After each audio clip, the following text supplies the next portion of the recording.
Hello ladies and gentlemen, and welcome back to An Iron Plays.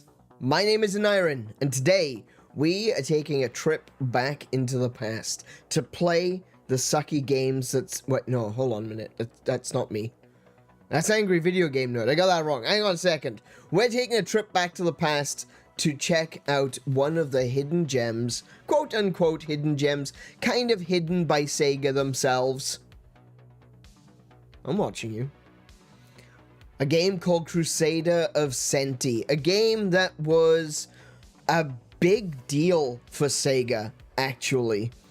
And I don't think many people who are fans of Sega, people who have, you know, grown up with Sega, probably recognize this game. But I think for the vast majority of people who maybe didn't have a Mega Drive, or maybe, you know, they're not big retro gamers, probably have never heard of this.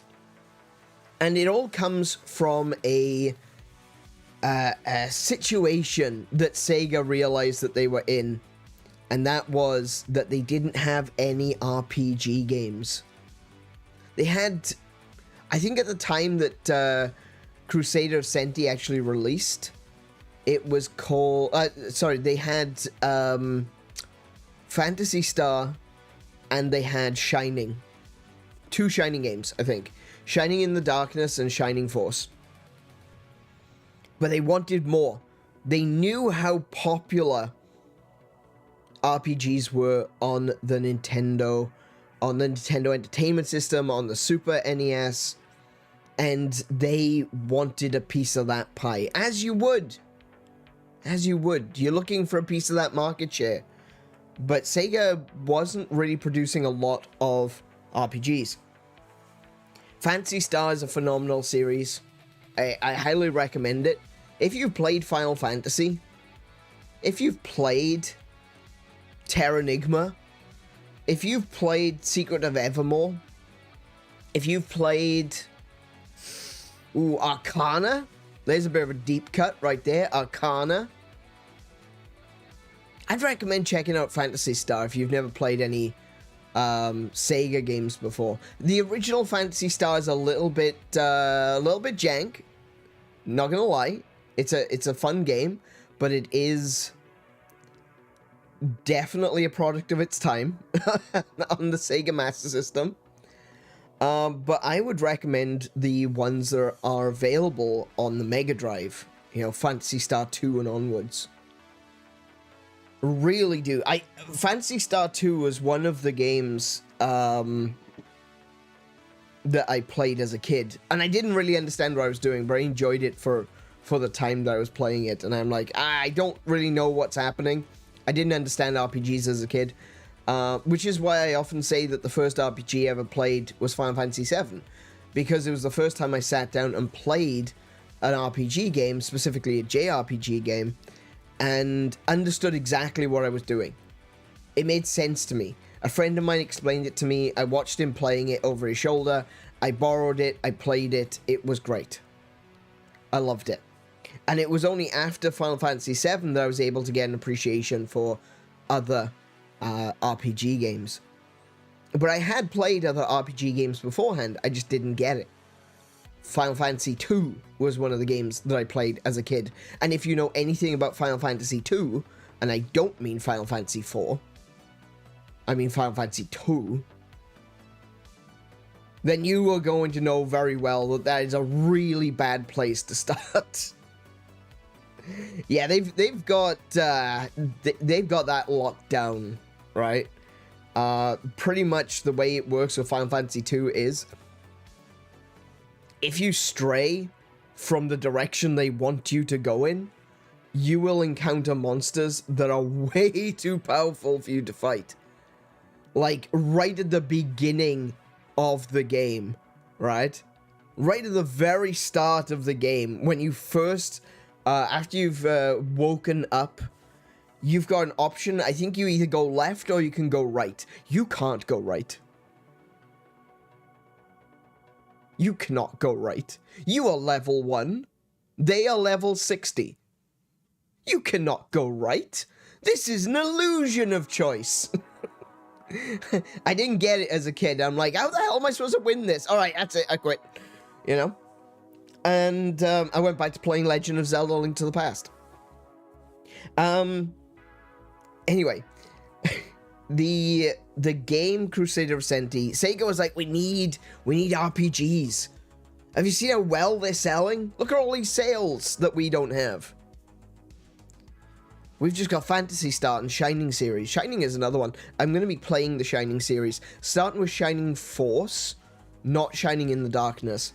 But I'm going to be playing Shining Force next year.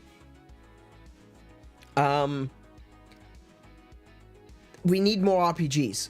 And so Sega issued a decree. We are going to produce RPGs. We are going to hire anyone who has got an idea for an RPG to be a Sega exclusive. 2 of those games you may have heard of. One of them is Crusader of Centy. One of them was called Beyond Oasis, or the Legend of Thor.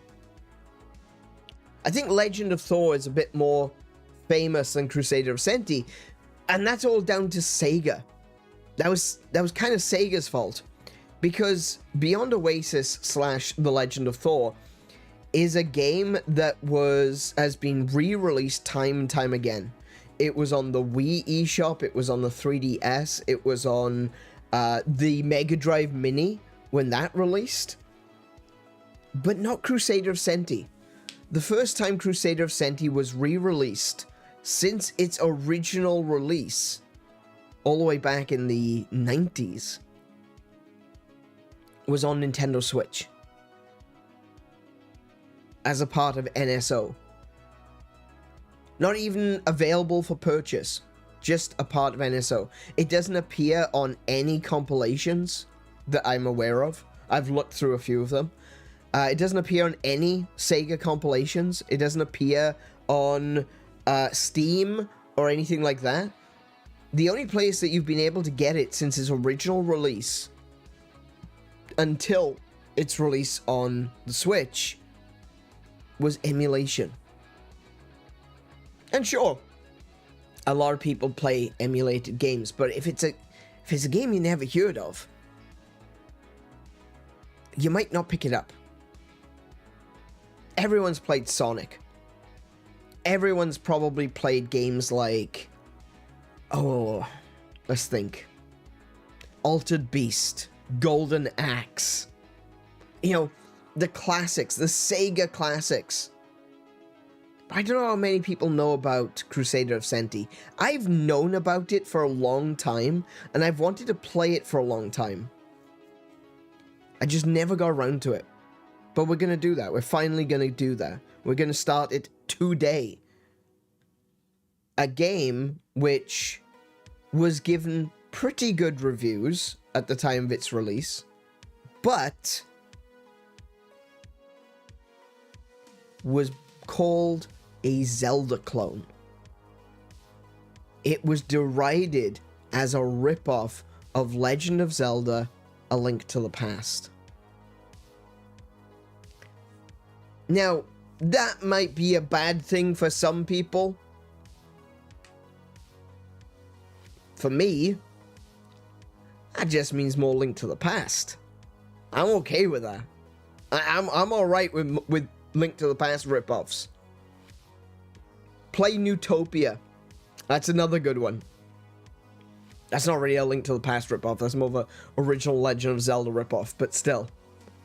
More Zelda. That's all I see. It's just Zelda with a different name. I'm okay with that. So today we are going to be playing the game Crusader of Centy / Soleil, which is what it was called in Europe, and it's under its original title in Japan. It was Shin Souseiki Ragnacenty, which literally means Neo Genesis Ragnacenty. We all know what the developers were watching at the time. They were playing Legend of Zelda. They were watching Evangelion. Yeah. It's literally called that. Genesis Ragnacenty. Okay. I see where you're coming. I know what you're saying. I see where you're coming from. Munta, Joseph, welcome to the stream, you guys. How are you doing today? Let me just catch up on what Joseph was saying earlier.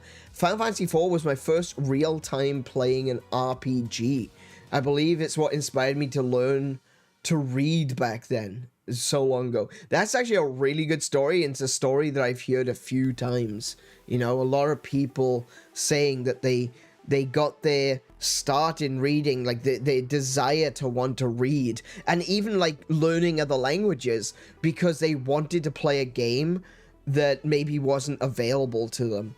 So I've heard so many people that learn to read Japanese through playing games like Dragon Quest and Final Fantasy, and even things like Earthbound. Oh no, it's not Earthbound. Mother, the original Mother.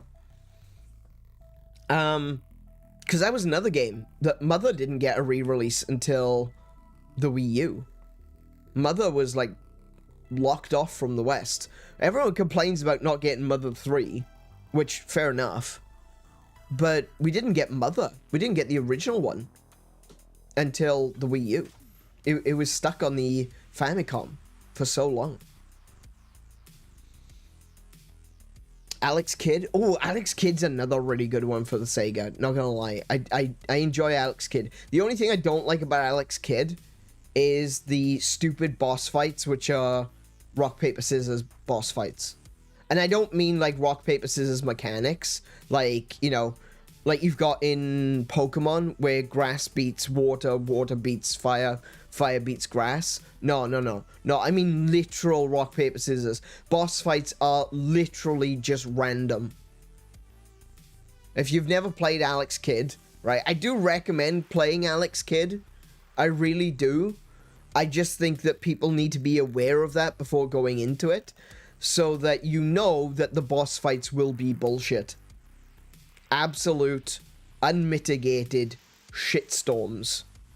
Because it feels so cheap and broken. I swear that sometimes the computer chooses the thing that you are weak to. Because you could pick scissors, and then the computer shows, oh, I picked rock.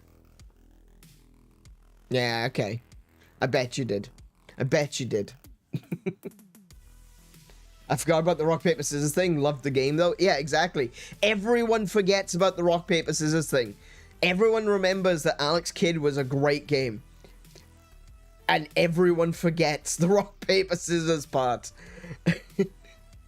It's... Alex Kidd's great. It really is. I highly recommend it. How can a Zelda clone be a bad thing, Munta is asking. I don't know. I think some people have a mentality that only the original is good. Maybe. I don't know. Maybe that's the reason why. If that's the case, then more people should play Dragon Quest instead of Final Fantasy. Because Dragon Quest came first. But yeah, I think that, interesting thing about the original Dragon Quest, though, is the original Dragon Quest only had one character in it. They didn't have, like, a full party. Party was something that they wanted to add for Dragon Quest 2. And they put a lot of effort into making sure that they could have more than one character. And, you know, they wanted to play with the idea of having a party. So you had this concept, they threw in a bunch of concepts where your party could be broken down at different parts throughout the game. Like there's a part where one of the characters gets sick, and you have a choice of either going on a side quest to revive him, or carrying on. You know, just continuing with your adventure without healing him. And you can actually finish the game like that. You can actually finish the game with a split party. And when you do, that character comes back at the end and is like, what? You just left me behind? Taking all the glory? How dare? And yeah, I think what, like, the big gimmick, like when we think about games like Final Fantasy, you think about the entire series of Final Fantasy. Final Fantasy, the gimmick kind of was you start off by choosing your classes. Great. Excellent start to a series. Final Fantasy 1 is actually phenomenal. When you actually think about what they achieved, it's an incredible game. Final Fantasy 3, the gimmick was the ability to change classes on the fly, you know, which is really cool. Another one, really cool idea. Final Fantasy 4 put more emphasis in the story and a cohesive narrative told through multiple characters. It wasn't the first time it happened, but it was something that that we saw. And 5 again was character class swapping.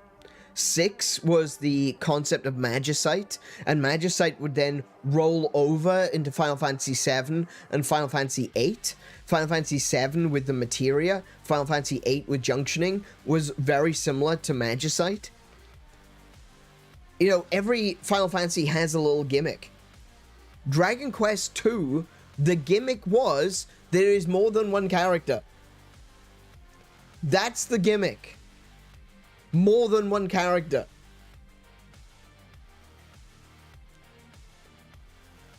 And you think about, like, all of the intense mechanics that you have in RPGs these days. All of the different leveling strategies. All of the different... Oh, actually, Final Fantasy 2 had a good one as well. Final Fantasy 2 had, the more you used a weapon, the more proficient you would be in that weapon. Which is great. That's way ahead of its time. That's like Skyrim, but back in the 80s.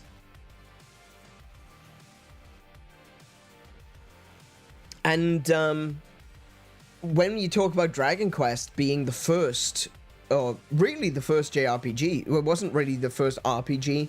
Like, Ultima had come before it in the UK. But, yeah, the first JRPGs, Dragon Quest, the idea was, like, how do we get more characters on screen? That was it. That was the goal. How do we get more characters on screen? And I think that's really cool. I do. I think that's really cool. Going back to seeing the very basis of where those ideas come from. To the extent that you have more than one character on your party is the feature. The feature. Not a feature, the core feature. and a lot of the story revolves around it, you know? I think that's really cool. I love seeing that sort of stuff. But I do think that a lot of people look to video games the same way as they look to movies, and they automatically assume a ripoff is always going to be worse quality than the original. I don't think that's necessarily true, though. In fact, I would go as far as to say the opposite is often true in video games. Not necessarily in movies. In movies, I see a lot of the time someone who's ripping off someone else. They're usually doing it on the cheap, you know? They're letting they're letting the main studios figure out, how do we do this? And then once they've succeeded, once they've done it, once they've been successful, they kind of jump onto the bandwagon and they do it cheaper. And that results in a kind of a cheap version, a bit of a knockoff version of a movie. And they don't tend to do as well. They're not as popular. There's things like, you can also see like the Russian or Kazakhstan knockoffs of various things, or the Indian knock. Have you ever seen Indian Spider-Man? It's amazing. I can't even begin to tell you how incredible that movie is. Not because it's good. Have you ever seen Spider-Man doing Bhangra dancing? You need to see Indian Spider-Man.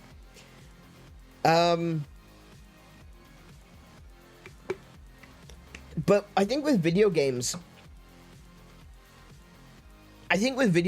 what they tend to do is they see a game that they enjoy, and they go, how can I expand on this? Newtopia was a great example of that as well, I think. Again, a game that I want to play at some point in the future.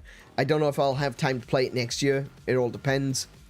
Newtopia was a game that released on the TurboGrafx, or the PC Engine.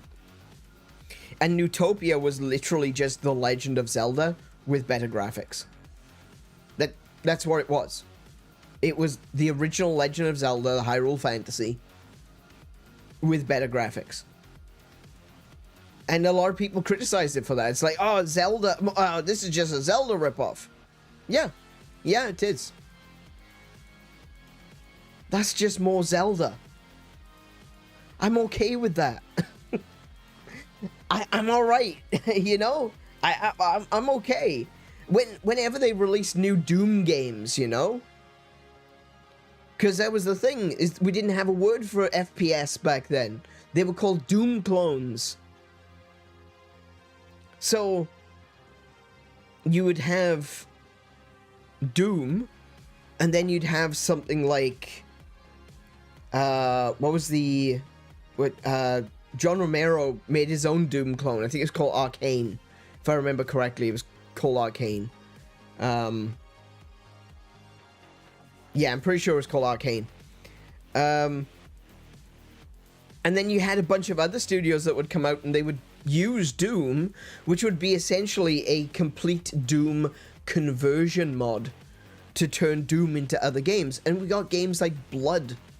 And we got games like Rise of the Triads. Actually, I think Rise of the Triads was in the...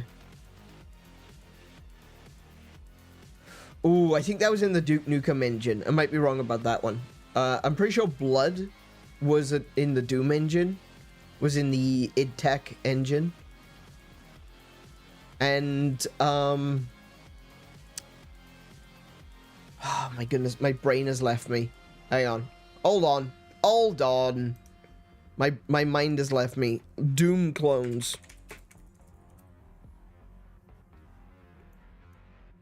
Full list of Doom clones. Brilliant. Oh, Marathon! Yeah, Marathon was a Doom clone. That became Halo. But it was originally... Yeah, Marathon. Oh, that was in the... That was in its own engine, though.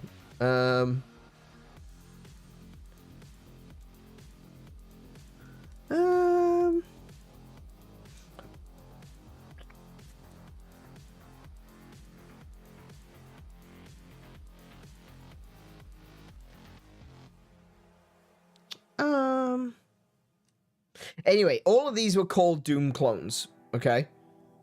It doesn't matter if they were actually in the Doom engine, the id Tech engine. They were all called Doom clones at the time. The build engine, that's the one I was thinking of from for Duke Nukem. So yeah, Blood was actually Duke Nukem in the build engine. My bad. Blood, Duke Nukem, Fate, Power Slave, Shadow Warrior. All of these games were called Doom clones because they were first-person shooters. Marathon was a Doom clone, even though it was in its own engine, the Marathon engine. Jedi Dark Forces. That was considered a Doom clone. And that was in the, what they called the Jedi engine. Like, even, you could even argue, like, some people, I'm looking at a thread right now, they're saying that Power Slave was in its own engine. It was in the Slave Driver engine. Oh, that was for the Sega Saturn. So the Slave Driver engine was a version of the build engine to work on Sega Saturn. The X engine, which had the Elder Scrolls, the original Elder Scrolls games, was considered a Doom clone, you know? So even the Elder Scrolls was a Doom clone, right? That's what we used to call them. But for some reason, sometimes there's a game that is so good that people love so much that they seem to get offended that other games are made that are like it, you know? And that's where we get issues where people saying like, yeah, you know what, Crusader of Centy is a good game, but it's just a ripoff of Legend of Zelda. So therefore, we're not going to give it full marks. It doesn't get marks for originality. Now, I can understand not giving it marks for originality, but I don't understand deducting marks for unoriginality, you know? Especially if they do something different or they do something better. Now, I'm not saying that it is better than A Link to the Past. I don't think it will be. But I do find that that comment that, oh, it's just a Zelda clone, I do find that really frustrating. As someone who enjoys Legend of Zelda, I find that incredibly frustrating. I agree with you, Munta. I absolutely do. I agree with Munta on this one. Why is more Zelda a bad thing? It's not. It's amazing. It's so good. And even when we're not playing Zelda games on this channel, we're still playing Zelda games quite often, because there's so many games that are like Legend of Zelda that follow in that footsteps, that take inspiration. This is what we were talking about during Atari Week. You know, the DNA, gaming DNA, stuff that you can follow through from one to another. And The Legend of Zelda was so influential, it was so successful, that its DNA exists all across gaming in ways that you wouldn't expect. There's so many games that tried to be the Zelda killer. There were so many games that were just paying homage and inspiration from Legend of Zelda. And let's explore them. Let's take a look at them. Let's enjoy them together. And if you've got Nintendo Switch Online, you will be able to play Crusader of Centy. I do recommend that you give it a shot. Maybe play it alongside me. Maybe play it when I'm finished. Maybe finish it for yourself and then come back and watch these streams. Whatever you want to do. I would recommend playing it. As always, I'm going to play video games. I'm going to show you what games are out there. But hopefully, through my streams, you're going to find your next favorite video game. I'm not saying it's going to be Crusader of Centy, but it might be. And so I recommend that you play it for yourselves. That you enjoy it. And you experience it for yourself. Everything is kind of off of something. Something completely new is hard to do, so what matters is how well it's done. I completely agree. Joseph, 100% agree. I think that if a game is even if it is a total... I will go as far as to say, if a video game is literally, like, copy and paste exactly the same as Legend of Zelda: A Link to the Past, but with a different name, then I'm gonna be like, no, I don't like that. Because there's no original thought going into it. It's just a game that is just literally A Link to the Past. You know? I do think that is a problem. But that's the extent of it. If you do things which are original, that's a good thing. I think that's also true of, like, when Breath of the Wild came out. Like, think about that one. When Breath of the Wild came out, and then not long after, we got games like Genshin Impact. And we got games like Phoenix Rising. And everyone immediately was like, that's just a Breath of the Wild clone. There were so many people that were angry about the fact that these were kind of Breath of the Wild clones. Like, they looked like Breath of the Wild. Some of the mechanics were very similar, like the gliding and the way combat is done and stuff like that. The way that you would go into shrines became a thing that was Breath of the Wild only. I never really got that, honestly. Do you know how many Vampire Survivor clones there are? Oh my goodness, so many. Vampire Survivor itself is a clone. The original game was Magic Survivor.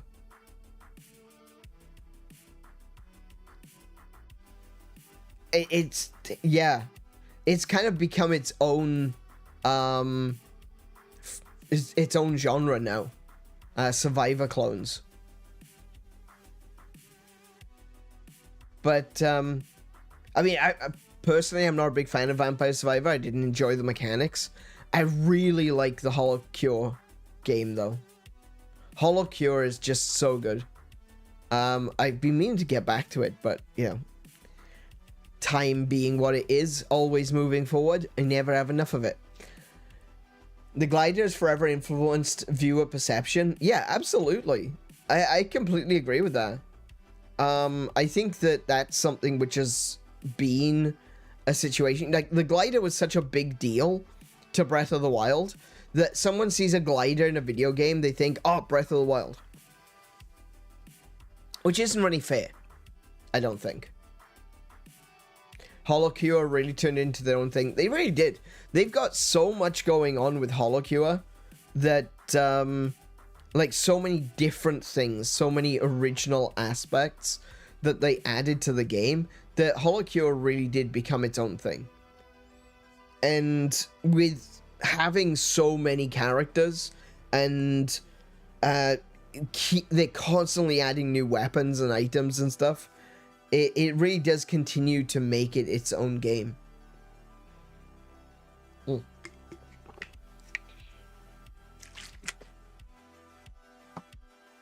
But yeah, that is how the video game do, unfortunately.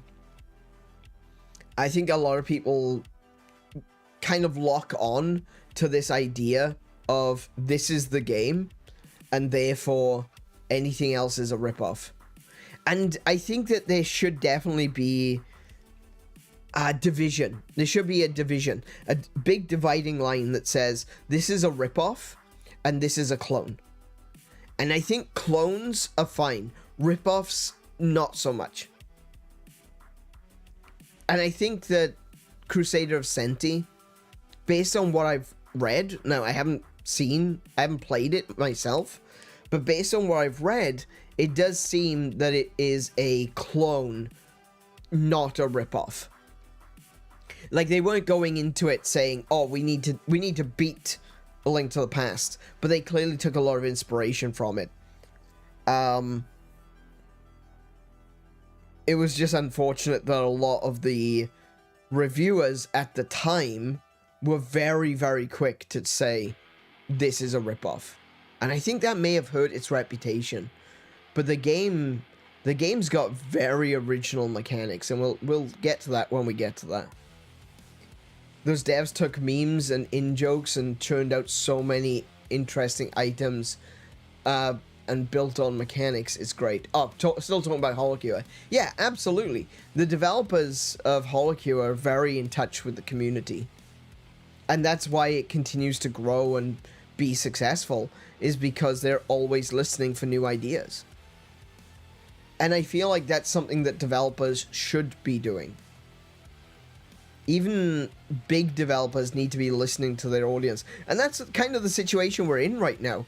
We're starting to see a massive decline in video game sales. And it comes down to the fact that a lot of developers are making games that then they tell the audience why they should like this. And that's not how that works. You can't make a video game and then tell your audience you're a bad person if you don't like it. People will just leave. And they have been. They've been doing it in droves. People are getting tired of being preached at about why they're terrible people for not liking a video game. It's like when, I can't remember what his name is. The dude from EA. When he turned around and he said about, one of the Star Wars games, if you don't like it, just don't buy it. And then people didn't. And then he was like, oh, you're terrible people for not buying our game. People are sick of that. People are done with that. And the other thing as well is, with the price of video games going up. Now, look, I think if I take a step back from an objective perspective and look at the gaming landscape, yes, I do agree that video games probably should be a higher price. They probably should be around $80. You know, talking about inflation, talking about the development costs going up, talking about all of this stuff, yes, games should be more expensive. I think that is true. However, I don't want them to get more expensive.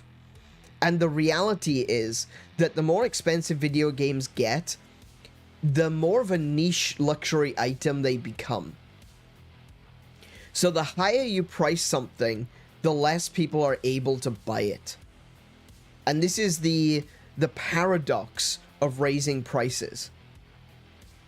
There's a point where your prices have raised so much that you cut out a massive portion of your consumer base.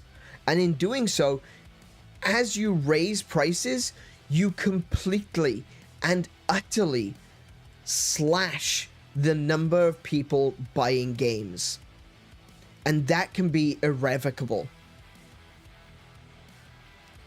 And you lose trust. People don't want to spend more money for games that they don't know that they're going to enjoy.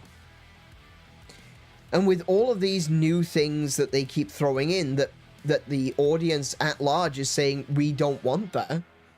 Live service games, for example. Live service games are fine. I'm not a fan of Fortnite, but it does the job. You know, people enjoy it. And that's fine. Everyone is entitled to their wrong opinion. But you can't make every game a live service game. It doesn't work like that. You could try to make a live service game to beat Fortnite. That's fine. Do what you do. But you can't make every game into a live service game. You can't release every FIFA game as a live service game. You can't release every wrestling game as a live service game. You can't release a dozen different games that are basically all the same game as live service games. It doesn't work like that.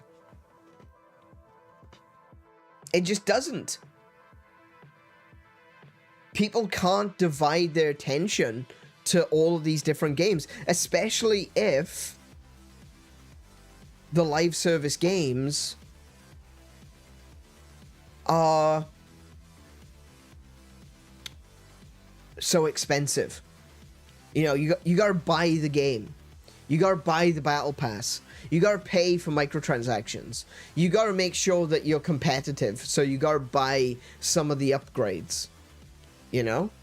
Stuff like that. Because a lot of these games do prey on the competitive nature of people and the competitive nature of gamers. I'm pretty competitive when it comes to high scores. I'm not competitive when it comes to FPS games. I don't really care. I like playing FPS games on my own. Like, I love Doom. I loved Halo. Duke Nukem. Ion Fury. I'm not interested in playing multiplayer, though. I've never been competitive when it comes to multiplayer shooters. You know, that's just not for me. I like high score things. That's what I prefer. Yeah, so I can get quite competitive with that, but I don't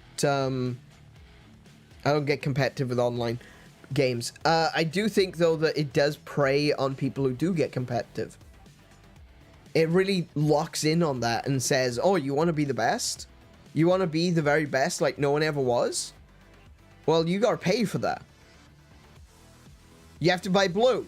Exactly. You can't just have blue. You gotta pay for blue. $40 for Blue.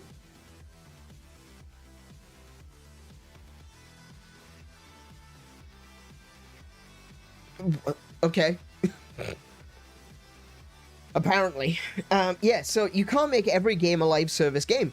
And people are taking a step back because they're noticing that developers are releasing games and they don't mention that it's live service until after it's released. This keeps happening. People buy a video game, they're like, oh, I'm down for some online multiplayer. They click on the online multiplayer section and it's a live service game. And they're like, I didn't want this, I just wanted to play a game. I don't want battle passes, I just wanted to play a game online. You know, classic lobbies, Halo lobbies, going in, just shooting people and that's it. In a video game, YouTube, I didn't mean shooting people IRL. I mean in Halo. Specifically, I'm talking about Halo. You know, we want classic lobbies. We want to be able to just go in and do it. We don't want battle passes. We don't want any of this. We don't want single-player experiences, especially, to be live service games. We don't want to go into a single-player game and discover that half of the story isn't there, and it's going to be coming out every 2 months, you know, as chapters. We don't want that. Why would we want live service single-player games? We don't want that. And with all of the microtransactions, and there's so many situations where video games are being sold with huge chunks of the game cut out and sold as DLC. What was it? It was Metal Gear Solid was the big example of that one. Phantom Pain, where they cut the ending off it and sold it as DLC.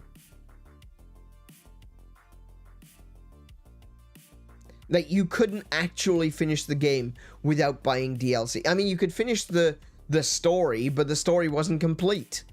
It was incomplete. You had to buy the DLC. Which is disgusting, frankly. And because of all this, because of this situation, because we have so many people that are saying, we don't trust you anymore, because every time you release a game, you screw it up, people are not willing to buy it. And they're especially not willing to buy it at the higher price.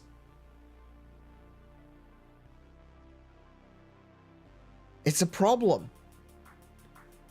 The community doesn't trust the developers, or not necessarily the developers themselves, but the publishers. The community does not, the consumer base, us, the people with the power, the people that hold the credit card, the people that hold the cash, the people who have the wallets. We don't trust you anymore. So when you raise the prices on something that we're not sure we even want to buy in the first place, people are just not going to buy it. That's the way it works. You can try to convince us all you like. You can yell at us and tell us that we're bad people because we don't want to pay for your slop. But you've got it backwards. We are the ones with power.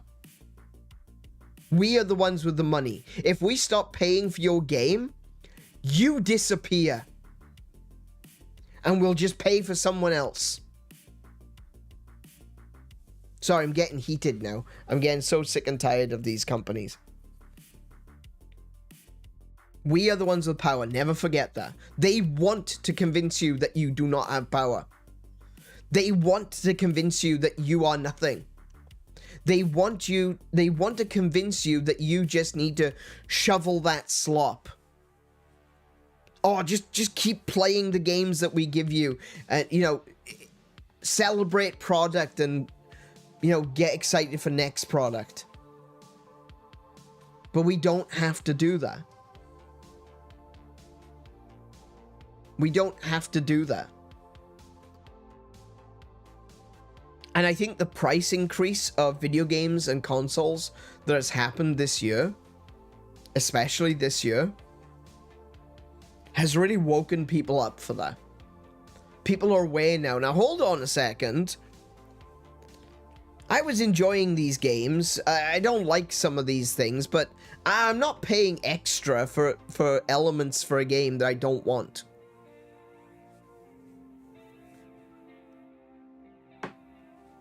And, it's working. It's actually working. We're starting to see changes. We're starting to see publishers going back on what they'd said. We're starting to see people from different companies saying that this price increase isn't really working for us. Because if you're going to sell us a shitty product, you better sell it to us at a price that we can actually appreciate. You know? I don't mind buying a crappy game for $5. If it's a rubbish game, I'll play it. It's fine for $5, whatever. But if you're telling me that this crap is worth $80 or higher, I'm already out. Sorry. I'm out. Tapped out. Not interested.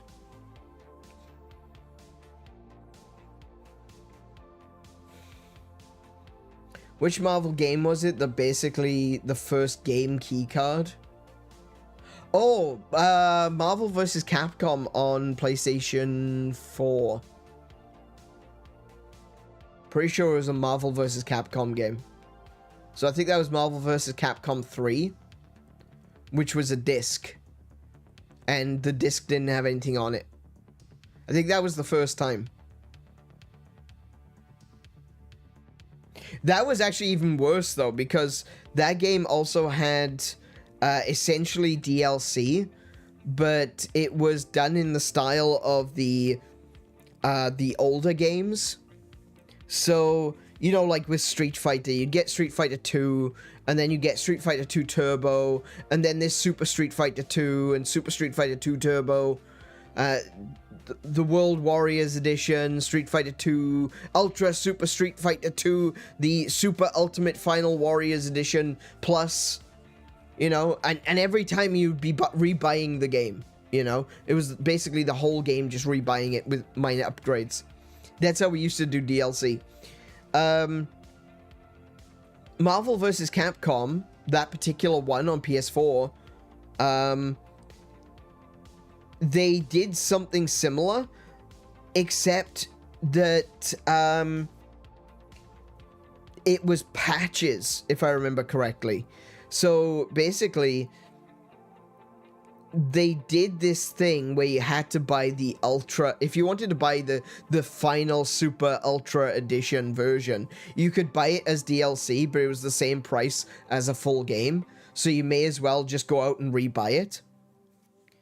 But what they also did is they locked game-breaking bug fixes behind the DLC. So you had to actually pay for DLC to fix the game that was broken. That's unconscionable. I can't even begin to tell you how frustrating that is. I don't think I could ever bring myself to do something even remotely close to that. Sell a broken game and then sell you the fix? Thank goodness that didn't catch on. Did you hear Skyrim Anniversary Edition is releasing again? Yes, it is. So, Skyrim Anniversary Edition is now being released on Switch 2. But if you've already got Skyrim Anniversary Edition, which I do, the Switch 2 update is free. So you don't have to rebuy it. It's just an upgrade download. It's fine. But I did make a post. I did make a post on X. I think it was on X. Pretty sure it was on X. Some people, there's a lot of people that really like that post.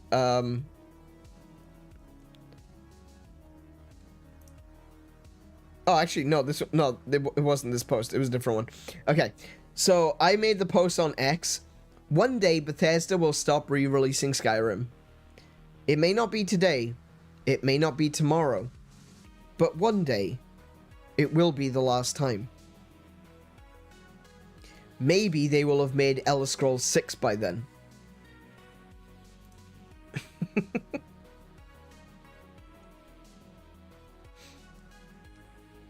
Meanwhile, I just have the regular Skyrim on Switch, so the upgrade's $30. Oh. The Anniversary Edition upgrade goes on sale quite a lot. I'm pretty sure I've got the Anniversary Edition. The Anniversary Edition adds fishing. So, you know, that means it's absolutely necessary. It's not like an optional thing. You need to get the Anniversary Edition. You need fishing. You need more fishing games in your life. Especially in Skyrim.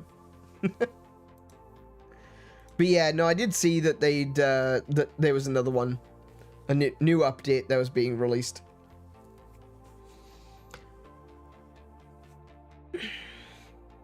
Anyway, how about we jump on into Crusader of Centy? Because I want to finish this before we break for Christmas and New Year. I think I can do it in 2 streams. I should be able to do it in 2 streams. At most, it should take me 3 streams. So if I have to do an additional stream to finish it, I will. But I would like to see if we can finish it in 2 streams. In theory, it shouldn't take much longer than that. So, I am going to take us over to the game. 1 second. By the way, I did notice earlier that my new Nightbot is working. So please heed the call of the Nightbot. Feel free to chat, because this is something which I've noticed. It's not just in my streams, but it is in like lots of people's streams, that as soon as a streamer starts playing the game, people stop talking. And I'm sure that people like to lurk, and that's fine too. I don't mind. I honestly don't mind. But if you see Nightbot having a chat and saying, "Hey, don't forget that you can feel free to jump on in and say something and say hi," please do heed the call. Nightbot will also tell you to like and subscribe if you're new. So please do those things as well. If you've enjoyed the stream, if you've enjoyed the discussion so far, consider liking the stream, because it really does help a lot to get this channel seen by more people, to get the news out to other people that, you know, we're playing these games, and most importantly, sorry, I went a little bit Welsh there. Most importantly, I think what's important is that you guys understand that these are games that you can play yourself, see? And, yeah, I think that that's one of the things that I want to try and get across, is that video games are to be played, they're to be enjoyed and experienced, and I'm very grateful that you're here, but I want you to play these games for yourselves. I want you to discover your next favorite video game. That's my goal. That's my goal. One day I do need to go back into Skyrim. I beat before any expansion came out. I've not played through those. I have never finished Skyrim.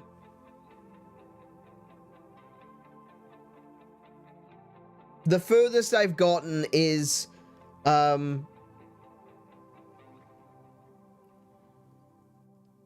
the Horn of Stormblower or something like that. It's the first quest that you get after going to the Greybeards. Horn of Storm... Oh, Stormwind. Sorry, not Stormblower. Stormwind. Oh, no, that's War... hang on, that's Warcraft. Hang on. Skyrim. Oh, Windcaller. The Horn of Jurgen Windcaller. That's the one. That is as far as I have gotten in the actual story of Skyrim. I have gone to the Greybeards. They told me to get the horn. I go to the place where the horn is, and it's not there. And then I go, oh, well, I'm now going to be distracted and do everything else. That's how I play Skyrim. I spend hundreds of hours just doing mods if I'm playing it on PC, which is why I don't play it on PC anymore. And then I spend hours doing literally everything else, hundreds upon hours, hundreds upon hundreds of hours, literally doing everything else but the story.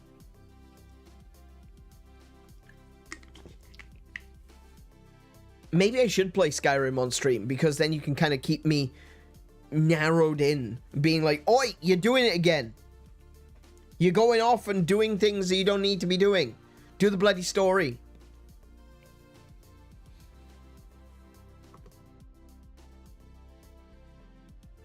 I have a friend who has not unlocked dragons and has over 100 hours in Skyrim. Not unlocked dragons? Don't the dragons appear? Oh no, you gotta fight the first dragon at the watchtower. Oh my goodness. Oh, that is so early in the game. That's like your third quest. Depends on the order of how you do things. That's where you first get Fuss.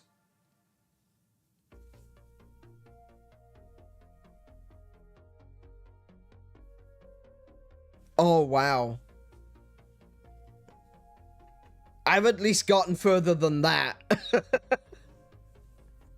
I've at least gotten further than that. Maybe I should play Skyrim though, you know? Maybe I should play Skyrim in the future. See how far we get.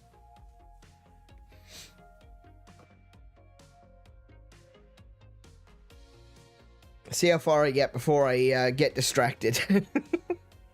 Anyway, today we are not playing Skyrim. We are playing Crusader of Centy, or if you're from the UK or Europe, Soleil, or if you're from Japan, Shin Souseiki Ragnacenty.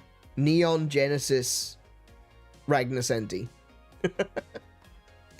Like I said, though, if you've enjoyed this stream so far, do hit that like button. It really does help out. If you're new here, consider subscribing. We're going to jump on into this retro game, this retro title of oldness. And we're going to have ourselves a good old time. Let's see if I can remember which button to press.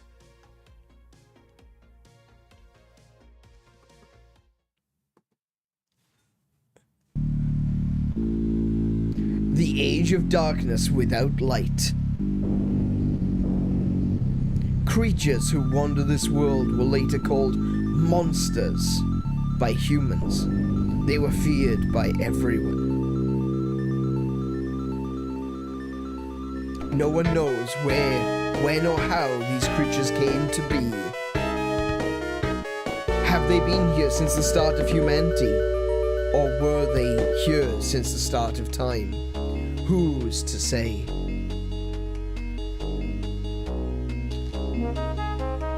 Time passes. Doesn't it just? Tell me about it. Bloody hell. One day there was a change in the world.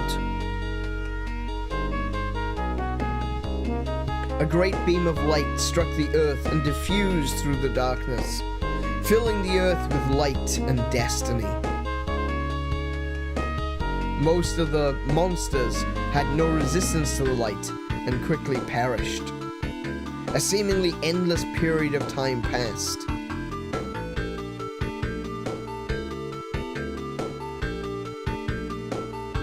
And it was raining the entire time?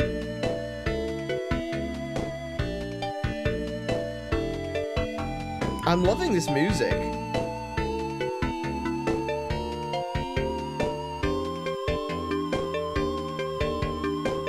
Humanity had evolved and dominated the Earth's surface.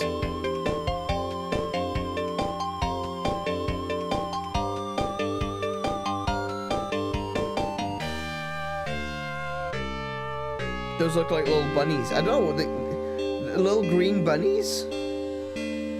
Okay. Those are kind of cute. But there's always a but. Monsters still lurk in the shadows and in the caves, and yes, monsters did not become extinct.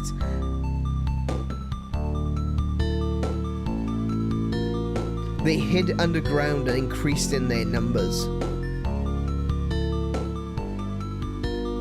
As if they were waiting for the moment of restoration. Our story begins when the monsters reappear, and the inevitable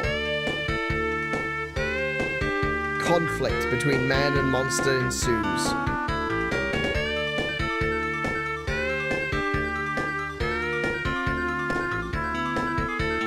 Welcome, everyone, to Neon Genesis Ragnacenty. I mean Crusader of Centy. The cave was full of Zubats. It was full of Zubats. Yeah, Kiko's right. 100%.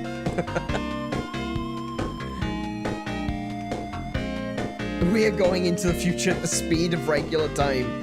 Yeah, I've noticed that. We're going into the future 1 second by 1 second. A ratio of 1 second to 1 second. Yeah. I've noticed that too.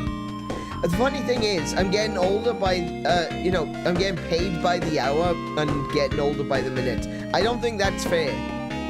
I think it should be the other way around. I need to be paid by the minute and grow older by the hour. They say time is money, but I've yet to figure out who I can get a refund from. Yeah, this intro is really good. I love this music. Kind of feels like Tenchi Muyo. Yeah, it does, doesn't it? It's got like that fantasy element, but it's also got strong, almost like European vibes, but also like Japanese vibes mixed in together. Definitely sounds really cool. Okay, we're not gonna watch that again. Hang on. Chill, game. Chill. Alright, let me, pull the volume down. There we go. And we will start Crusader of Centy. So, you may already be starting to see why people call this a Zelda clone.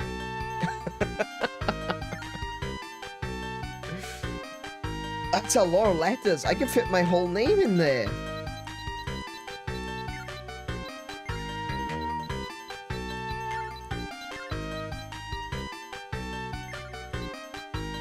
Look at that. Can't do that in Zelda.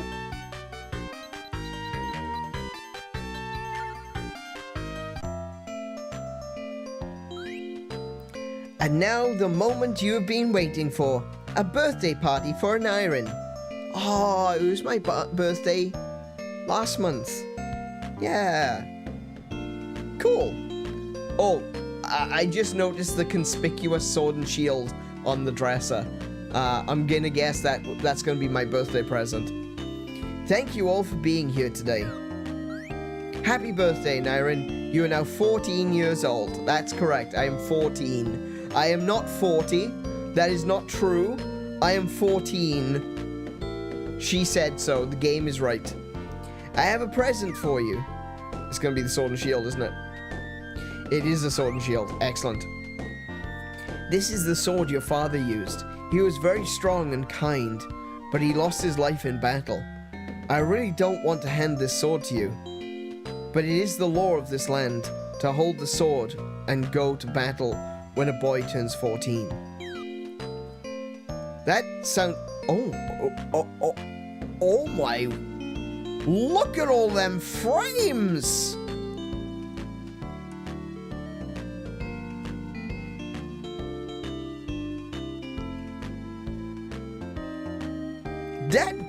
That animation is amazing!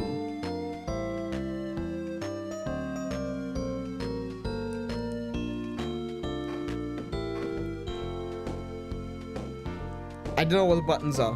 Hang on a minute.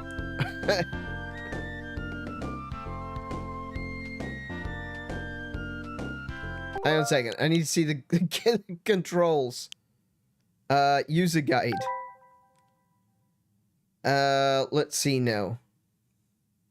A, B, C, Y. Y?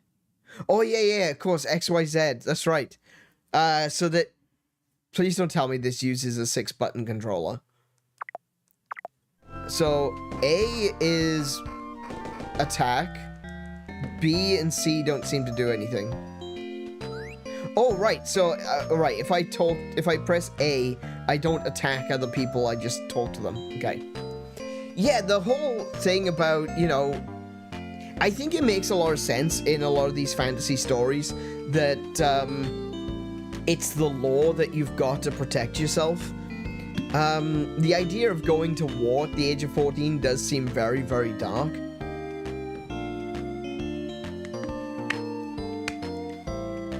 But I think it's a good idea to have, you know, if not a law necessarily, like it's a legal requirement, but more along the lines of, you know, you need, children need to be able to protect themselves when they get to a certain age.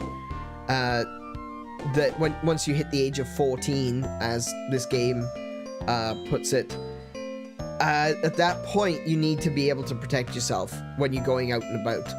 Before the age of 14, maybe you're too young and it's not right, you shouldn't be carrying a sword, but after a certain point, especially in a world with monsters, it's a good idea to have some sort of regulation that the kids have to be able to defend themselves. I think that makes sense, but unfortunately, yes, as you said, it's essentially congratulations on becoming a child soldier, and now you have to go to battle. Which is, yeah, very, very blunt, very in your face about it. Anyway. Well, it's a sad tale, but try to honor your father's intent.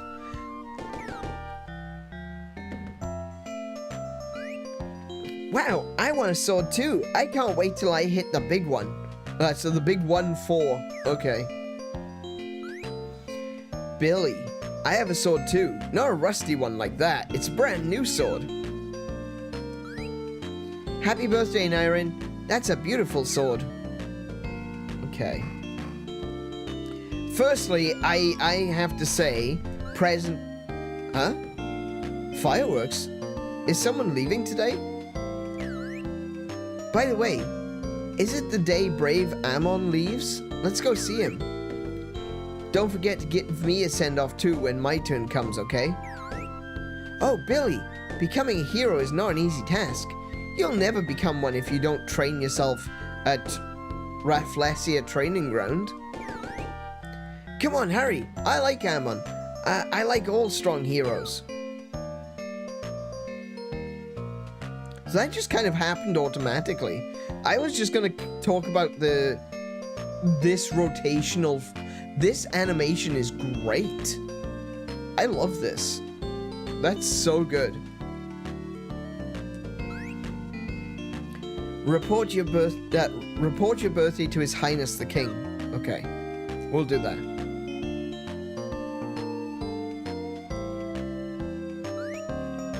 Mac.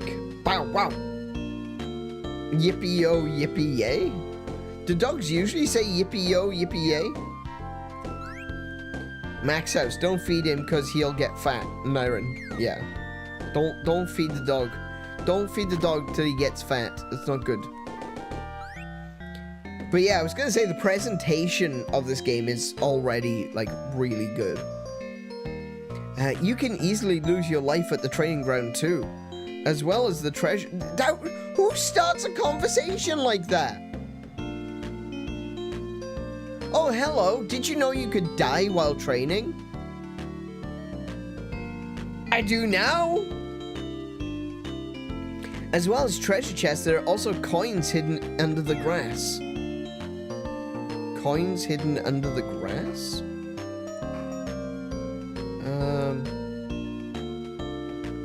Is there like deep grass? Oh, there's a cow there, look. I can't seem to cut the...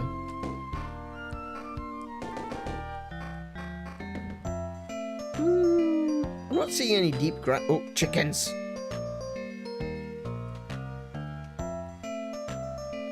Not really seeing deep grass. Let's talk to, let's have a look now.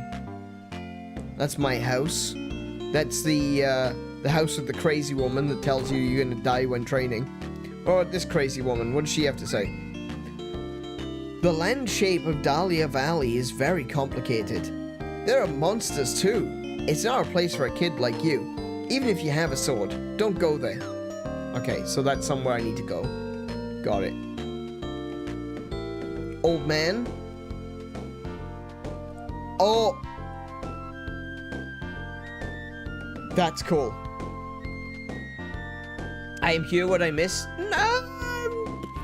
Not much. You're gonna have to go back and rewatch it, unfortunately. Welcome to the stream, Marley. How are you doing today? I like this.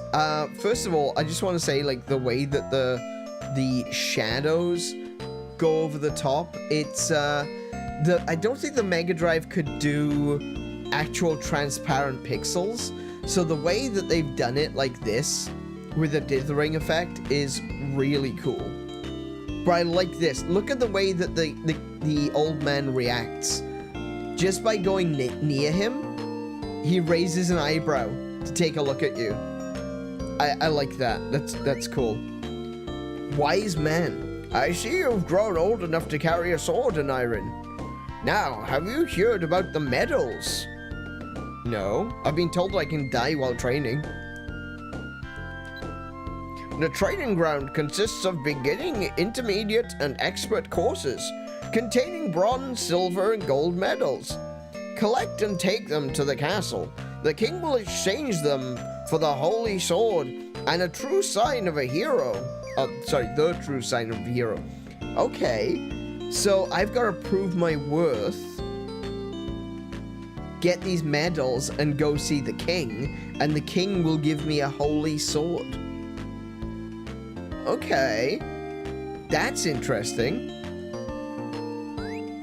House for sale. Wouldn't you like a new house? Wait, can I buy a house? Uh-oh, cut goes empty. Like my soul. Apparently there were fireworks. I don't know where the fireworks are going to be. Oh, hello. Isn't the castle up ahead? I'm waiting for Ammon. I want to give him a send-off. Being a hero is every man's dream. I'm sure Ammon will be a great hero one day. And Iron, I think you should report to the king about your 14th birthday. Yeah, we'll do that one. It's an Iron's 14th birthday. The gift he got was a sword and conscription. Yeah, that sounds about right. It was, you're 14. Now you're a child soldier. Have fun with that. Dahlia Valley is a weird place where the monsters keep appearing. You should learn how to throw your sword at the training ground before you go? Throw your sword?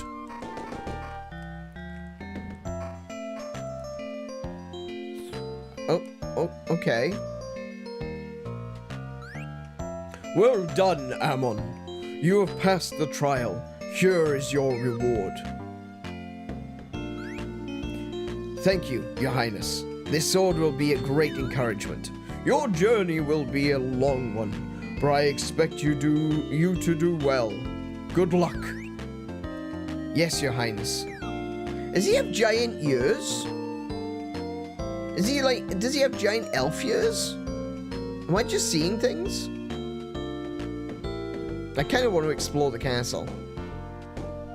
Meanwhile, in Pokemon, average 14-year-olds are like, you're only now starting? I've been taking down gangs and battling gods years ago. Absolutely. Hell yeah. Yeah, you gotta start you gotta start taking on gods by the age of 10. I have heard of the term throw in place of swing. Interesting, okay. He does have giant elf ears. Why do I feel like I'm gonna have to kill the king at some point? Because he ain't human. That sword. You must be an iron, yes? It has been a long time. Your father was so brave. He saved this town many times with that very sword. Enough old tales for now. You have come to report your 14th birthday, have you not? I will grant you the right to train at the Rafflesia training grounds. Train hard and train well. Okay. Where are the training grounds? I want to explore the castle. I do not like that monster. This is a prison for monsters who wandered into our village. We are using them for research. I think we should just waste them. Oh, wow. Okay. Very strict. Can't talk to them, it seems. What? I just fell into the toilet. What the? The splash water is brown. Oh, no. Oh, I fell into the toilet. Are you for real? Can I sprint? No.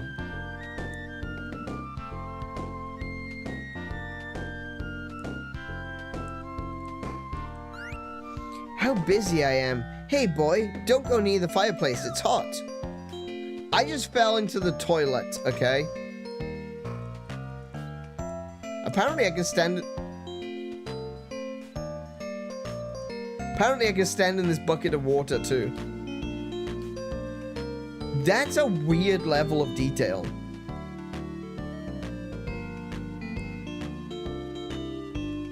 That is such a strange level of detail, like, oh, throw my sword. Maybe I do need to throw my sword. Maybe it is actually throwing, not like swinging. Guess we find out. I saw Am on leave. He looks awesome. After all, he is the hero. No, I'm the hero. I'm the protagonist.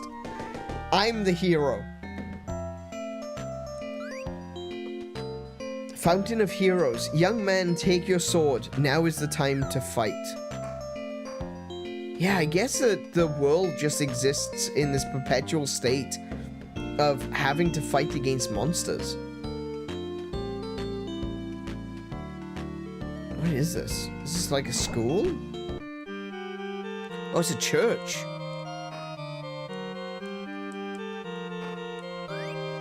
Long ago, there was an abominable event here. People no longer visit. We must have peace with all creatures and bring harmony into people's hearts. Okay.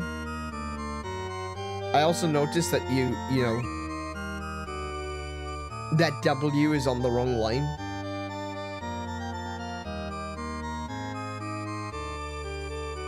Metroidvania? Need to unlock a sword throw ability? Need to unlock a W on the correct line ability. Oh, actually, do you know what? Here we go. Here's an example of some of the limitations of the Sega Mega Drive that wasn't the case on the SNES. That. So, only this block is above the player. These blocks are actually, so this looks like, it looks like it's, you know, a staircase going up, you know? Visually, you can see that in the design. But in actuality, it's really just flat. And, this block here, this tile, is the only tile that's actually above the character. Because the way it was, if I remember correctly, if a tile is above a character, it can be passed under. So you couldn't do that with the wall as well, because I'd be able to walk into the wall.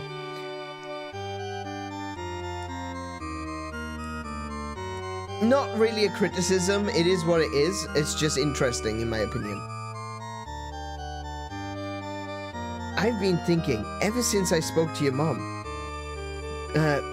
being a hero might seem glamorous, but in reality, you have to kill and take away life. But without heroes, we will be killed by monsters. What should we do?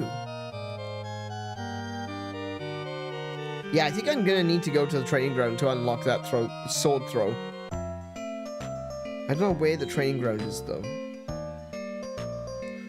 Oh, hello! There's notch apples in this game.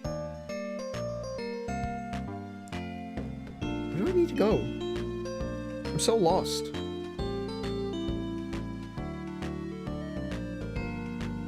Oh, is it a well? Can I jump in the well? No, I can't. Okay.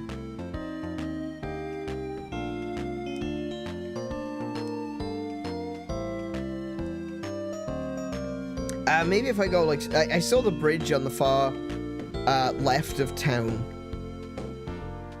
Just want to see if there's anything else. There's, like, a river here. I want to make sure that I've fully explored before we go anywhere else. Oh, hello. Is this an inn? My sister is in Dahlia Valley. Her son is at the training ground. Everyone is in a dangerous place. I can't go home because I don't have the skill to throw the sword. Okay, so they're really pushing this idea of throwing the sword. I'm going to assume that it does actually mean throwing the sword, not just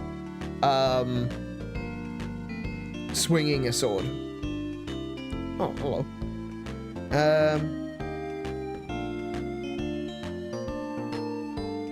So I need to figure out where Dahlia Valley is.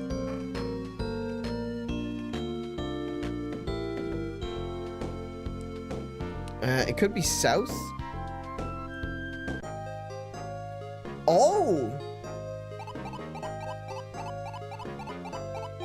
Interesting.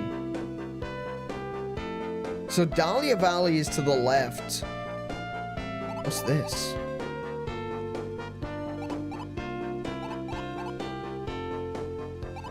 Wait, why can't I go in?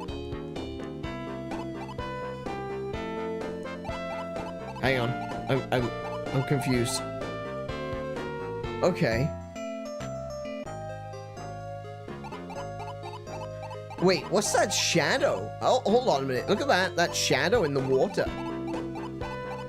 That's not ominous at all. So, this game doesn't appear to... It's got a world map, but it's not like... It's not a traditional world map where you can literally walk anywhere. It's just about going from one region to the other, which means it doesn't have random battles. You must be an Iron. I received a message from the king. You may enter.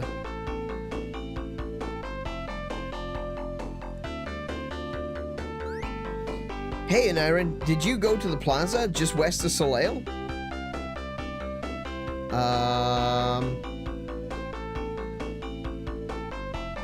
No. That's it. We're warriors. There's no time for us to play, right? There's a plaza? Hold on a second. Oh, what was the plaza? No random battles yet? That's true. I do think that this game is going to be mostly, the plaza to the west. Oh, wait, hold on. I think I know what he's referring to. Remember I saw that bridge?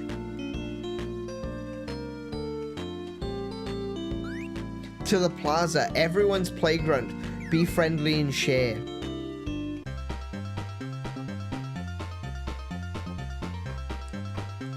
Oh, okay.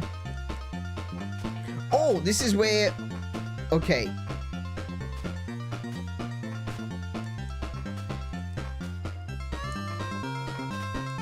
So this is where I'm learning about cutting grass.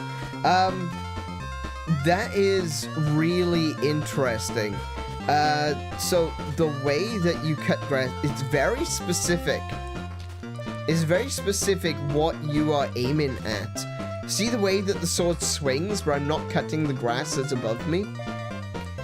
That's very different from Link to the Past, because Link to the Past, the sword swings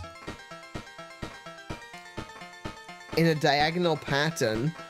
Sorry, not diagonal, sorry, in like a quarter circle pattern, but you can hit the enemy at any point in that circle. So, oh, hello, there's a hole there.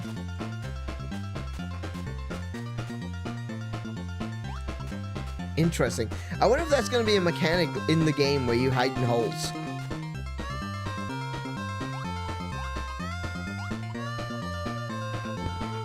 Oh, you...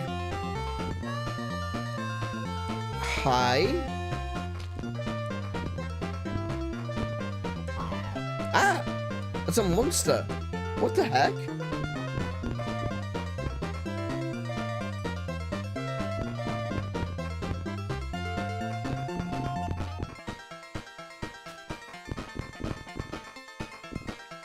Hang on a minute. I feel like there's something in here.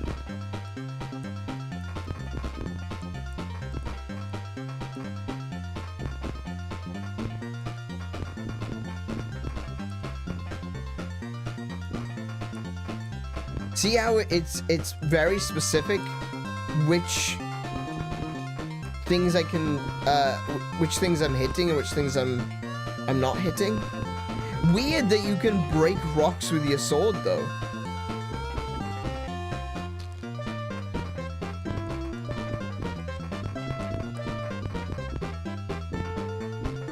Ow.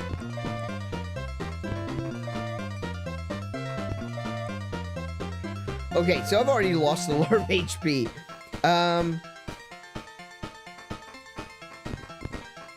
So I can't break the stumps. I can break stone with my sword. That's a powerful sword. And there's no kind of a charge attack, so I can't like do a spin attack or anything. Oh, hello. The fortune teller at the plaza is pretty accurate, but she's off today. Okay, so there's supposed to be a fortune teller here. I wonder if the fortune teller in this game does what fortune tellers often do in video. Oh, was that a slide? Okay. This is the plaza for kids. Why don't you join us and play? I'm not a kid anymore. I'm 14. I'm a fully grown 14-year-old adult.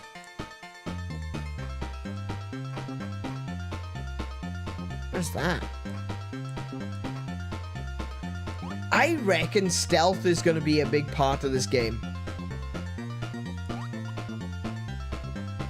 Because there's like hiding in holes and hiding in bushes. What is this? What is that? Flower. Why am I talking to the flower? House of Fortunes, do you want to change your fate? But she's not here today, apparently. Okay. Already I'm starting to see some really interesting deviations from the quote-unquote formula. For a limited time, you can see a mermaid for free. Okay. Oh, hi. Would you like to increase your maximum HP? I will sell 1 HP, but it costs 800 malins. This may sound rude, but you don't look like you can afford it. I can't afford that. I don't have that much money. And I was told that I might be able to find money in the grass, but so far I have not seen any grass money.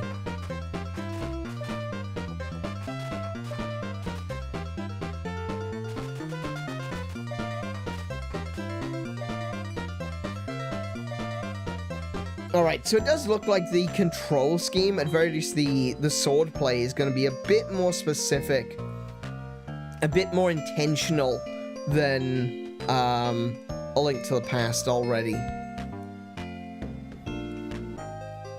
Okay, so let's go check out this training ground.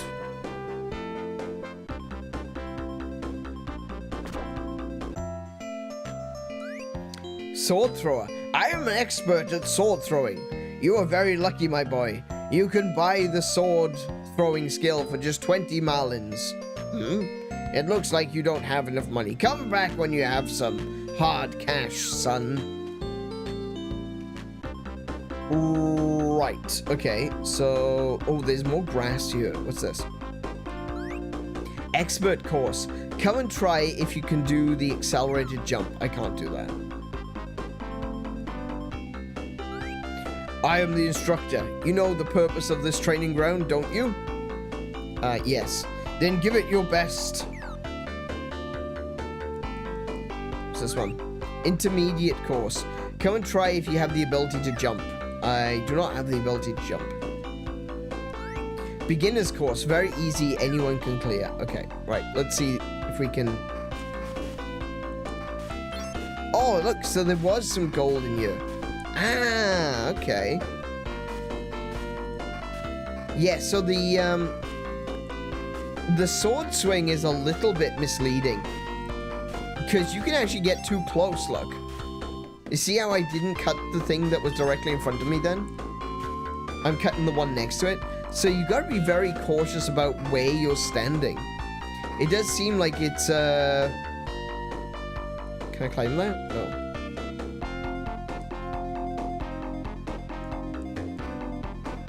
Okay, so you need to be very cautious about where you're standing, what direction you're facing, and where exactly the sword is in the whole situation. Slash the red switch to light the fuse.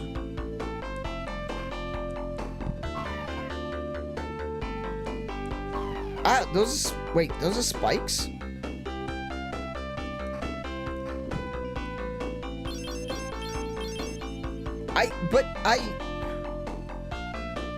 I did slash the red one. Take those. Oh, nice food.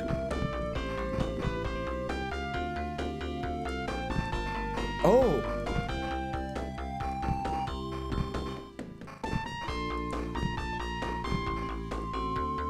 Okay.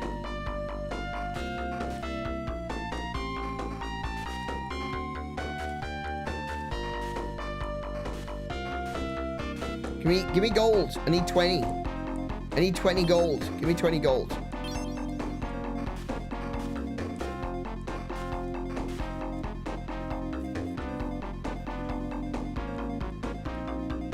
What do we got here? What's this?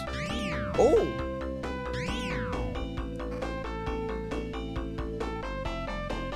Okay.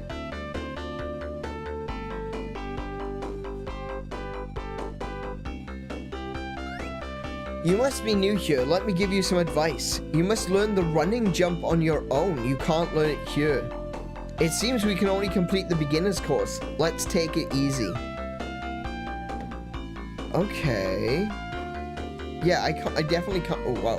All right. I can't do the running jump or anything like that. I definitely haven't encountered that yet.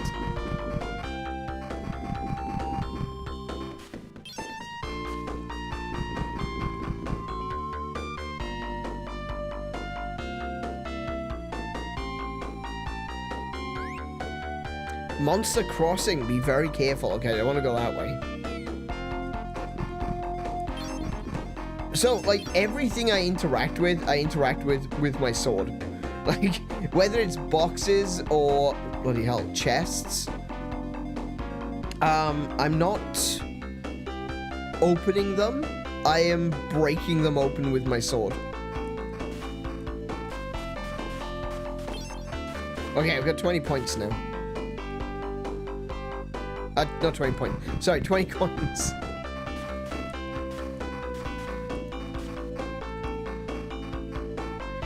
There we go. Yeah, okay, so I was saying that you need to be very precise about where the sword is. I don't think this is necessarily about my precision. It's more that the game feels very imprecise. Which means that I have to be more precise.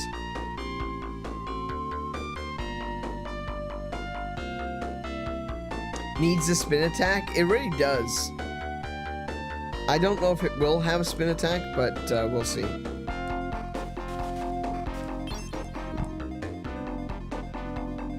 Oh no, I pissed off the bees.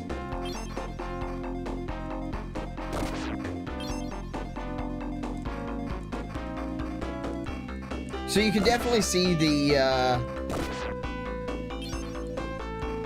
comparison to A Link to the Past here. The whole bees thing.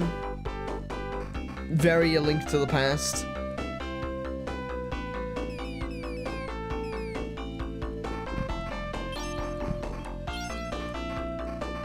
Oh, I can't break that one for some reason. Okay.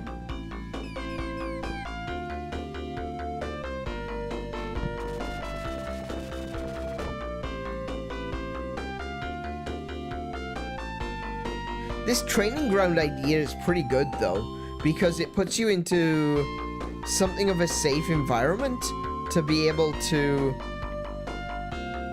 figure out how different mechanics work. I think that's really cool. Sometimes it can be done well. I think that A Link to the Past does it really well with throwing you into the first dungeon immediately. I think that's a really good way of doing it, too. But being open and saying, look, hey, you're just a kid, you need to go to a training ground, I think that's pretty cool. I think that works too. Okay, so spiky things, beware of spiky things, got it.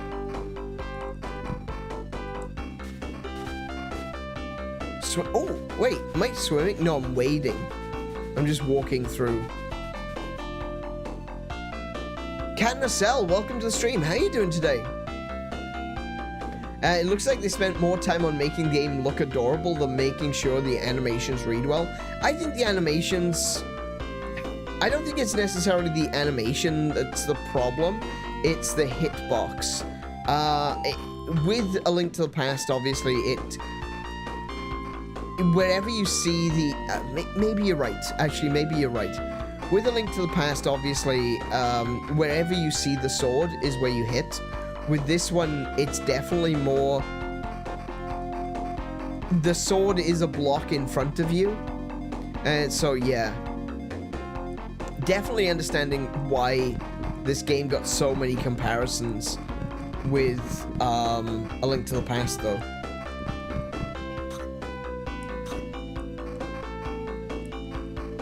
Oh, I can't break pots? What? No! 0 to 10. Unbreakable pots. An iron collects the bronze medal. Okay, cool. Is that gonna take me to, like, a monster area? I don't know. Wait, what? Oh, that's weird.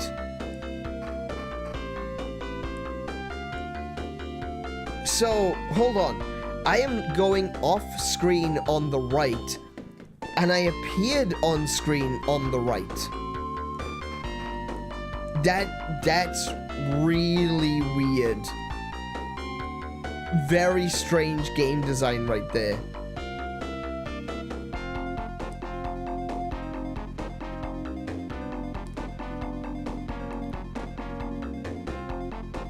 Yeah, so look, I left the screen on the left, and I appeared on the screen from above.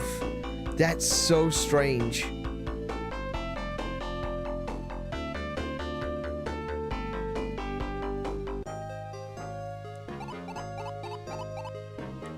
Wait, that was me leaving? Yeah, so the game definitely has some quirks. I am an expert at sword throwing. You are very lucky, my boy. For a limited time, the sword throwing skill can be yours for just 20 marlins. What do you say? Yes. Abracadabra. Naira learned how to throw the sword. Hold the A button to accumulate power, and then let it go. You can throw your sword. Okay. Why would I want to throw my sword? Excuse me.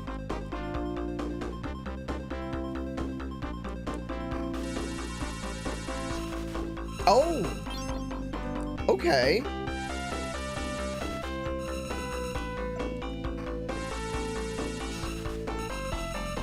Okay. I can definitely see the value in this.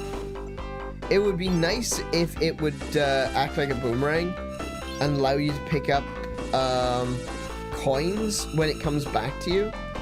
But let's not overcomplicate things. Okay. I see. I understand. Talk to this guy. I'm the instructor. Oh yeah. No. Yes. Give it your best. Okay, cool. Intermediate course. Come and try if you have the ability to jump. I do not have the ability to jump. And the other one requires a different ability. So, I guess that's me. I've learned the thing. I've learned how to throw my sword. I guess now I go back to the king? I think it's a little bit not obscure, that's the wrong word. It's a little bit opaque. Like, it doesn't really tell you exactly where you need to go next. Train yourself hard with a sword. Okay, never mind. Not that way.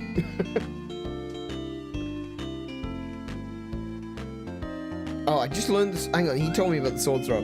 I see you've grown old enough to carry a sword. Now, have you heard about the medals? Yes.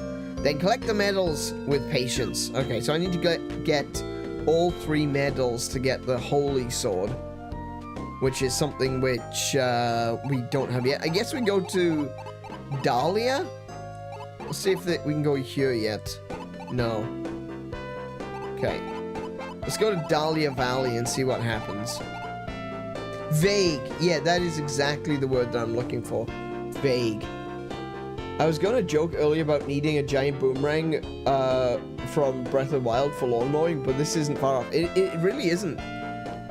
I can definitely see the utility of... Oh, heck. Monster... Oh my goodness, they are monsters. Okay. I wasn't sure if they were monsters or if they... Oh, hello. So monsters constantly respawn.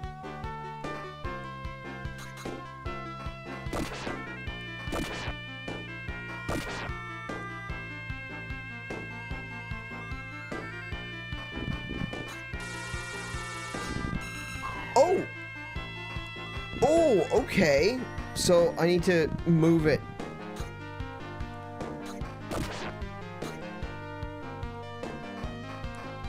Right, I can't break through that. Okay. Oh!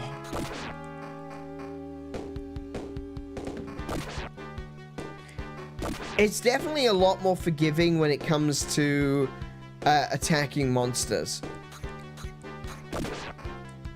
Ow. Maybe not. Alright, maybe not. Maybe I'm wrong.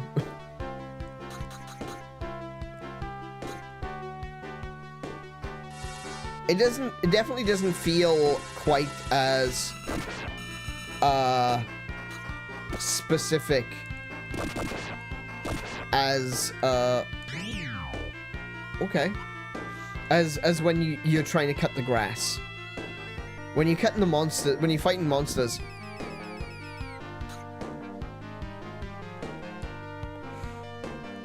Okay. Right. That happened.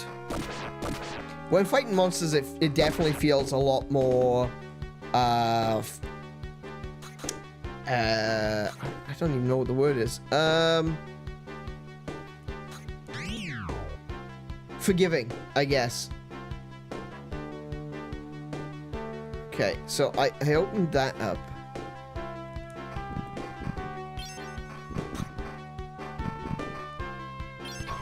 Whoa! Okay, that water is deadly.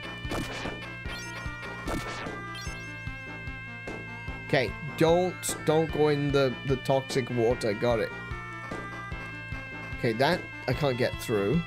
Oh, wait, hold on. Can I...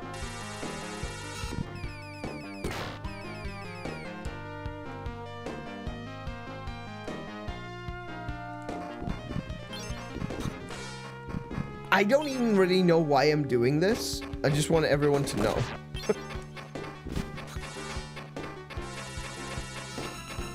Oh! Oh! Oh! Of course. I don't have my sword. So if I don't have my sword, I can't defend myself, obviously.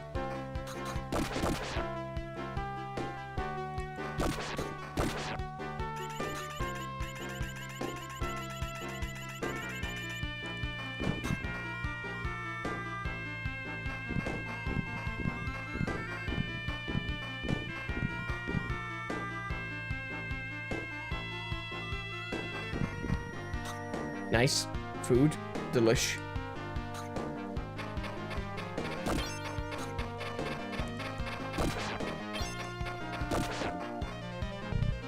Oh, I can move these blocks. Okay.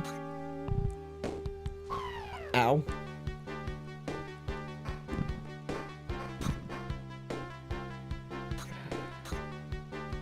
Hang on. There's something else to look at over here. Try not to stand in the water.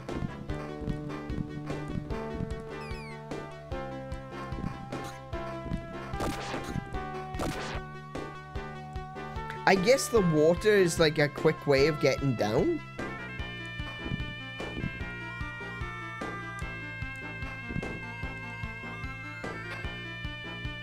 Hang on a second. I've realized something. That Nightbot thing is happening way too quickly. Let me just quickly edit that.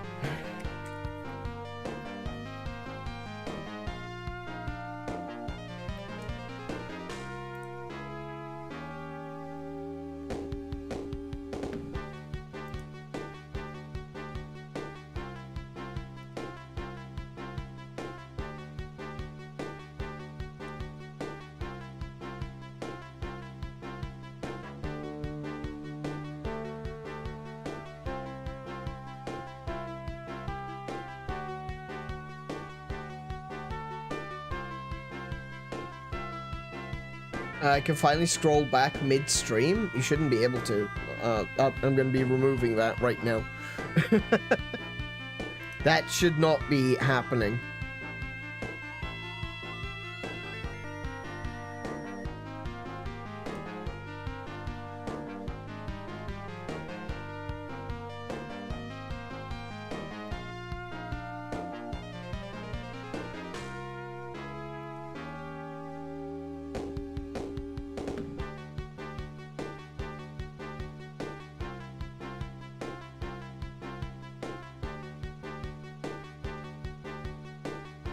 Hang on a second.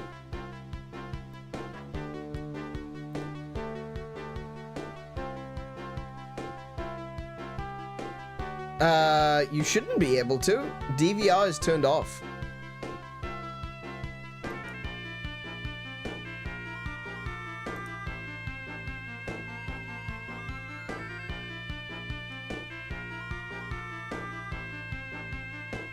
Weird.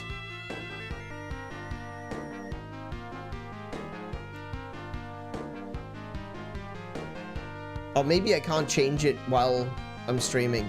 So, yeah. Let me change that to once an hour. Okay. Fixed.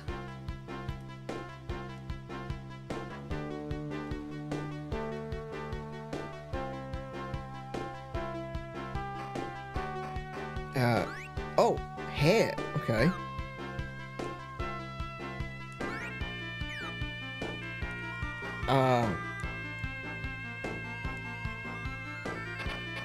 Okay. What do you want me to do, hair? What is it you want? You can seek back? Yeah, okay. Well, that's not supposed to happen, so please don't draw attention to it.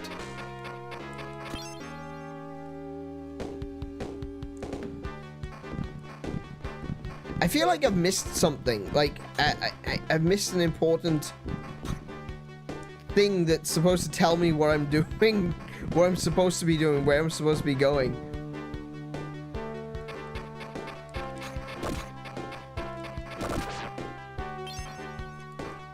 Oh, I can't even reach the coins.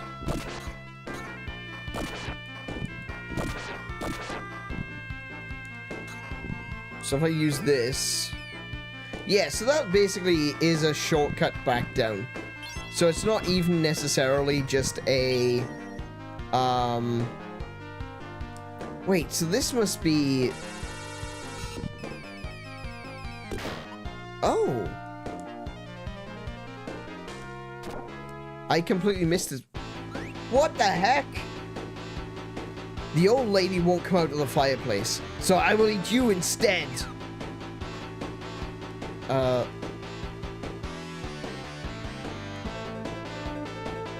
Oh my goodness, that's your... This is your method? Ow.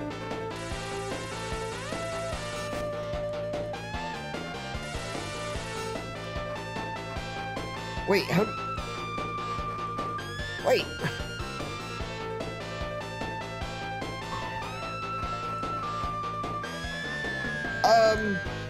I have no idea how I'm supposed to deal with this.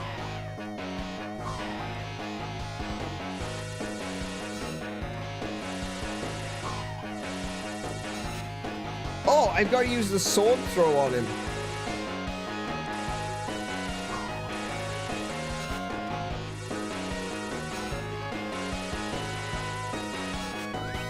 No, it can't be. I lost to a human.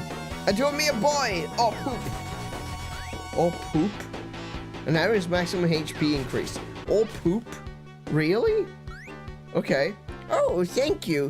The fortune teller was just here. She told us to hide in the fireplace because a monster was coming. She also said that you would come. She really does know all. Meet her in the plaza. It almost seems like she's more than human. Can I hide in there? I can't hide in there. That's not fair.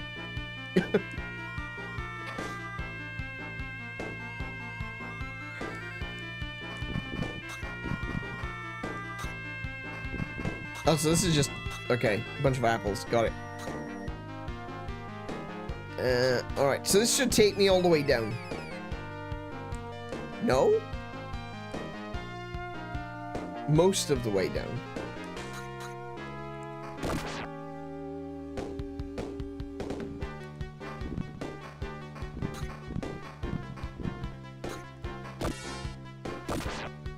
I wonder if I can throw... Can I throw diagonally? No, I can't. Can I throw from up here like this? Oh, okay.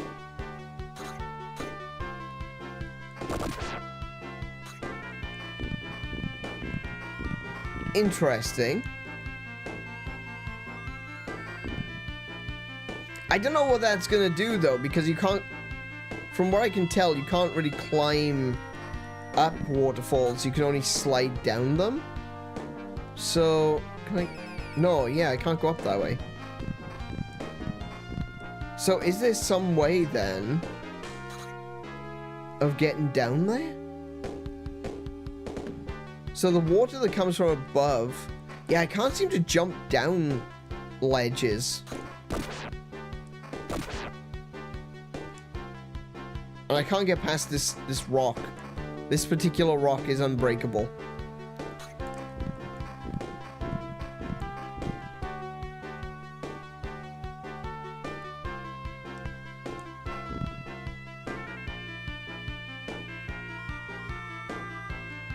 Okay, so the plot, basically monsters always here, light spawn and drove them back, but wouldn't it be cool if we could make them extinct like the indigenous? Whoa!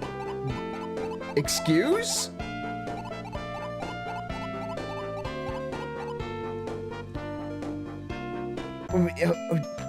What? I don't know what you're referring... Apparently I'll learn to jump later, yeah. I'm not really sure what you're referring to there, Marley, but yikes.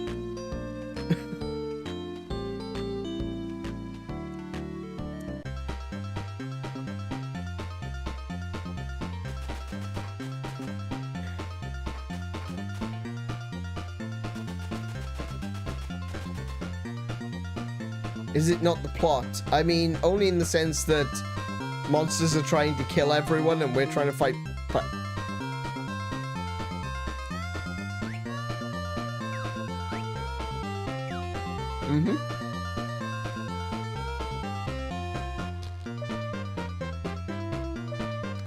Yeah, I don't know about the genocide comment though. That just seems like maybe going a bit farther.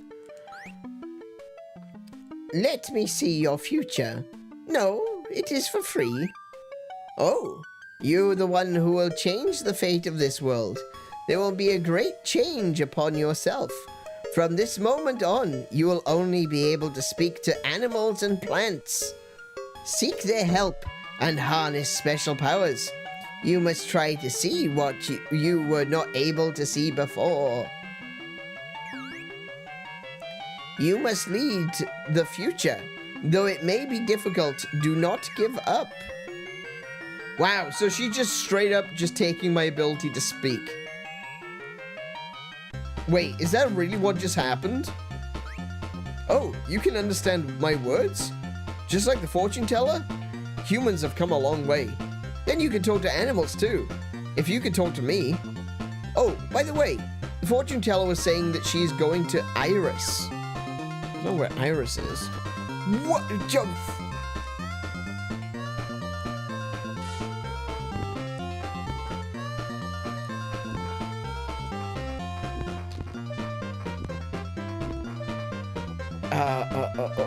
Okay. Oh. Hang on.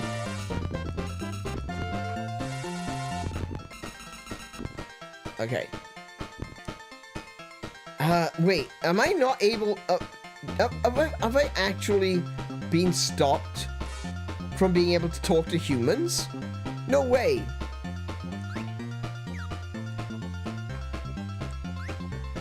Would you like to increase your, no, okay, I can still talk to this one. Hang on.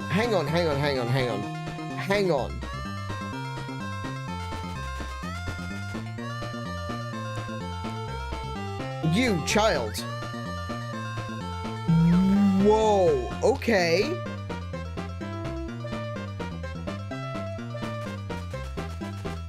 Hold on, so I now cannot speak to humans. I can only talk to plants and animals?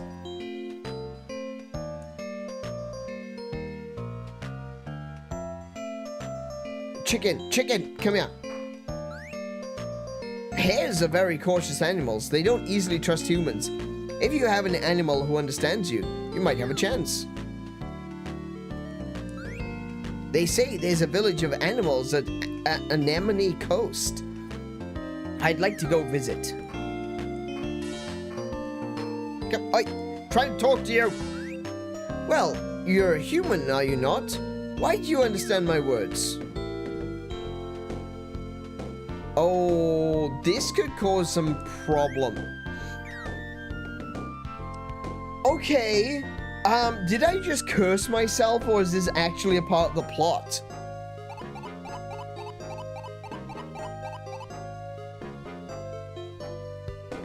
Oh, wait, the hare.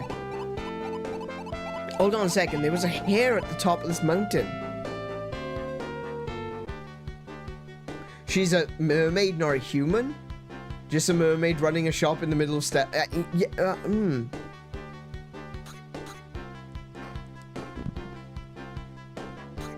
I assume I can't speak to monsters then.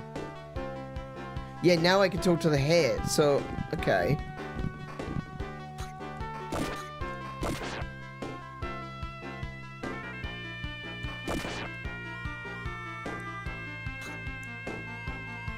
I tell you what though, the game is really pretty for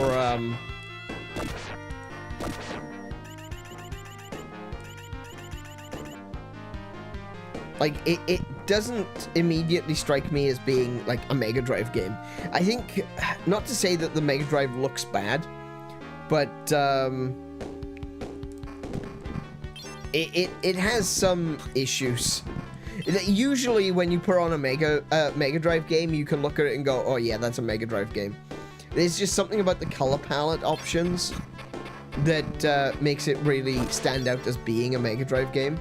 I think this could literally be on anything.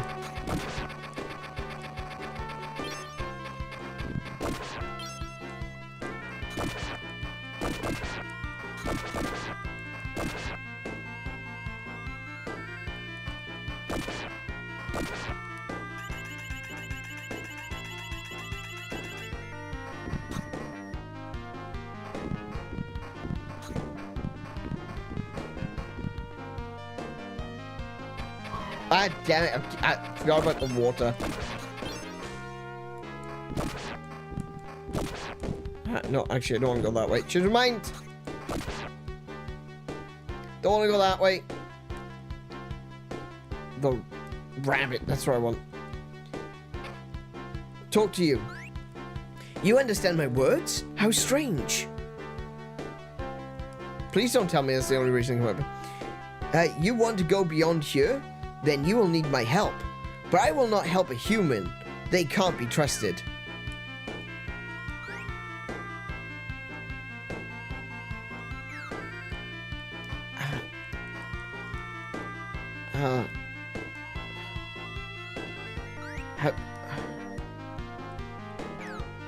I came all the way here for no reason. Oh wait, no, the chicken said if you've got an animal companion, Hares would trust you. I don't have an animal companion yet. Oh, I know. Oh, I just realized what I need to do. Oh my goodness. I'm an idiot. I need to go talk to my dog.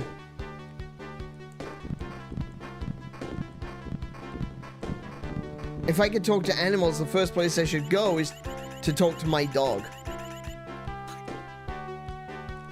So I came all the way up here for no reason. Okay, got it. Tell you what, though, I'm getting a decent number of apples and coins.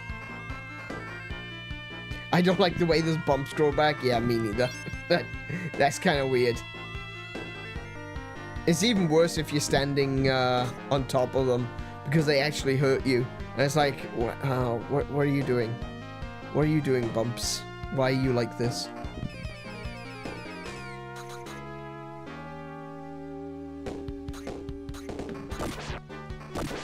Sliding down the hill is fun, though. That's a good idea for creating shortcuts in vertical scrolling levels. It's kind of like snakes and ladders sorts of thing, you know? Or for the Americans in the audience, chutes and ladders.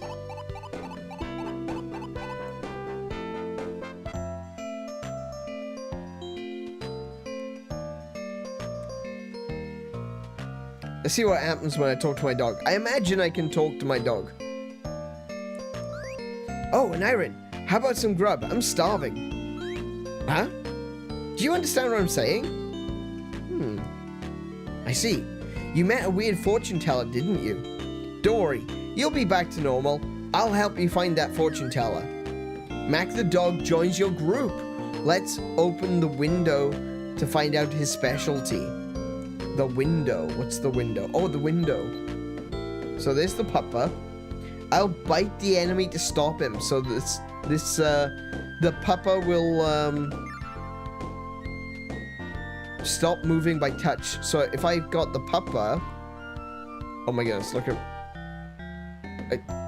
look at the way he's just floating off the ground. Okay. All right. Okay, game. Sure thing.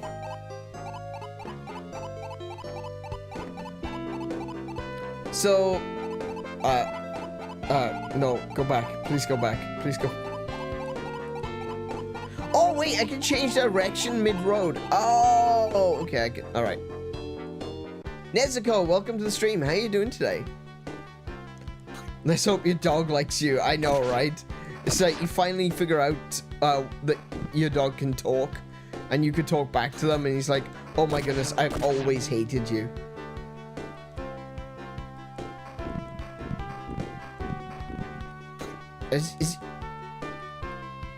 He's not attacking the monsters, though.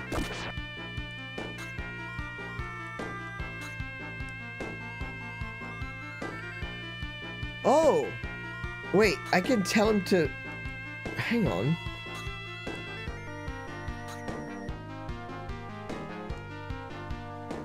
Oh, look at that! Yeah, he becomes like a block.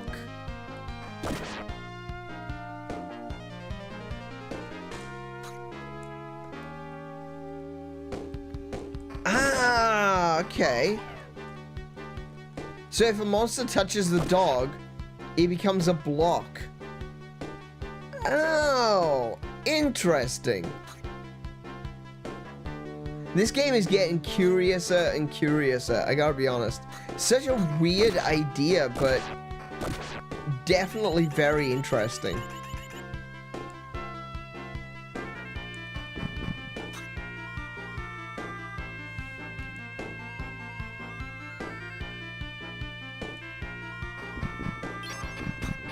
Oh, watch out, here they come.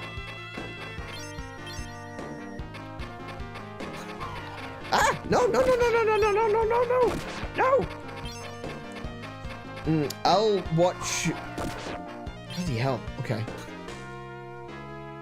I'm watching from my TV, I don't want to chat much for future, don't get hungover. Oh, yeah, don't get hungover, yeah, true. Not the best thing in the world. Hangovers are nasty. Oh my goodness, enemies just keep spawning. Alright, so if you just kind of stand here and let enemies respawn, they will actually spawn to the extent that the game will slow down. That's a little bit of an oversight. You don't want to make it so that there's too many entities on screen. If you can help it.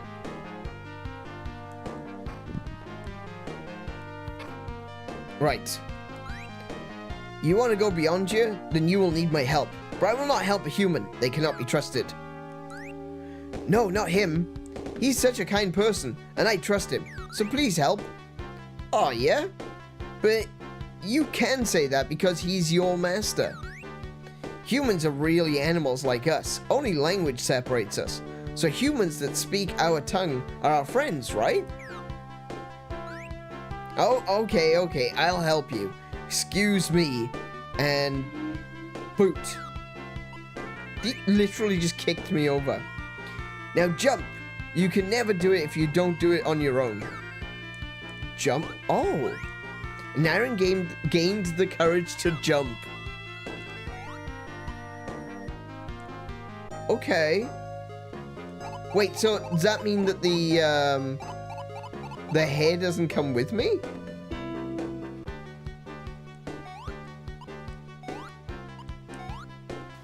Oh, I fell in the water. Okay. Where there's a will, there's a way. Isn't that what you humans say? Apparently. Okay. The jump is very floaty. Your dog drowned for a second? I think I drowned for a second. Anemone Beach. Didn't they say that there was a village of animals here? Let's take a look. Oh, yeah, look, the presentation of this game is so good. I do agree with what Kat said earlier, though, is that they were so focused on presentation that some of the other aspects of the game have kind of gone astray. Wow, okay.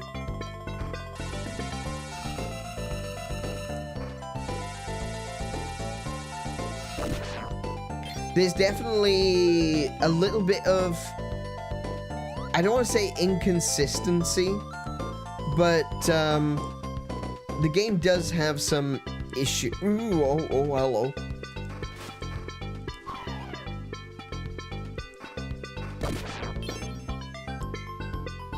the game definitely has some issues with, like, hit detection.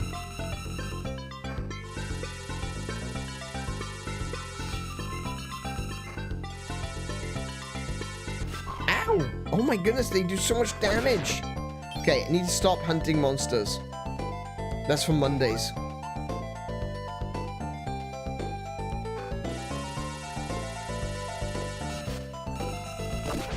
Nice.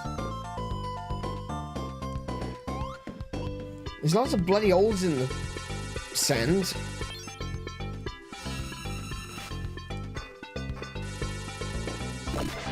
Okay, so definitely throwing sword better than swinging sword.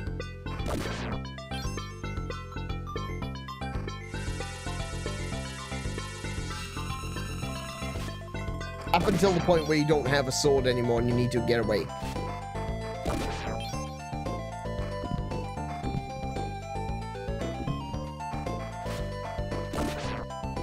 Ah, another bloody hole.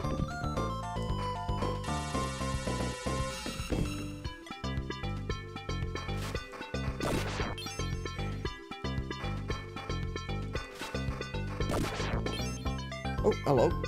More coin.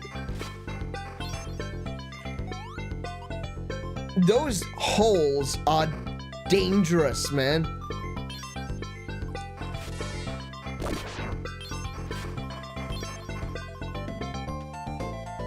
Oh, what's this? Oh, it's just a place to hide.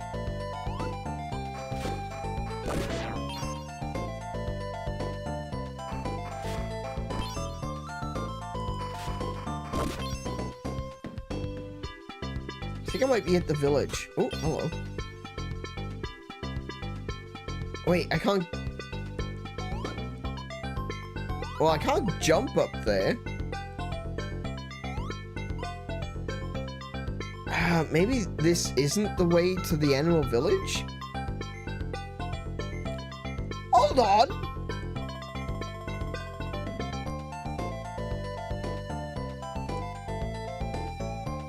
Hold on!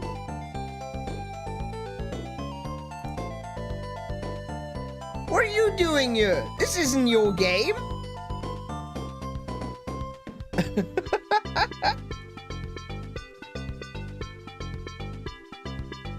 Well, okay, I wasn't expecting that.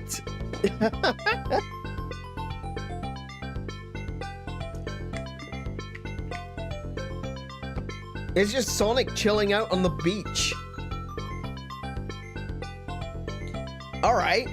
I wonder if I can get to him and talk to him, perhaps. I don't know. There's, like... Can I climb this? Hang on, can I climb that? I can climb that. Well, but I can't get over the... I can't... But... no. Oh, I got hit. Okay. How do I get up there? There's gotta be a way to get up there, right? Oh, there is. Oh, I walked straight past it right at the beginning.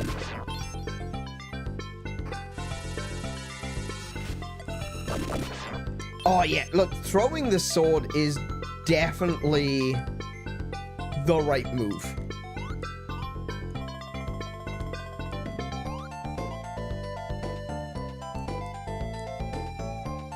Oh, I saw there's money there. How do I get to that? Oh, wait. Hold on.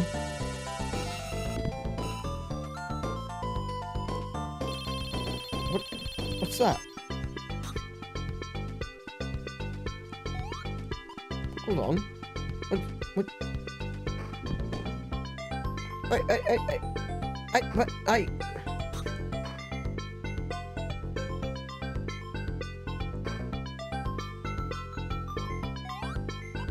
Are those like coconuts?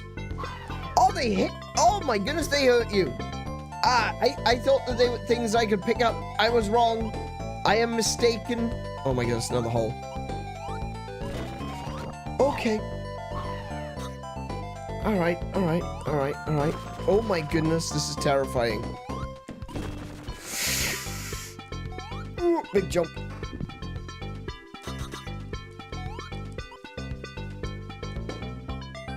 Wait, how do I get over there? No. Oh wait, can I throw... Oh, I can't throw it that far.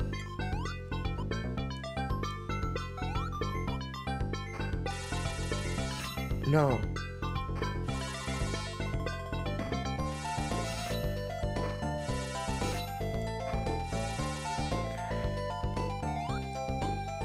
Wait, you tell me I can't get over there? Maybe I need, like, a long throw ability?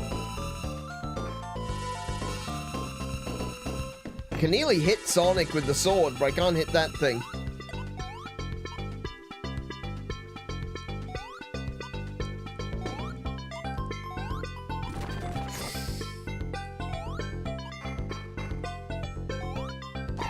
Oh no! What?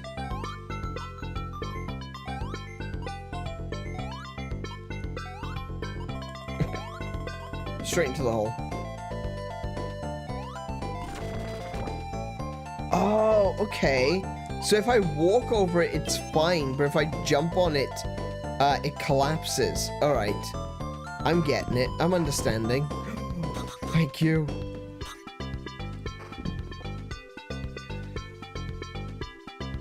Yeah, but as I was saying, I think I agree with Kat that ultimately I think they did a lot for presentation,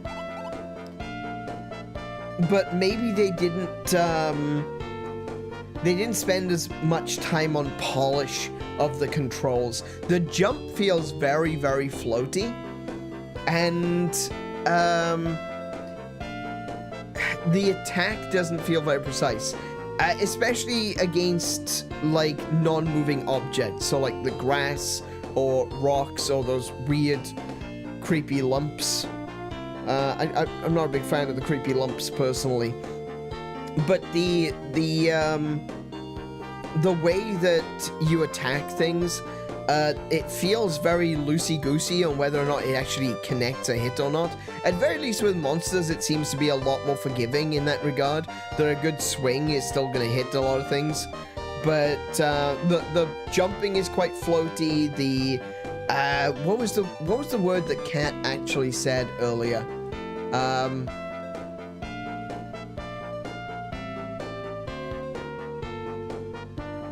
Where was it? It looks like they spent more time making the game look adorable than making sure the animations read well. I think that's absolutely accurate. It's beautiful, it looks good, but it definitely has issues with what you're seeing and what you're reading as something that is happening on screen. Tanjiro, welcome to the stream. How are you doing today? My sister told me to go to this channel. You're very welcome. I assume that your sister is Nezuko, yeah? What does my sister do in these streams? She chats, that's all. There's nothing weird going on. I can assure you that. Chats about anime, chats about games and stuff as well. Like Legend of Zelda. We play a lot of Zelda on this channel.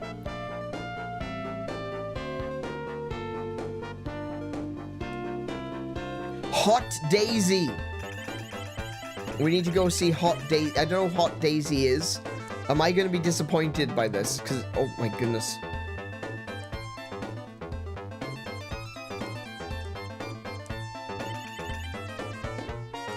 Okay, can't go that way. Run, run, run, run. I'm guessing Hot Daisy is the name of this volcano. Oh, a golden apple. I still don't know how to get the notch apples.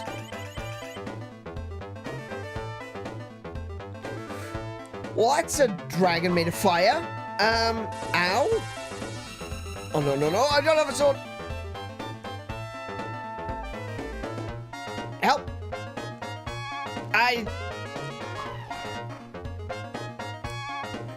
Okay, the dog doesn't stop the dragons.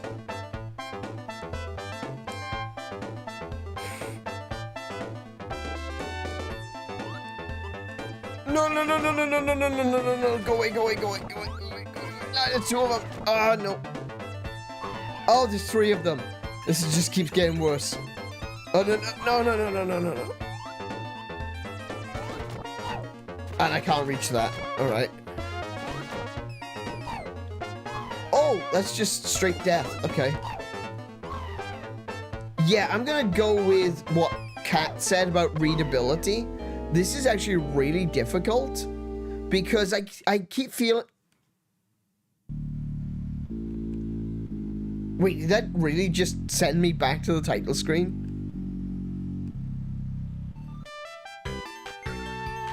Soleil? No! What? Hold on a second. Hang on. You've got to be kidding me. We are doing a full rewind here because that's insane. Let's go back to the beginning of this area. Okay, so apparently if you die, you go all the way back to the beginning. That's brutal.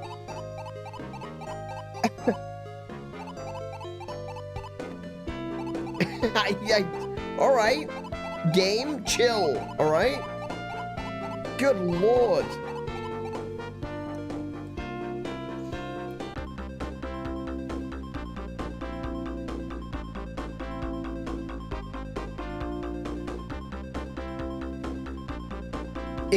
Yeah, that's where I was getting at. That area just, like, out of nowhere, massive difficulty spike, and then when you die, puts you back at the beginning of the game. Now, is there a means by where I can save?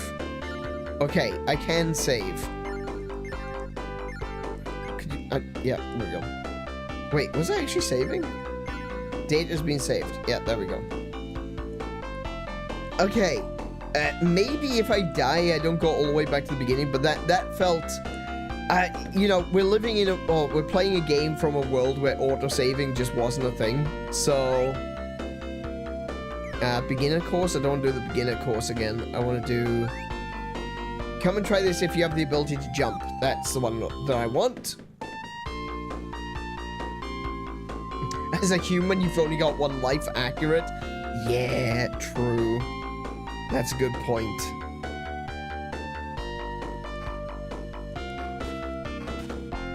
Am I gonna have to... Let's just... boomerang these trees. Not trees.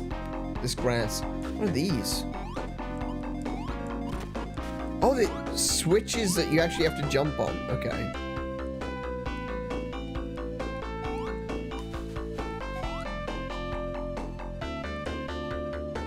Why did I do this? What?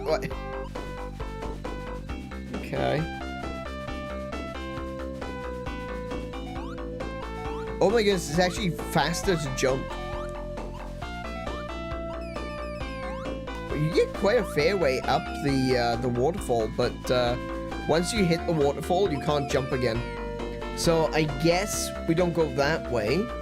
We can walk across shallow water, which is very similar to Legend of Zelda, Link to the Past, but you can't go into the deeper water.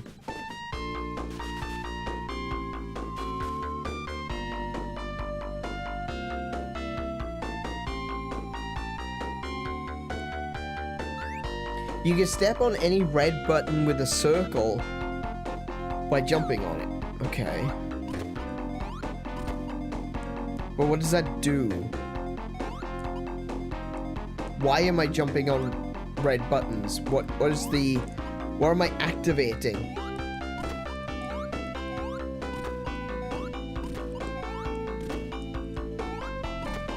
It's almost like,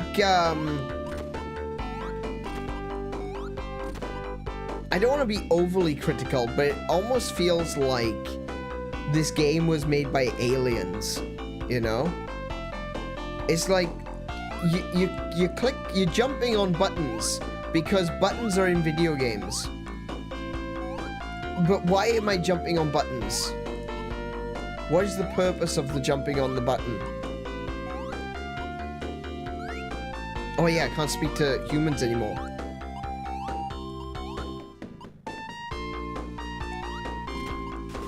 Oh, see, that one actually had an effect. And I could actually see where the effect was leading me.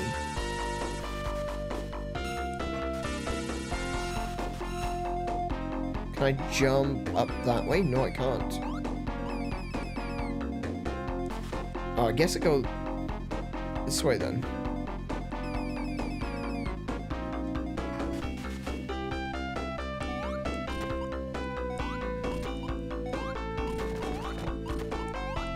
So is it just that one of... Oh, so some of the buttons activate traps. Some of them activate the thing that... Okay. But you see what I mean about the whole, like, created by aliens? Like, if an alien looked at a video game and was like, oh, well, video games have got, like, buttons in them, right? And so they made a game with buttons in, but didn't understand that the buttons have to do something. Oh, hello. Kind of walked straight into that one. It's very much game mechanic, right? There are buttons because games have buttons. Yeah, exactly. That's exactly right. Why am I pressing these buttons? I don't know.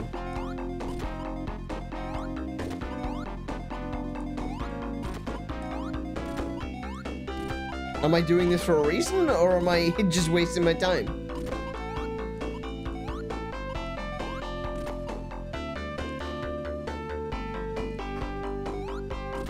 See, oh my, that's a bit cheap. That's a bit mean.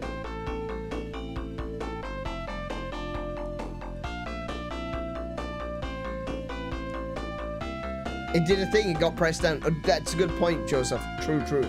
How are you today, Aniron? I'm doing pretty good. I've just started playing this game today, and I'm discovering new things. And I love to discover new things. I can't jump across that gap. Are you serious? Oh, there we go. I love discovering new things. Things I've never really experienced before is kind of why I have this channel, because I want other people to discover these games as well.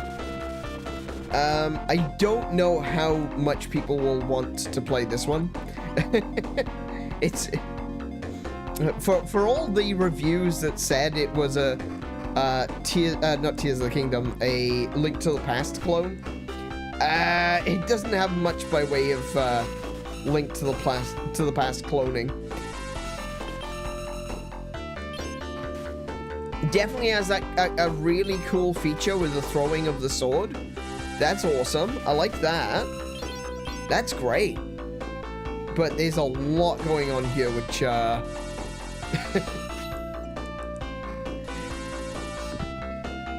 Oh, no, the bees again. Oh, there's too many bees on screen.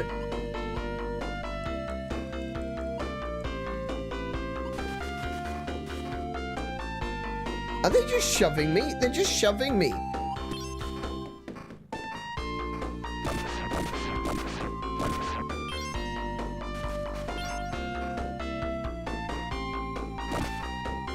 Bloody hell.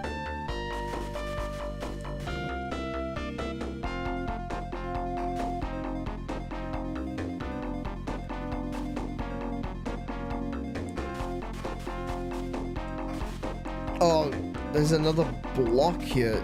Am I gonna have to try and find a button? I guess I'm gonna have to try and find... Oh, hello.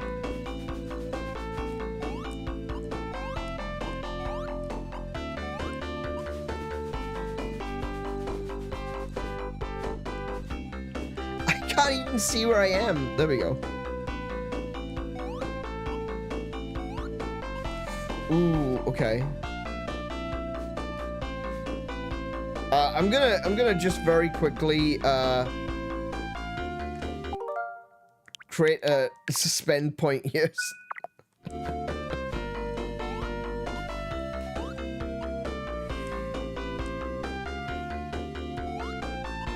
Whoa, no. Whoa, now, chill. No, it seems that the bees don't hurt me, but they were just shoving me back. And they keep you stun locked. So with all those bees on screen all at once, the frame rate was tanked. Ooh, thank you.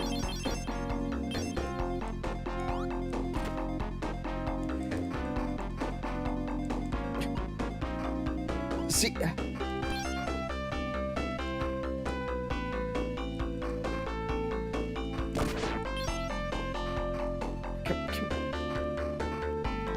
Why can't I hit you? How do I get to that apple? There's gotta be some way of getting to that apple. Maybe I need to come... Oh, hello. Hello, hello, hello. What's this? Okay, I can't seem to go that way. Maybe I have to come back with another animal that allows me to swim? I guess? So no danger, just inconvenience? A major inconvenience, yeah. Oh, wait. Ah, no. More bees. Honestly, I'm fine with them not dealing damage, but yeah, it's bit of a major inconvenience when the frame rate tanks.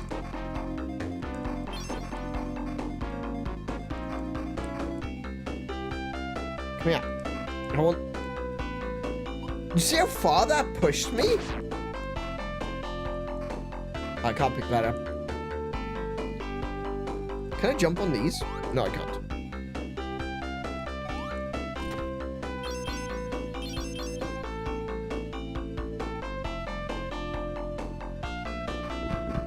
Please have apples. I require apples. Please. Please. Please. One apple. Lovely. Amazing. How to get the apple, Google search. Oh yeah, don't spoil though.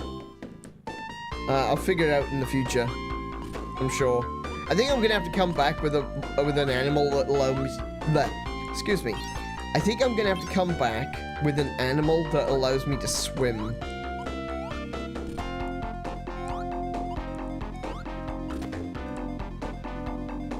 Looks like the game could be improved by having a larger hitbox on the sword. Definitely a larger hitbox on the sword. And, yeah, because look at that. Look at the way, this is what Kat was saying earlier about readability. Look at the way that the sword is clearly swinging over all three of these boxes, but it's only hitting the one directly in front of me.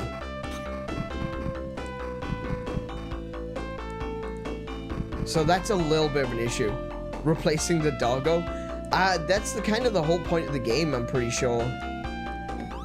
Oh, I can't jump on those logs either.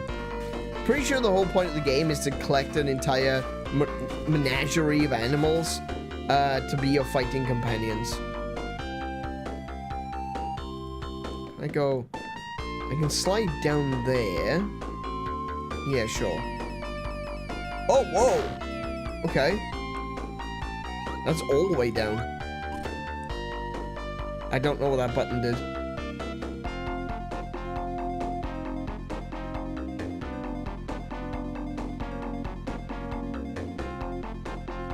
Okay, what does this button do?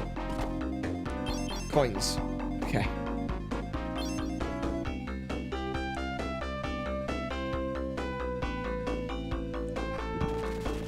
Oh, okay. Right.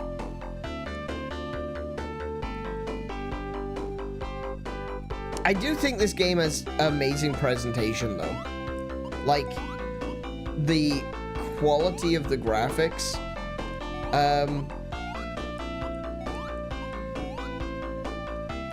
And the fact that it's got, like, eight directions of turning, and the character moves smoothly between them is fantastic.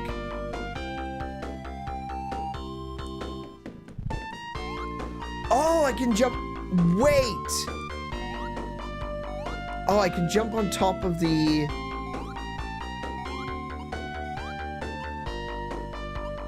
Oh, I'm confused. All blue blocks can be pushed.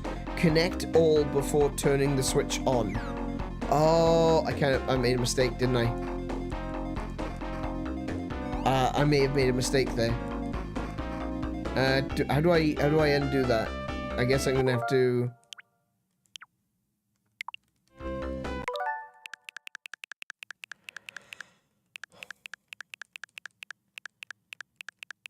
Okay. I can't believe that I'm actually using that functionality. I don't usually use it. There we go. Can I break that? Oh, wait, oh no.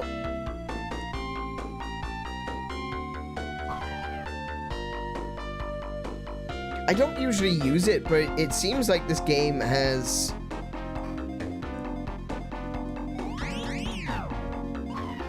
Okay then.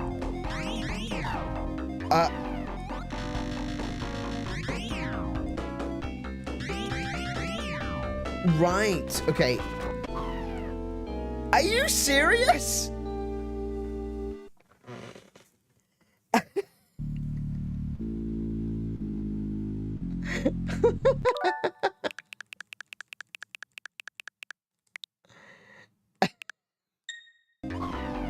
Okay.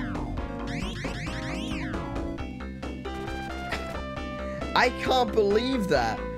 It actually put me on a block that, on a tile that fell from under me. That's so cheap. That's awful. Oh, see if it drops you off the last save. Oh, I should have. I didn't even think of that. Good point. That looks like spikes. I don't want to go that way. Okay, next time I die, which I imagine is going to be sooner than I want to believe.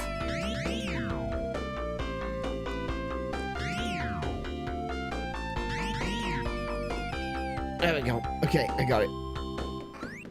And Aaron gained a silver medal. Hooray!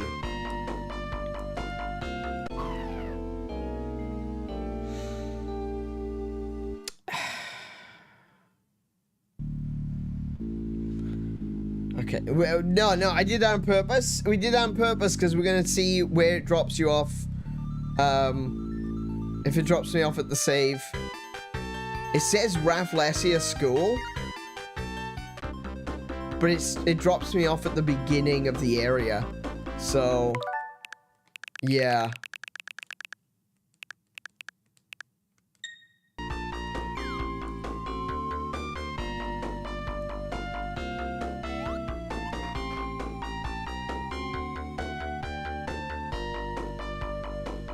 Wait, where am I? Over there.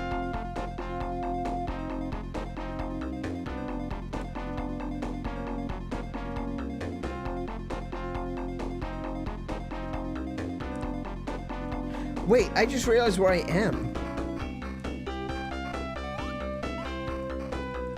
I'm at the beginning of... sorry, I'm at the end of the bronze medal path. Please have not bananas. Please have apples. I have an apple. I have one. I have two. I've got 2 apples. I'm good. I'm still alive. So, they kicked me out. So what do I do with the silver medal then? Like, are there any more lessons I need to learn? Hi. Can't speak to him. Of course I can't. Oh my goodness. Each of those sides is the course endings. Yeah, I think that's what it is. You're right. It's not very clear though, is it? Is this a course? Is this the difficult course? Oh yeah, accelerated jump. I don't have accelerated jump. There was a way... There was a sign that I saw during the first one, which said this way to Monster Canyon or Monster Hill or something like that. I can't remember what it was. We can quickly just go around. No, I don't want to do that. That would be silly. No, it's got spikes on it.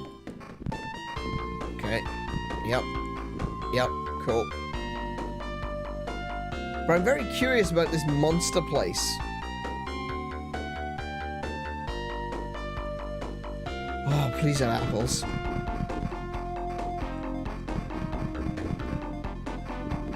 Do you know what? Okay, this is going to be a weird comparison, but the way he breaks the boxes kind of reminds me of Minecraft. You know? You're breaking the block that's directly in front of you.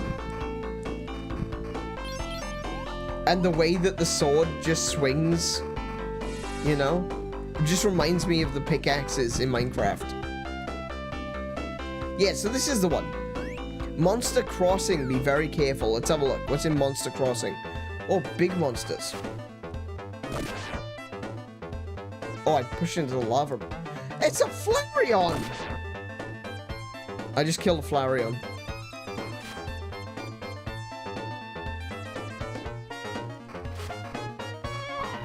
Oh, okay, I can't hurt them when they're in a ball. Look, it's a little Flareon.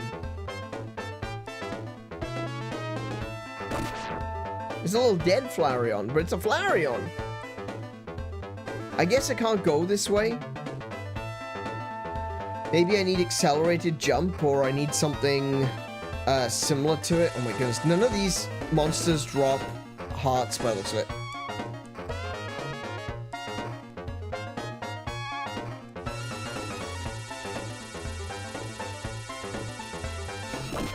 Yeah, they don't drop food. Ah!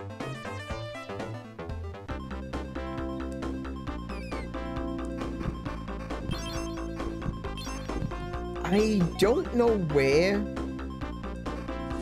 I'm supposed to find a consistent source of food.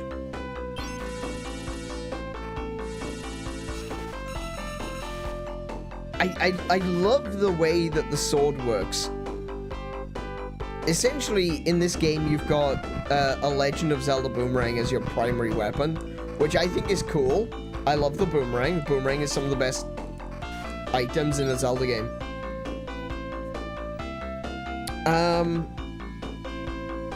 That's fine.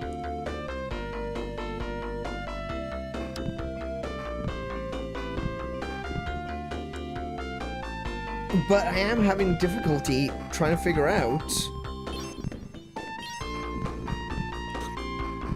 where I can get food from. And I'm realizing without the ability to talk to humans, that's gonna be huge. Because if I can't talk to humans, I can't stay at an inn.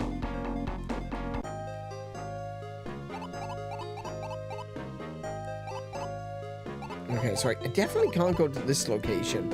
I'm not sure why it's on the map if I can't go there.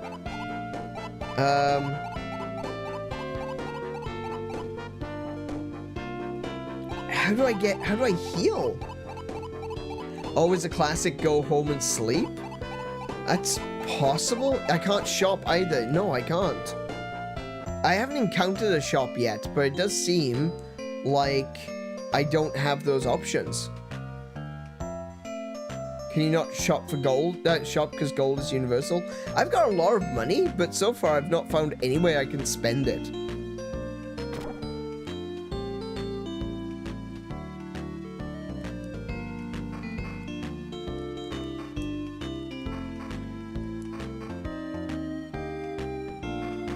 I cannot sleep.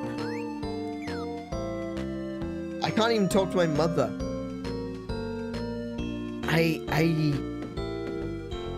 How do I heal?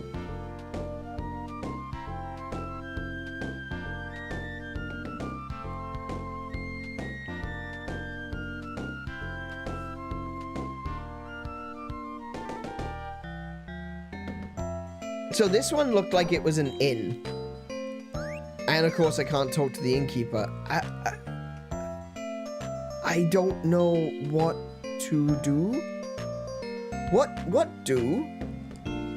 What do, game?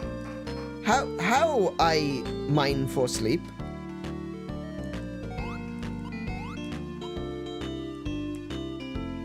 This is just like me in real life. Can't bloody sleep. Oh, what about this cow? What does this cow offer me? I like flowers. I can relax and be myself here. That doesn't help me. I was hoping for milk or something. Come here, dog. I don't know why the dog suddenly has the ability to fly. I'm not gonna say that it's, I'm opposed to this, but, yeah, the dog does somehow have the capability of flying right now. I want to get to that. Maybe with the... Hang on, is this new things to discover now that I can jump? Can I jump in the well? No. Can I jump off a bridge? Oh, there's a bridge. Let's see what I can do. Nope. Oh, there's cannons. I can't talk to that guy. Yep.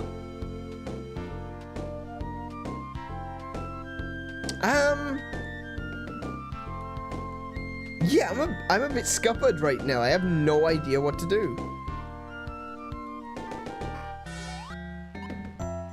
Can't seem to jump into the fountain.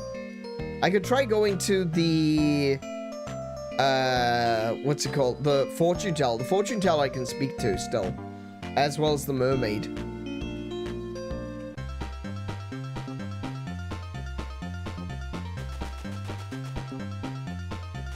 Hang on, what, can I talk to these things? Or are they considered... No, I can't talk to them. Okay. I just attack them instead.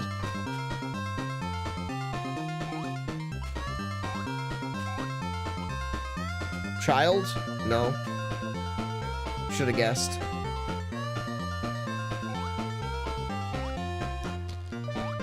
You, flower, tell me. No. No. Never mind. Going to Iris. Where's this Iris place? Or person? And the fortune teller's gone. I do not understand. You! Why are you just sitting there pretending to be a pumpkin? Weirdo? 800 malins for HP increase. No. That's for increasing the total number of HP. Yeah, I've not encountered anywhere that I can reliably get food.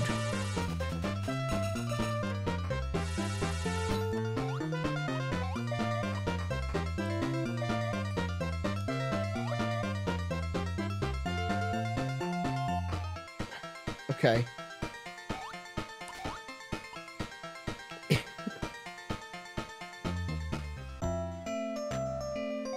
Yeah, I do feel a little bit lost right now, yeah. Didn't the game hint at a fortune teller location directly after the course? The curse, maybe you need to refine them. Yeah, I just went back to the fortune teller there and they didn't say there was no fortune teller in there. I assume that the fortune teller does exist somewhere else in the world, but the problem is I can't really go anywhere because I need to heal. No, no, no, no, turn around, thank you.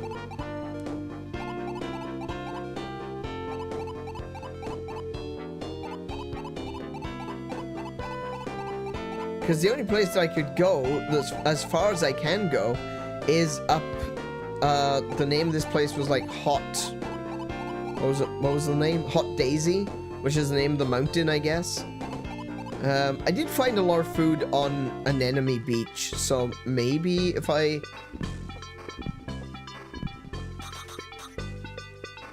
Interesting. See, because now that suggests to me...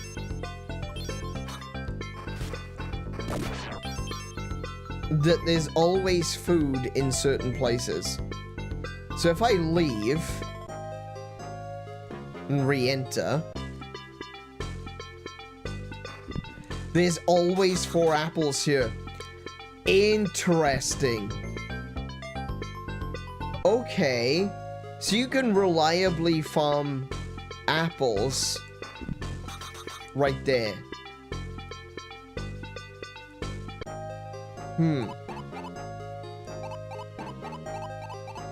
So the last time we went to Hot Daisy, I immediately died. So first things first. We're creating a suspend point. I'm going to save in-game as well. There we go.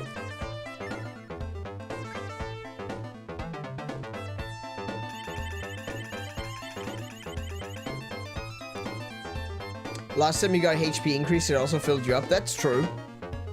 That's true, but I don't have 800 gold.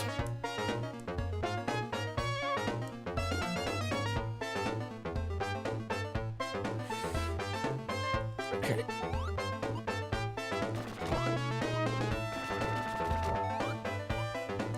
Yikes.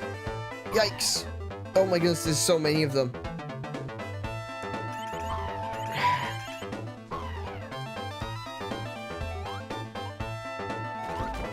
Oh, I actually cannot reach that. And I can't hurt those things.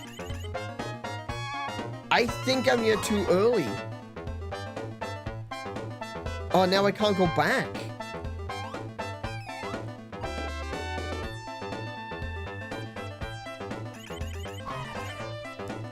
See, I can't hurt them.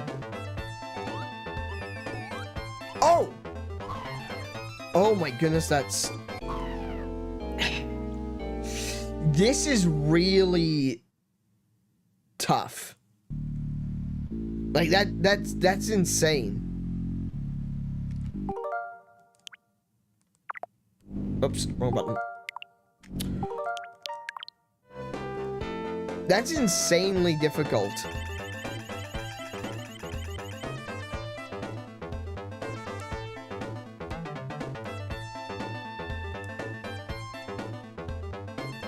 Especially with the...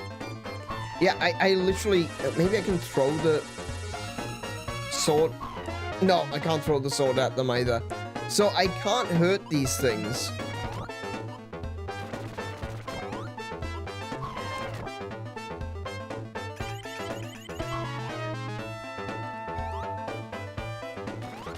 Yeah, I can't reach that, so I need to... Wow. What?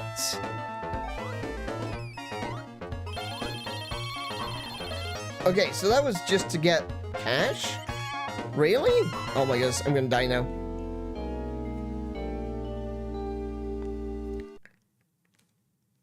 Okay, so apparently...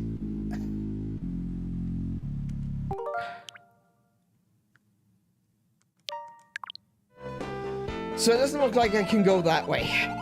Let's assume that I cannot go that way for now. I do have the ability to jump now, so what can I do? Is there anything in an enemy beach that I can do with the jump ability?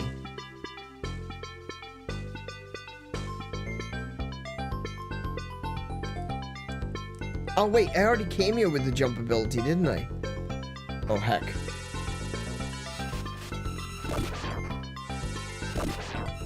Yeah, I actually completely agree. 800 is incredibly steep at 1 gold per monster, and it's not even guaranteed 1 gold per monster.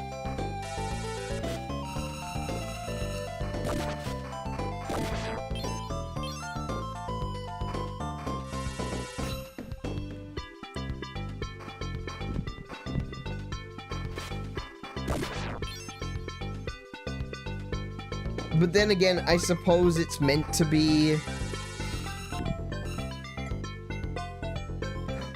Oh! Wait, was that the way to get over to Sonic? Oh my goodness, go away. Oh my goodness, go away.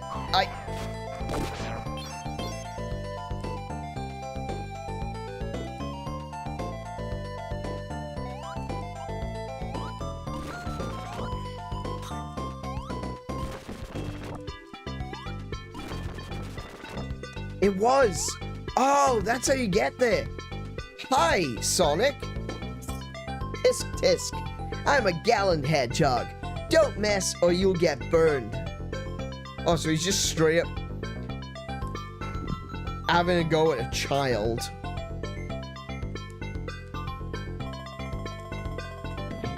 Oh my gosh. Oh my gosh. Oh my goodness. What the? Okay. So there's a shortcut there. Can I get to that? Please tell me I can get to... Wait, is this the village? Oh, this is the You know what? I'm gonna let that happen for now. Oh, I can't go that way. Okay.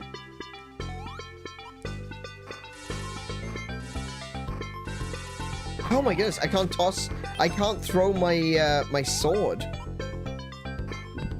Okay. What about this way? No, I can't. I won't be able to reach it. Damn. Okay, so I guess we go into the village.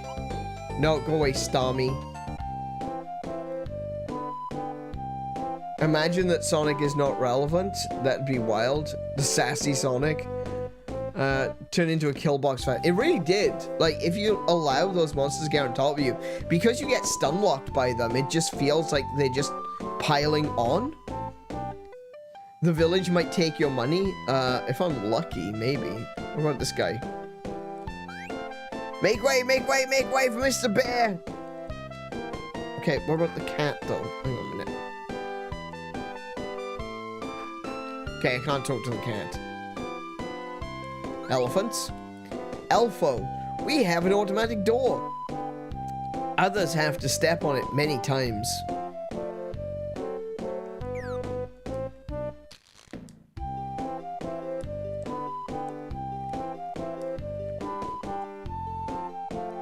Is that what you mean?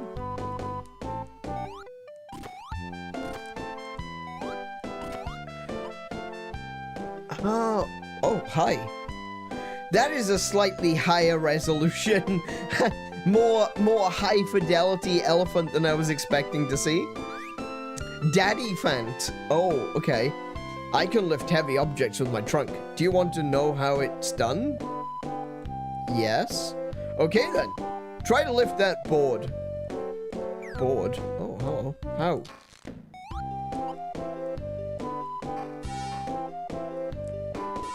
How?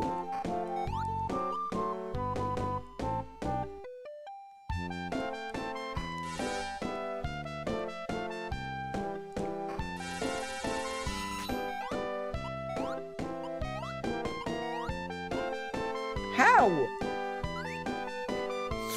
Throw out your doubt. Just believe that you can do it. That's not how a game works. An iron can now lift things. Press A in front of the The lift button is the attack button.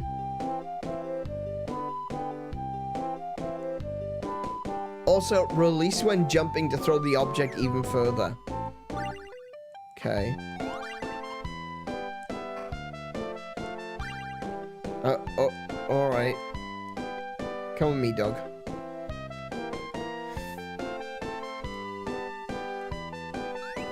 Ramsey's Animals for Hire. Come in if you're looking for partners. Ooh, what have you got on offer? There's a cat.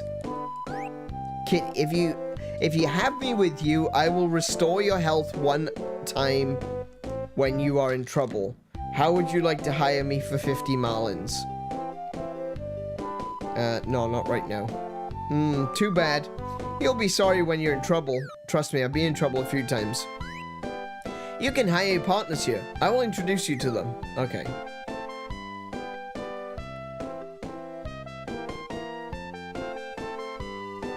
I guess I will need the cat at some point.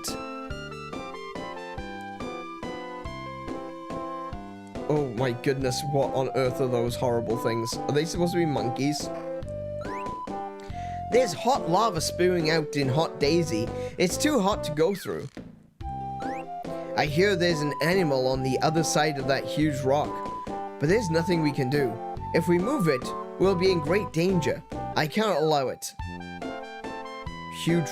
What huge rock? The top of the rock of reflection. Sorry, to the top of the rock of reflection. To the right is the rock of prostration. Touch and repent. Okay.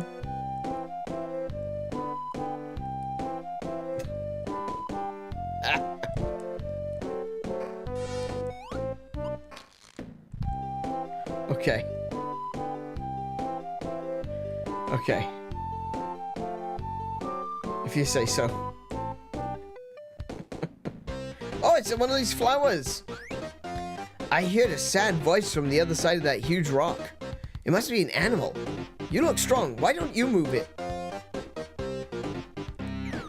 Okay. Oh, I can. Oh my goodness.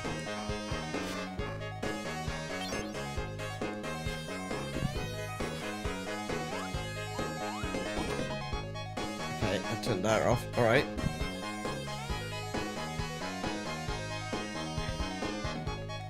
So this area has got strong winds that we need to kind of deal with. All right. That's fine. As long as it doesn't blow us into monsters. What did I say? Wait. Speaking of... It's more weird... It's more weird things! More weird things poking out of the ground! Oh my goodness. So... So this is one thing that, kind of has my attention. Something which is, kind of difficult to... So, monsters have invulnerability frames. You can't just hit a monster twice in a row. You actually have to wait for them to stop being invulnerable before you can hit them again.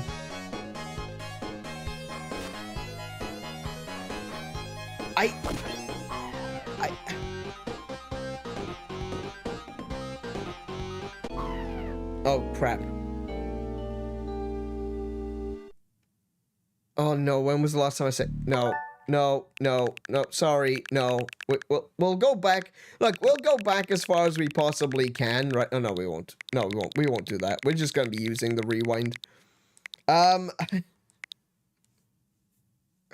This game is incredibly unforgiving. Normally, if I was playing this game by myself, I may have actually given up by now. Just trying to think. Where did... We'll just keep going. Where did I save last? It was all the way up at...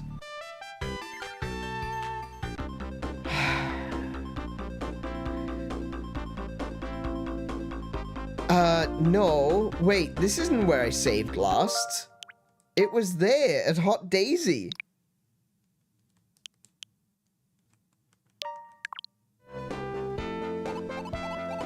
So it put me down at the training area anyway?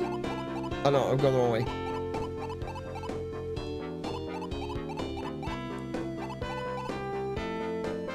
Interesting. Okay,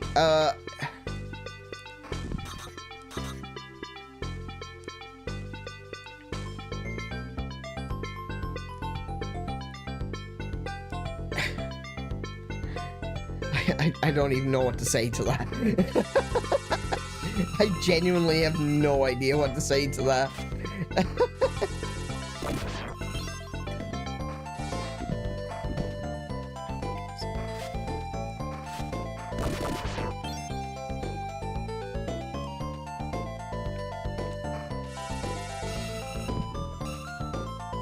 I don't want to use the rewind and stuff. I'll use save states occasionally. I just don't like it. I feel like it's cheating, honestly, and I don't like to cheat. But like when a game is being ridiculously unfair, I think it's kind of acceptable to use some of those additional features that we now have. Like I think a lot of this game, if this game was made today, it would have autosaves, you know? Okay. Get threatened by Sonic. Brilliant. That's what I wanted.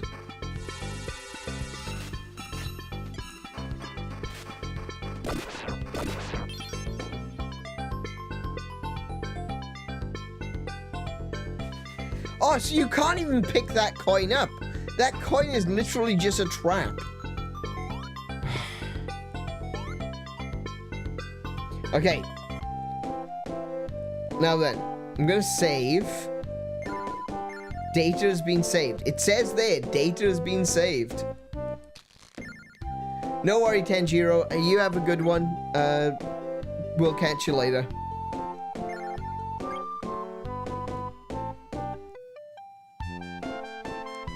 Alright.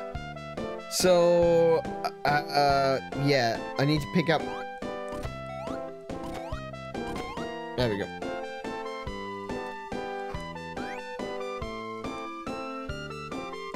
Yes, okay, then try to lift that board. Cool. It won't let me lift it. It's literally not letting me lift it now.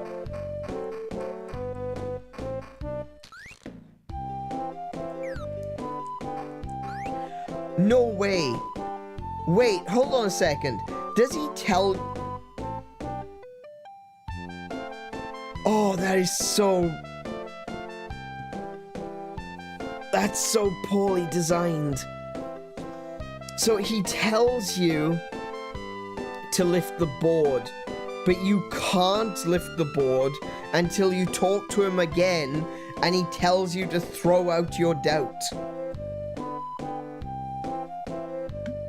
I have never seen a game made like that. Wow.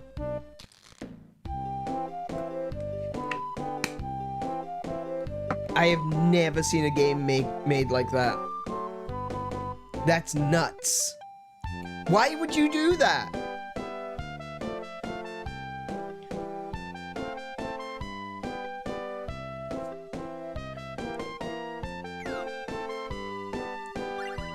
Why would you make a game like this? I think I will pick up the cat now, to be honest.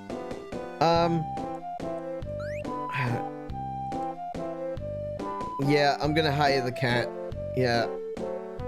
I'm so glad. I will return here when I've done my duty. Let's go. Okay, so yeah, to answer Joseph's question from earlier, it's more along the lines of, you can... How do I want to equip the cat. How do I equip the cat?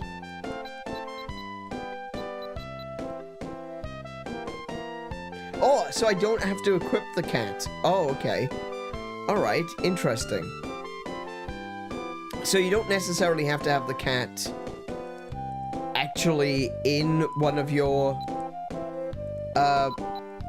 animal slots, I guess. It just sits out here. Okay. Yeah, but so to answer Joseph's question from earlier, it does seem that when you die, the cat will go back to this location. You have to come back and hire them again. Hey Mint, welcome to the stream. How are you doing today?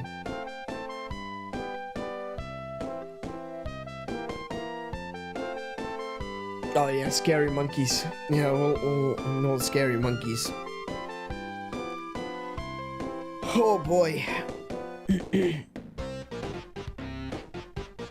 I think you don't trust the game to have passive action.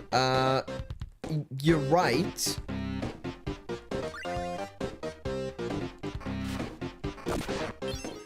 But I can't, like, the only thing I can do...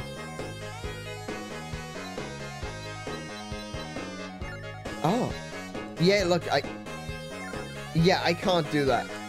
I can't select it. If I select the dog... That's fine, but if I select the cat, I can't. So I'm gonna do another one of these, because this game is really brutal for lack of saves or lack of oh goodness, I can't even hit the bloody thing.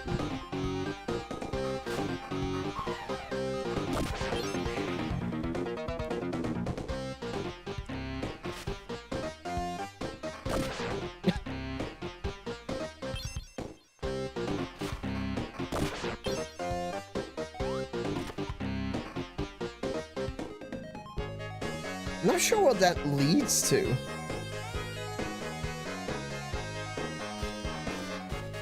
Oh, did that? Oh, right, I see.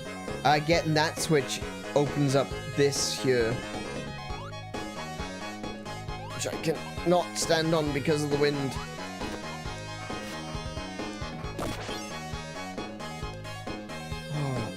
I may have underflowed and wheeled backwards into purgatory. I'm so pretty good, I guess. Nice.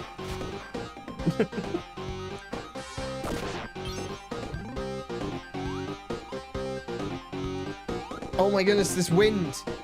Oh, this wind is brutal.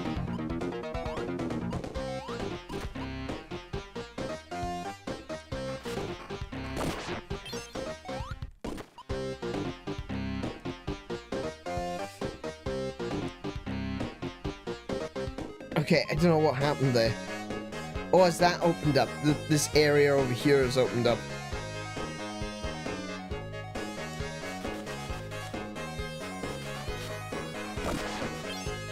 No?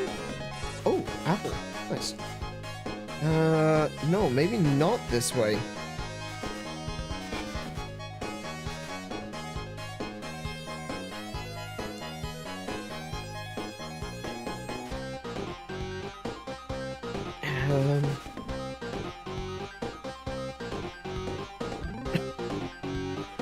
I don't know what that did. I have no idea what that button did.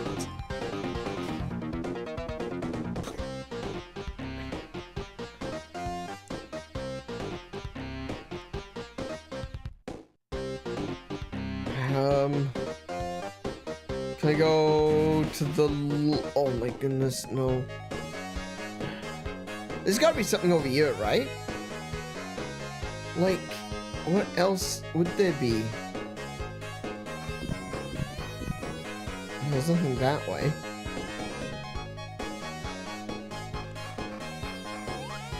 Like, there appears to be, like, another switch there, but I don't know how to get to it yet. Oh, goodness.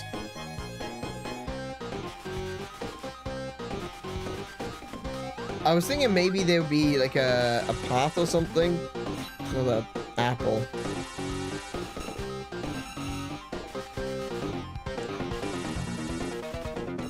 Okay, so we seem to be consistently getting apple drops from the grass, which we weren't getting before. So that's better. Is it? I literally don't have anywhere else to go.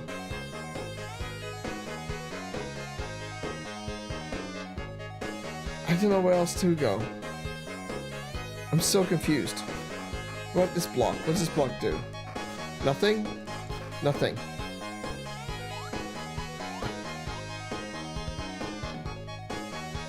Oh, wait, there's a...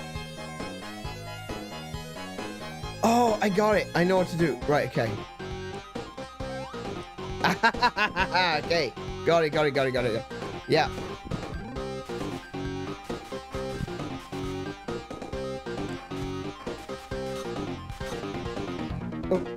Oh my goodness.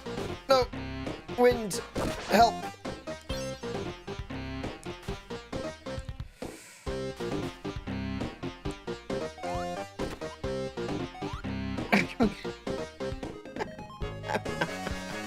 You literally can't jump into the wind.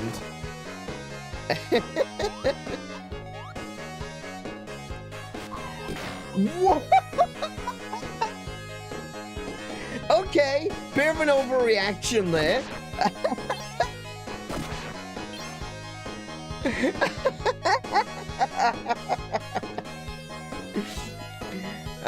This music sounds like GarageBand, a jam session on the fresh electric keyboards. I would describe it as radical, but specifically from 1997. Yeah, I actually kind of like the music. It's pretty cool. One of the things that I've probably enjoyed the most about this has been the music. It's pretty catchy tunes. Not the best music in the world, you know. It's not gonna be up there with like Final Fantasy and Legend of Zelda, but it's pretty good. To be fair, pretty good. definitely has the Mega Drive problems, because the Mega Drive sound card was not good.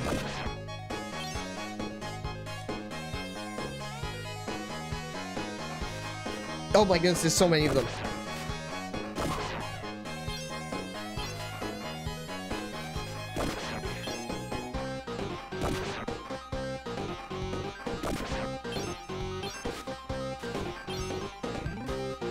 This looks suspicious to me.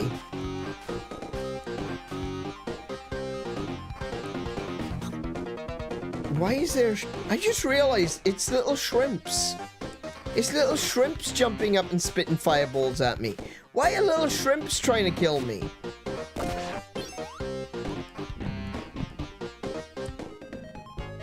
Okay, what's that for?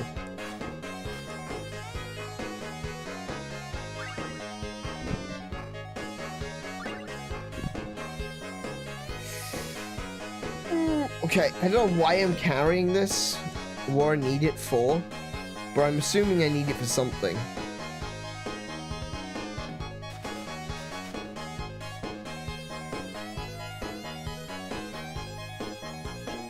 Oh, this is where I came from.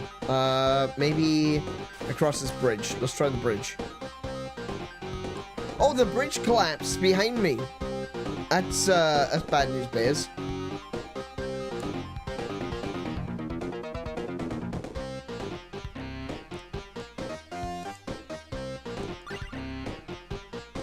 So there's another one up there.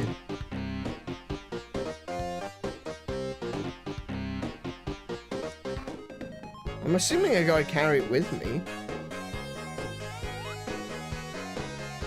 Not sure what for yet, though.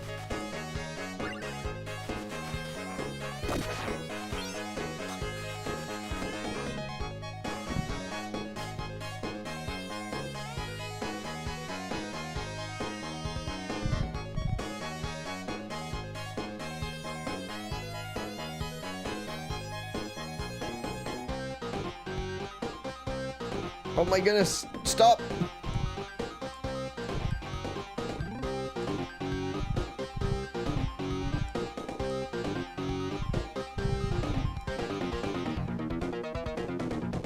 Wait, how do I do that?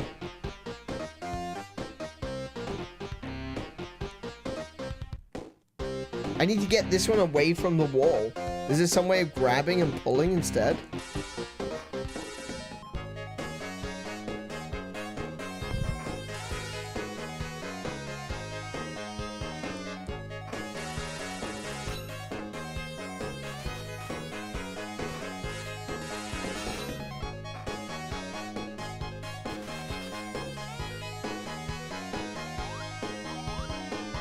Oh, good gravy. Come on.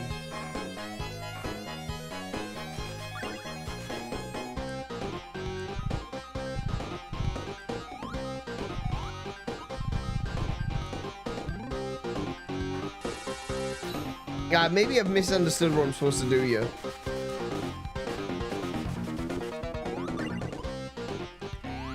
No, that was not it. that was not it. No. Let's try the other one. Let's see if I can get something out of this board. Oh my goodness. The guitar riff's gonna be in your dreams. Yeah.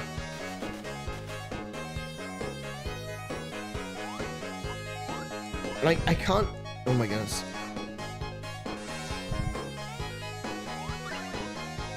Yeah, I can't... The other board is gone. Yeah, I can't seem to do anything with this. I don't know what I'm missing out on. But I'm going to assume that I don't need to do that. I'm going to guess that the golden apples are kind of just like bonus HP.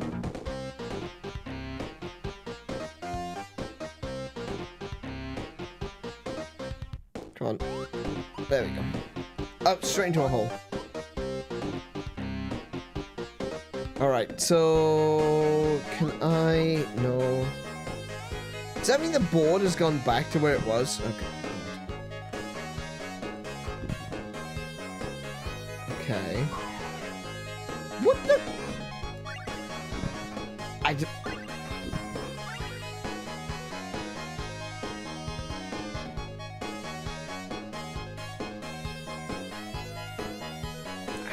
I'm not sure what I need to do.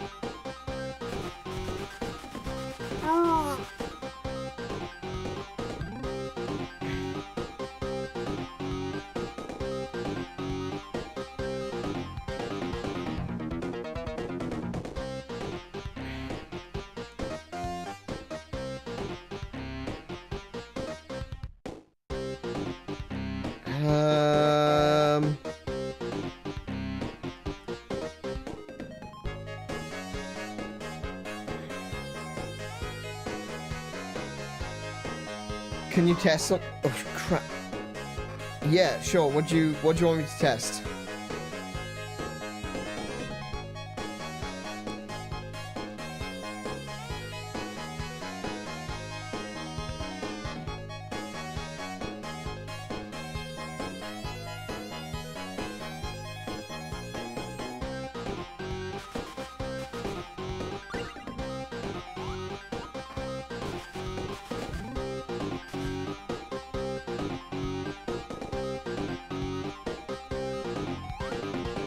Go to the broken bridge and check the board in the water. Okay. The broken bridge. Oh, this one.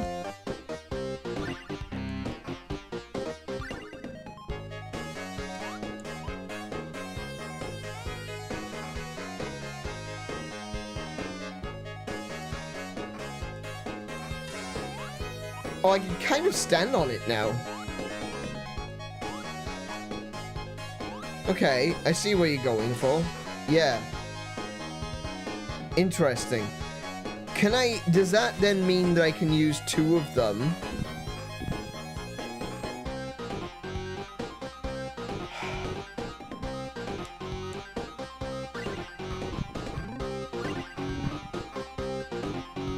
Will I be able to use 2 of them to, like, move around in the water, perhaps? There was a bag of cash somewhere. Can I perhaps get there? Oh my goodness.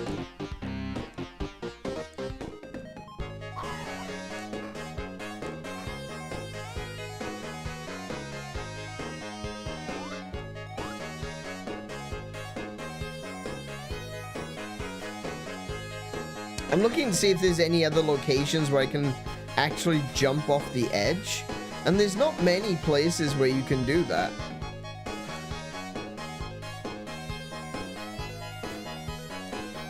Like, I can do it here.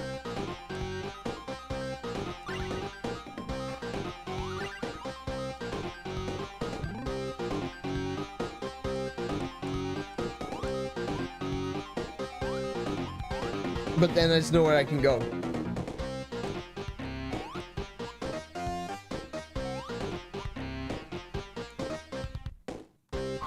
Yeah, I really don't know, because you can only carry 1 board at a time. And if I carry 1 board, I can't carry the other one. So I can't bring them both. If I put one down, the other one will despawn.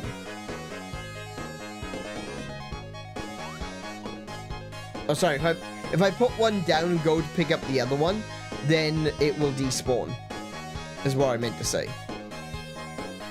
So I really don't know what I'm supposed to do here.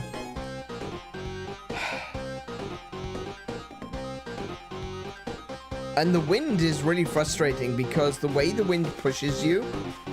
So let me show you. If I walk into the wind, that's fine. If I walk against the wind, that's fine.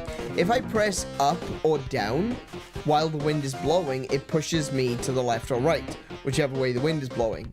Let me show you. See? Which means that if I'm walking past an area with a jagged outcrop like that, the wind literally pushes me into the side and I cannot go up. See?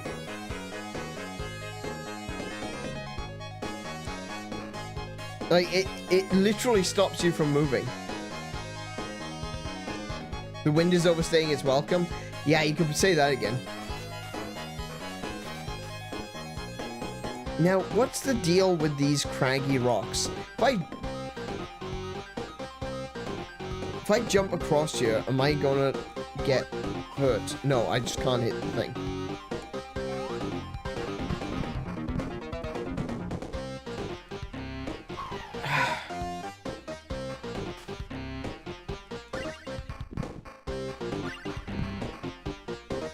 Can I potentially...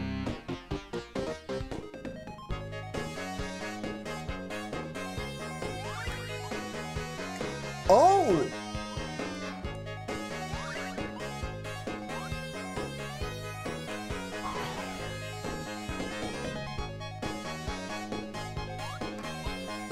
Okay.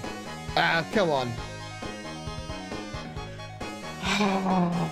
Can I break it with sword throw?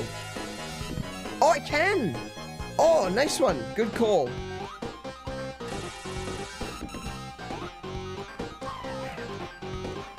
I can't pick that up anymore.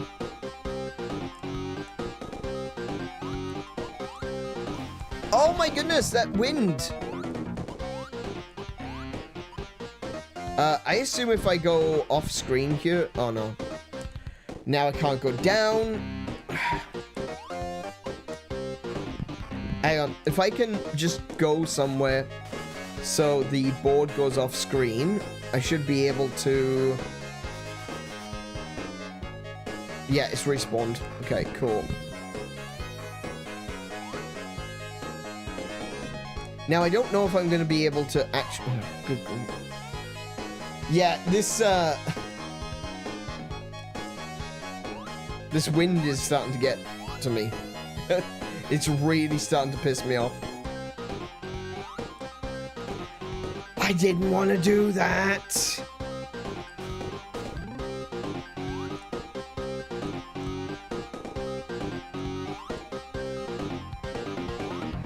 Oh no, stop it.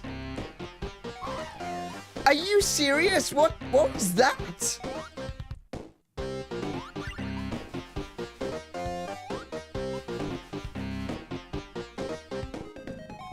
No, I wasn't actually trying to jump. Okay. Oh my goodness, this game is so annoying.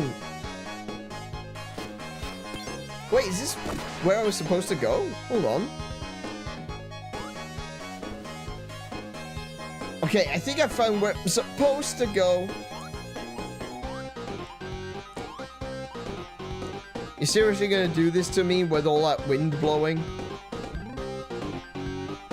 That's cruel, game. Did I just lose my cat, though? I think I lost my cat.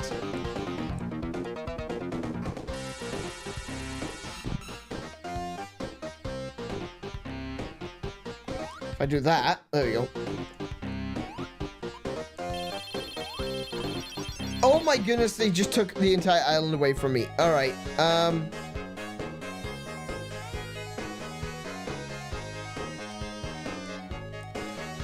I'm gonna save. I'm gonna create a save point right there.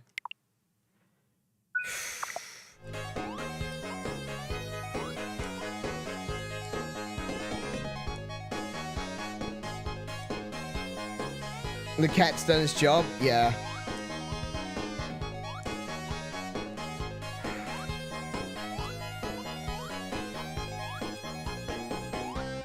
Okay. So, I feel like I just did what I was supposed to do there. Oh my goodness.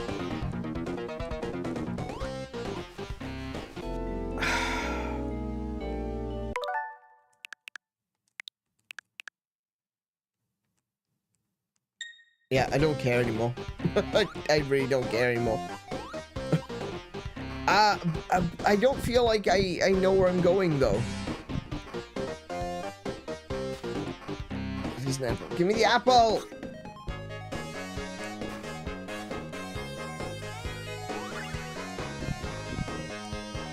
Oh, hold on. Oh, damn it.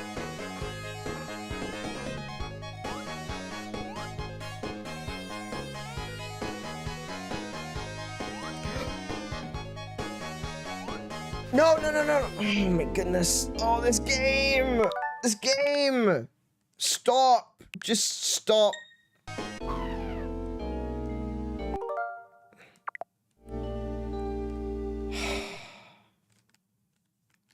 Okay, so just in case you're new to this, and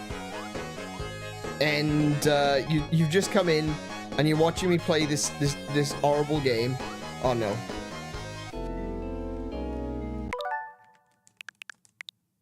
Sorry, I kind of rushed that.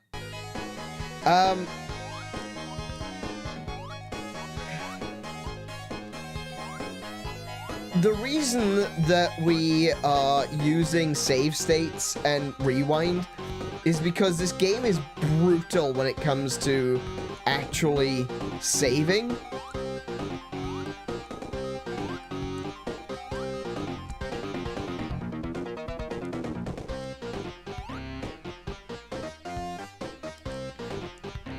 So basically what happens is when you try to save your game, it doesn't necessarily save where you tell it to save. It might, even though, like, if I go in here now, right, and I hit I want to save,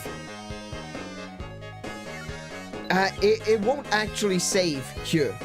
It's a lie. It doesn't save. What it does is it saves all the way back in, I think, the last town you were in. And so then you have to go through everything all over again anyway. So it seems that this game is not very well put together, I'm just gonna say.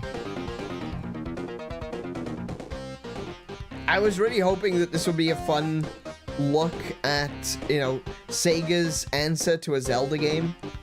And while I can definitely see what a lot of the reviewers were talking about with it being like A Link to the Past, this is by no means in the sort of quality scale of A Link to the Past. Not even a little bit. This game is not that good.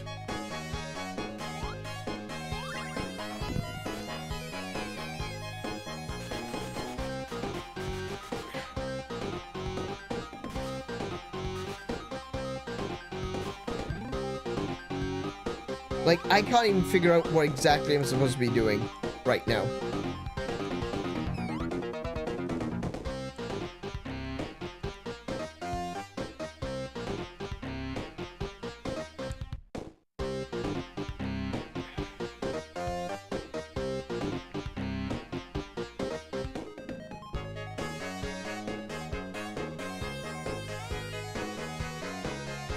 Because, like, actually, let's see where this, so you just saw me saving in this area. What happens when I actually load up my game? Where will it put me? On the beach.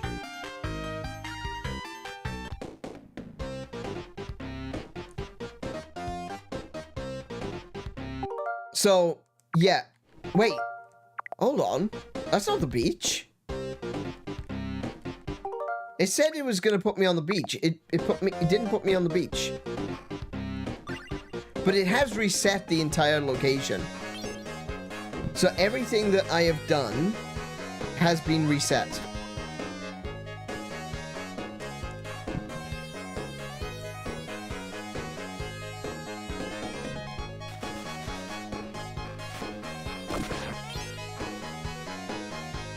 So, okay, this is kind of funny, right? The game seems, oh, the developers of this, I literally can't move down or up when the wind is blowing. The developers of this game realized that once you've done a puzzle, that you need to put a shortcut in.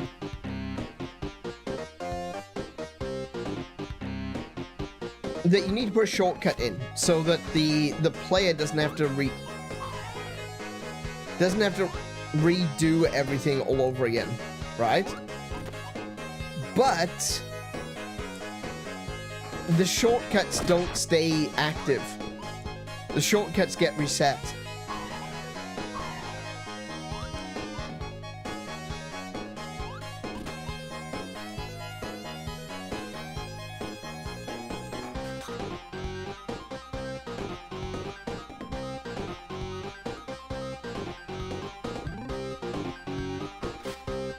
Oh, I can actually hit that slug? Oh my goodness, that's surprising. I guess it's the beach is the section north of town, maybe this counts as a dungeon, maybe. I think we might be just making excuses for it now though.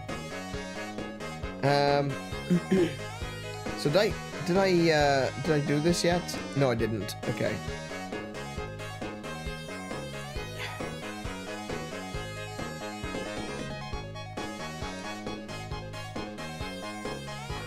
I'm guessing the developers were arcade cabinet veterans, shortcuts for this run, but you have to play it again with another life. I don't think so. Maybe. The studio that made this was their first ever RPG adventure game.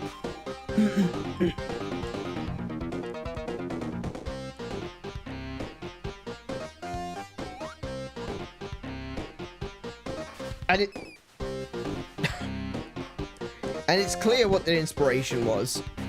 They were definitely looking at A Link to the Past and being like, yeah, we can do that. Sorry to say you didn't, okay? Nice try, but no.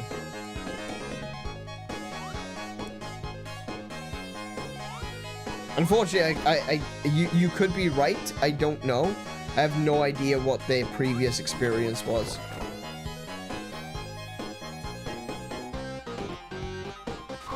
Oh my goodness.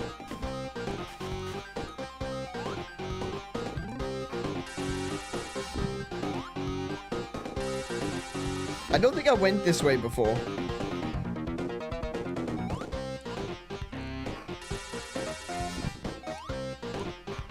Hang on, this might be new.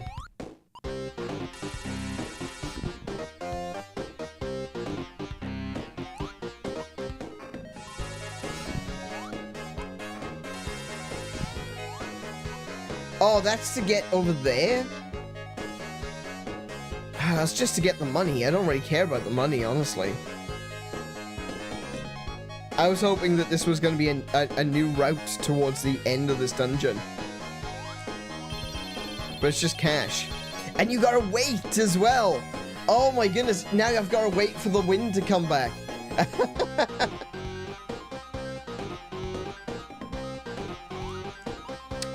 Since this is their first game and it's reactive to Zelda, do you find their design choices intentional? I would definitely say that there are some design choices in this game that are intentional. Yes. I do like that you've got the 8-way facing. Like, unlike in A Link to the Past, there wasn't 8 directions, right? You could move in 8 directions, but you'd be facing in 1 of 4 directions. Unfortunately, I feel like the thing the game suffers from the most isn't the intentional design choices. It's some of the things that feel like bugs. You know? There's some tediousness in the way that certain aspects of the game is designed. Like, they've never done it before, which they hadn't, and they've never experienced it before, and maybe they didn't play test the game as much as they should have. right? This idea of not being able to attack monsters because monsters have invulnerability frames, that's fine. I don't mind if a game has monsters that you can't just smack with quick successive hits. That's fine. The problem is how long the invulnerability frames are and how many enemies are actually in the area when something like that happens. You know? It means that the area becomes very tedious, very difficult, very unforgiving.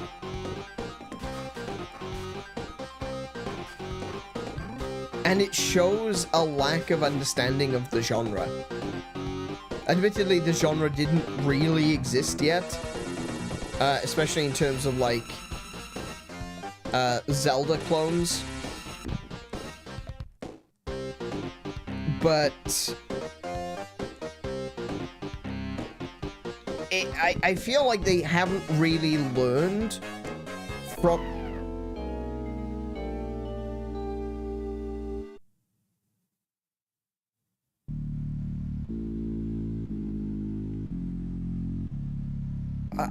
okay.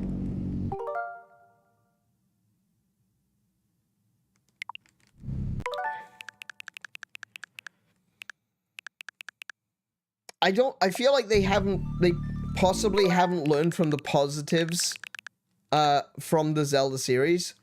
Or maybe they looked at Legend of Zelda and thought to themselves, some of the aspects which I would consider to be positives, maybe they looked at that and was like, that's a negative.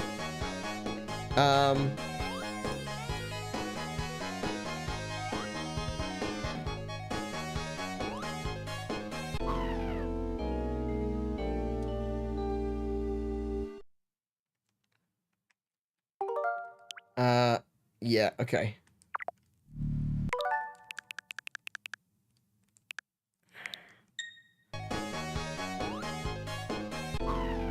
Oh, yeah, okay, I literally can't, I can't even avoid that attack. Okay. I'm just gonna rewind to before that. Oh, for goodness.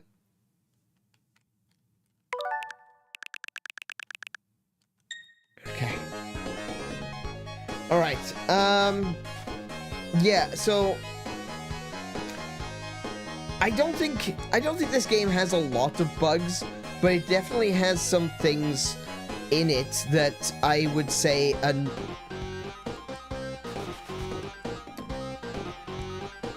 how do I say it? How do I explain this?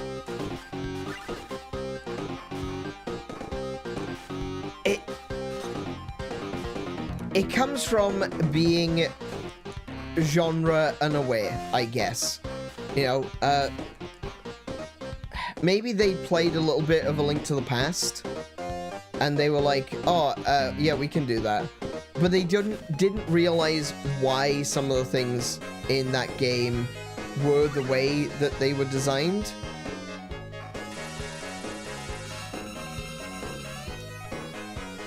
Like, this puzzle is so freaking tedious. Assuming that I'm even doing it correctly. This is so annoying. Is he gonna respawn though? That's the question. It's not respawning.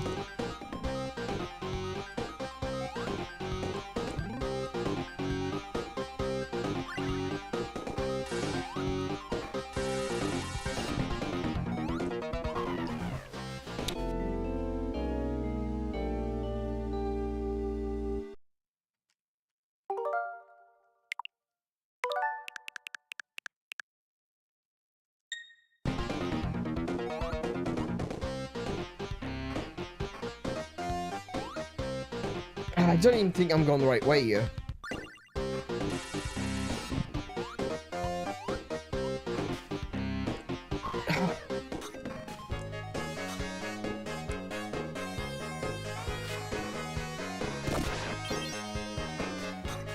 Oh my goodness, so many apples. Yes, thank you.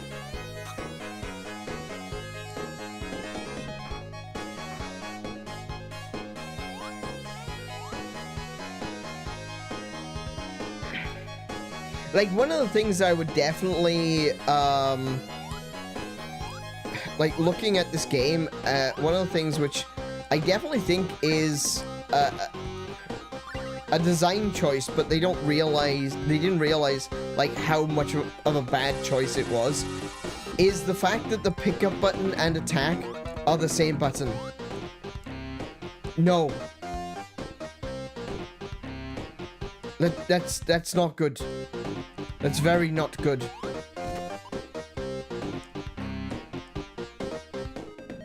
Do I need to, like...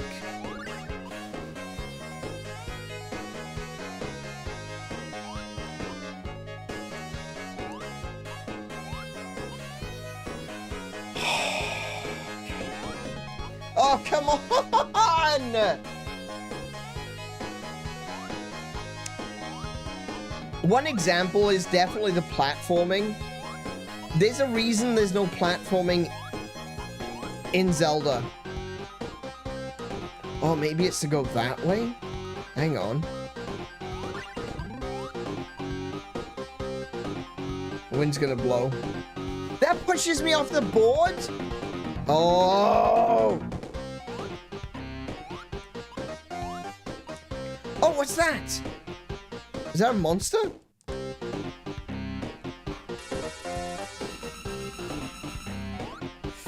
Oh my goodness. Okay. I don't know if that's a monster or oh my goodness. This is so frustrating. Okay, I bounced off its head. Hang on a second. I think I got this. I think I understand now.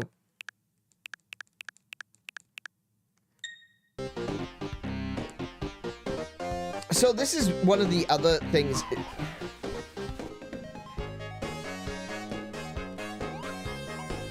Okay, maybe I can't jump on that thing. Oh, maybe that's what...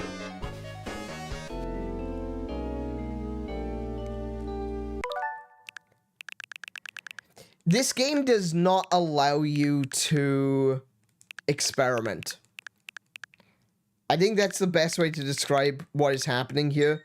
This game does not allow you to experiment.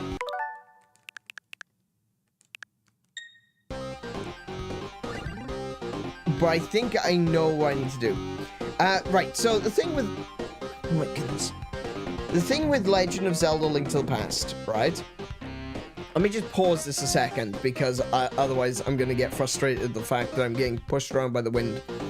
The thing with The Legend of Zelda: Link to the Past is that it is aware of what its game design is, right? It is a top-down adventure game. And so you look at a top-down adventure game and you wouldn't immediately go, I'm gonna put platforming into this, because it's not nice. It's not, you don't get a sense of what you can jump on, how far you can jump how far you can jump is fine, I guess, but you don't get a sense of how high you can jump from a top-down perspective. That's why jumping in A Link to the Past was situational. If you walked up to the edge of a cliff, you would jump off, right? That's fine. You can jump down a cliff. There would also be sections, like in Ocarina of Time. Ocarina of Time is another example of this, where you would run up to an edge and you would jump to like another ledge that's a bit far away. So the idea of putting platforming into a game like this, not the best move, honestly. It can be done, but there's some things that you would definitely have to do to make sure that it worked. One of the things that you would definitely not want to do is this entire section, right? The fact that the wind can like knock you off of your board while you're trying to platform over an area with this, like I said, with timed wind, And you've also got these enemies shooting things at you. No, to respond to Joseph, shield does nothing. The enemy's fire can actually... There you go, kill that one. The enemy's fire can actually knock you off. So, like, the wind... Are you serious? That just took 2 lives from me because it spawned me back on top of the cliff while the wind was blowing. Watch again. I'm not going to touch anything. I'm just going to let it play from you.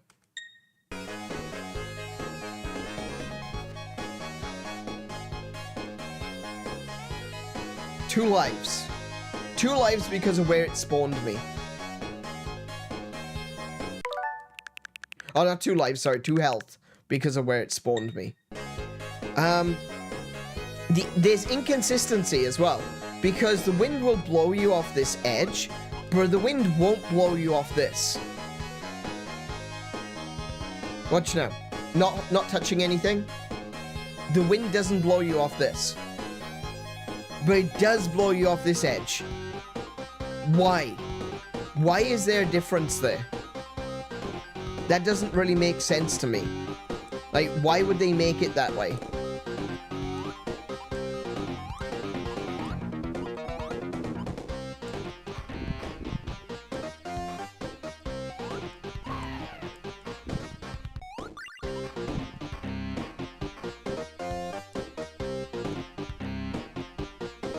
Okay, now I need to get back over there with this board. I think I know what I need to do.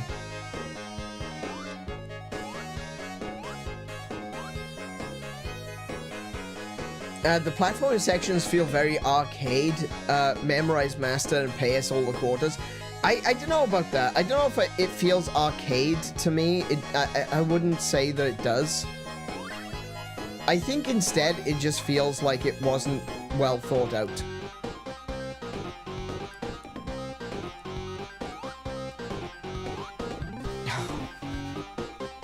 And now I can't get to those boards because they're in the water.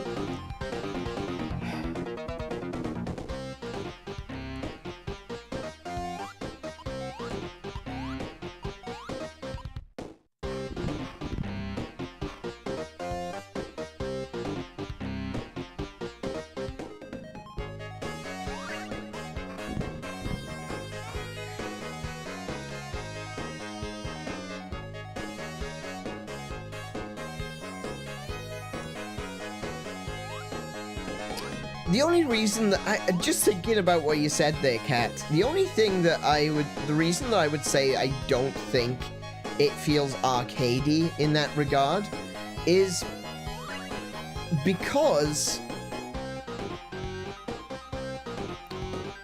there's nothing to master.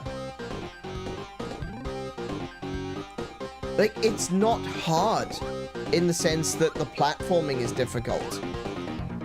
It's hard in the sense that there are so many obstacles that are put in your way that you have to just keep repeating it.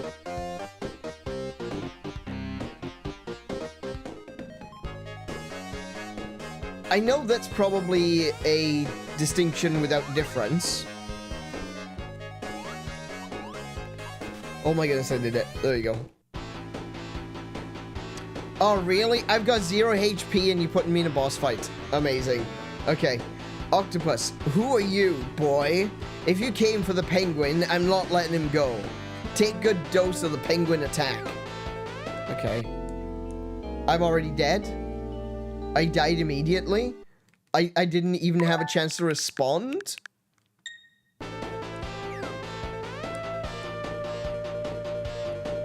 I wasn't even aware that I had control of it then.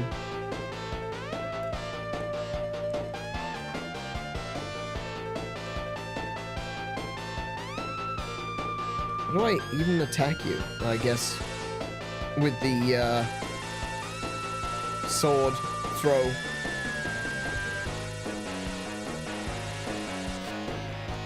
Okay, so that did apparently hit him. See, this is another thing. There's no response There's no response to hitting the monster except for the enemy's HP appears in the top left. There's no indication that you've made a hit.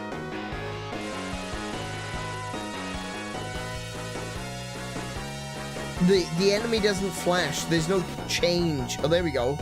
There was a change. Oh, hello.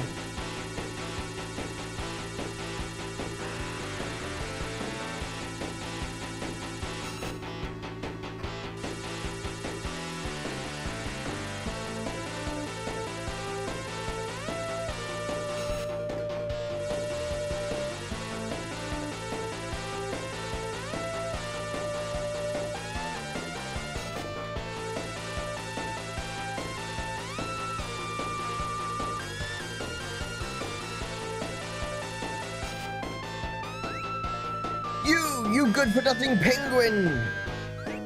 And Iron's maximum HP increased. Hooray! Thank goodness for that.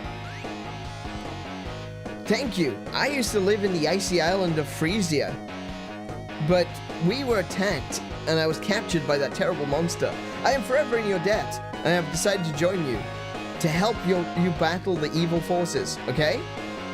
I'm going, even if you say no. Chili the penguin joins the group. Depending on the other animals selected, he can protect you with the C button. Depending upon the other animals selected. Okay. So that's the A button. That's the jump button.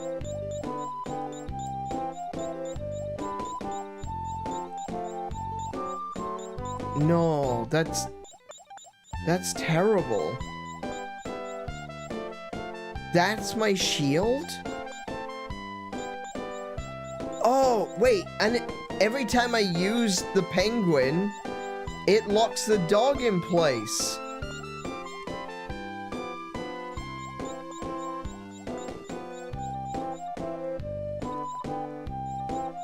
Oh, no. That doesn't even come in front of me. Look at that. That doesn't even come entirely in front of me. What is the point of my shield?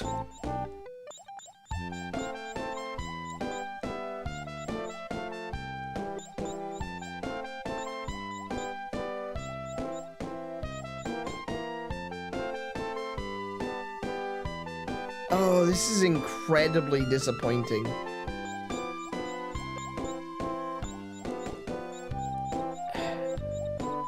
Like, I actually have to move to actually get defense. I actually have to move behind the penguin. Test it on an enemy. Okay. What? You beat the octopus? You're very brave for such a small boy. Okay.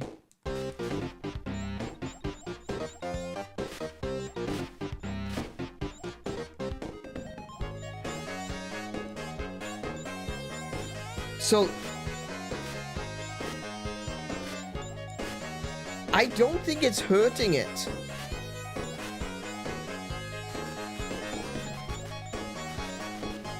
And this is what I mean, like, look at that. Even if I needed this to protect me, it doesn't actually go across in front of me.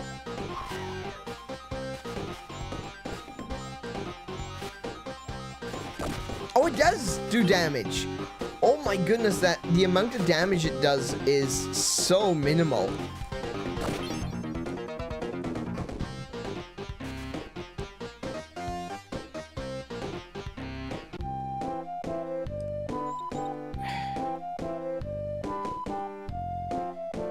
See, this is exactly what I mean when I say that it appears that it was made by a developer that didn't fully comprehend the reason that they were doing certain things. I said at the beginning it was almost like it was a Zelda game made by aliens, because they know that video games have switches. Video games have buttons, so this game needs buttons. So we're gonna put buttons in the game. You know? But you don't know why there are buttons. There's just buttons. And there's a lot of those. And now, the character has a shield. But the shield has no functionality. With Legend of Zelda: Link to the Past, if you stand still, your shield is considered up. So if an enemy shoots an arrow at you, it'll bounce off the shield. Right? That doesn't happen in this game. There is no button that allows you to hold up your shield. But it shows that you've got a shield. At the very beginning of the game, you see the shield being given to you.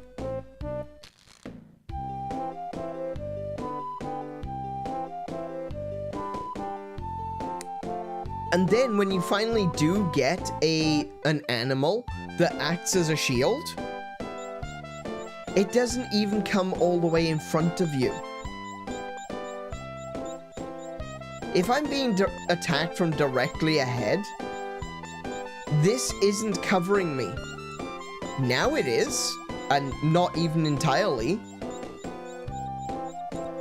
But pressing the C button, it doesn't come in front of me. It's off to one side. How is that protecting me?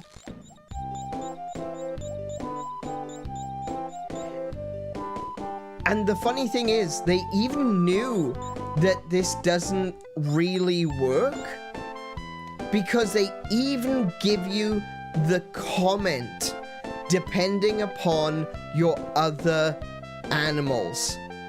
So there's no priority programmed into it.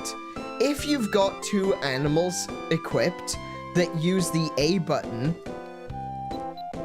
it might counteract one another. There's no priority whatsoever. So if I go, I'm gonna save just quickly there. If I decide, oh, I want the dog to stay there to protect me. Oh damn, I need to do something.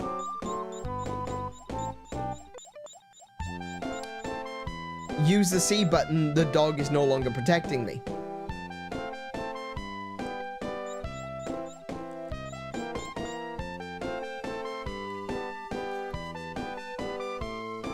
So it hasn't even been planned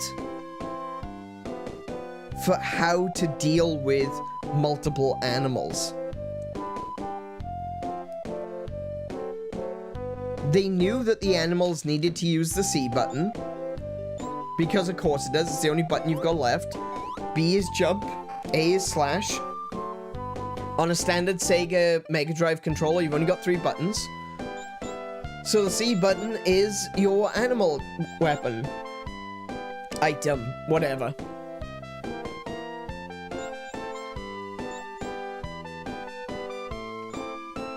But it doesn't work. It doesn't work. Because when you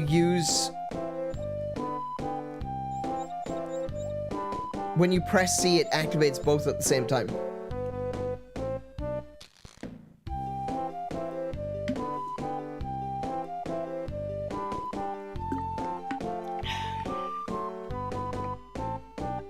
I was really going into this game hoping that this game would be, one, fun.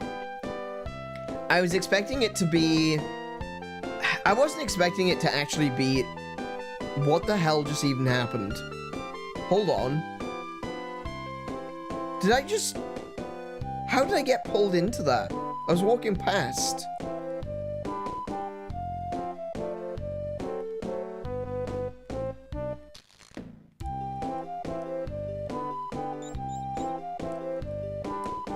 I don't know what happened then.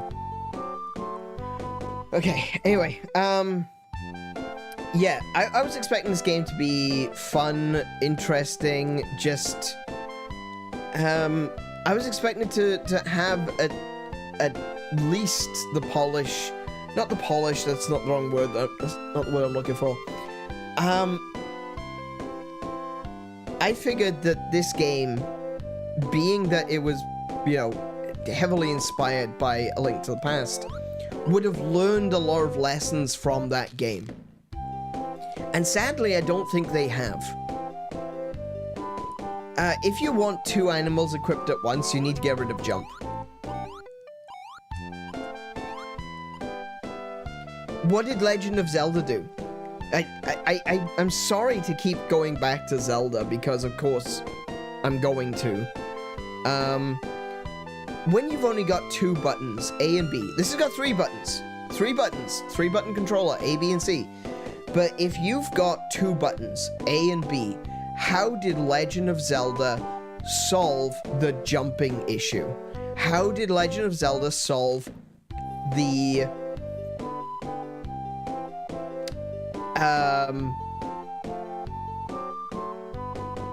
the jumping issue, the platforming issue? It made jumping an item.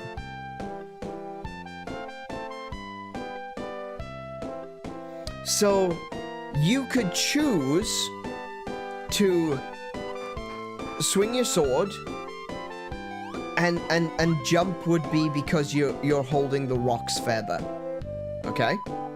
That's what they did in Link's Awakening. Rock's Feather isn't in the original Legend of Zelda. The Rock's Feather was added in Link's Awakening. It gives you the ability to jump. Now, the reason that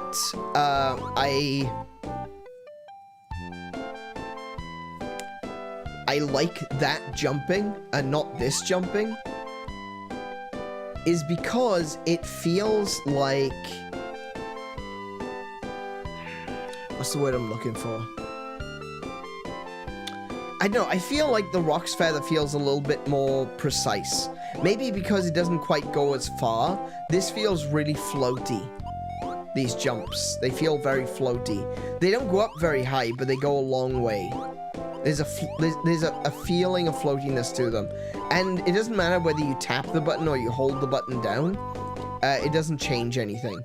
I think with the Rock's Feather, it's literally okay, I jumped over the thing.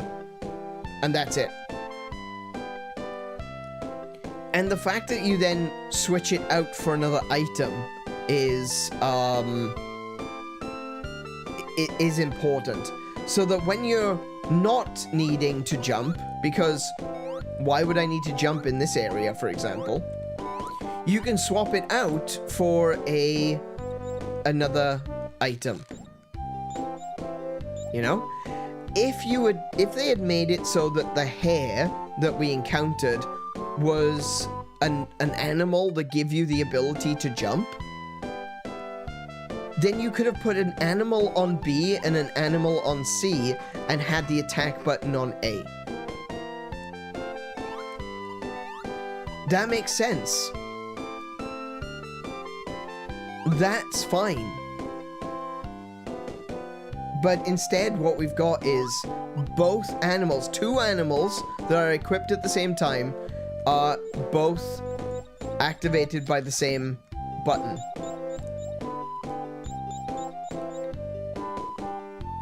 I looked up the game manual, I was wrong. The shield is purely decoration.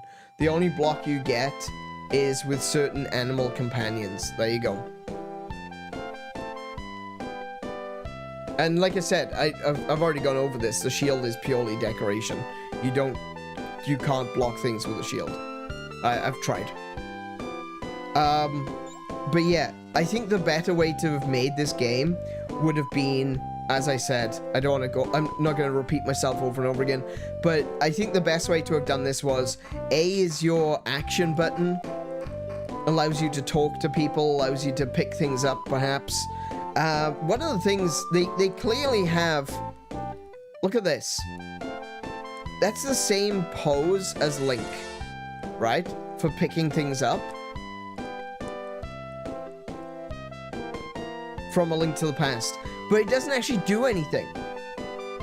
If you walk up to these rocks, he leans over and grabs it. But you can't actually do anything with that. You can't grab the rock. So it's there for no reason.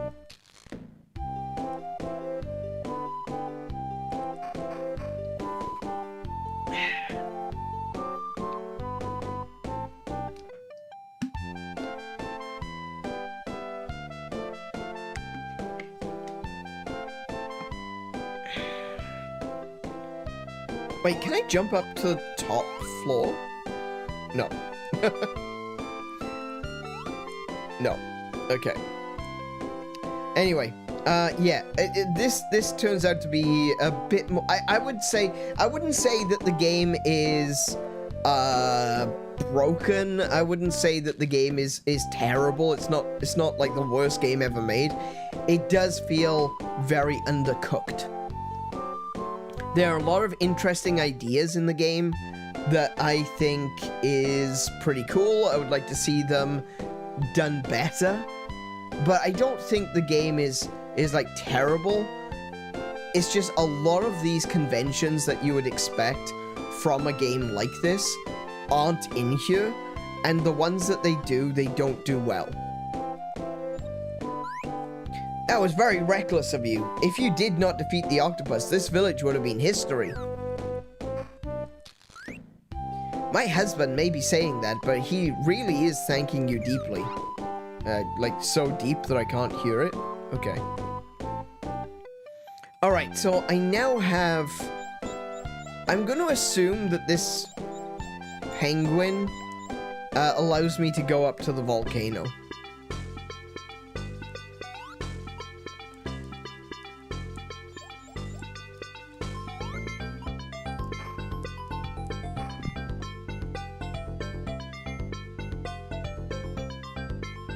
Let's just...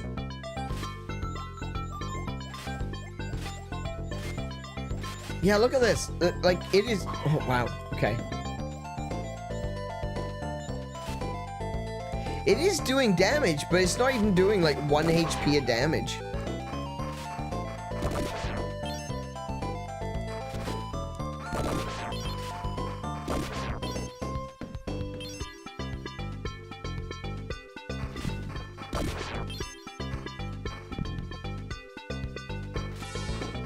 You can tell it's doing damage because it's, the enemy HP comes up underneath my HP.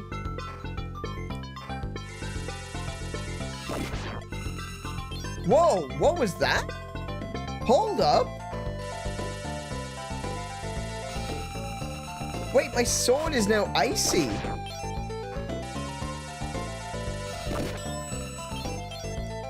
Okay, when I do the sword throw, my sword is... They didn't even tell me about that. That wasn't even mentioned.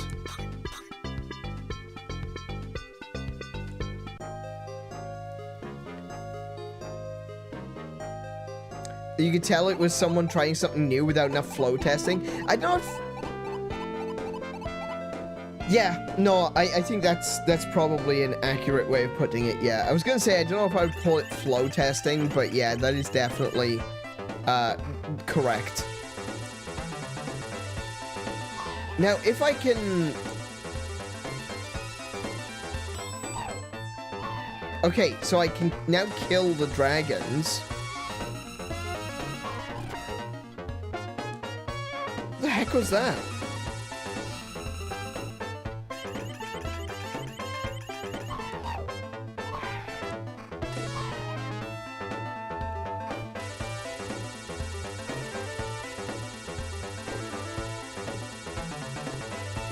Where's the dragon?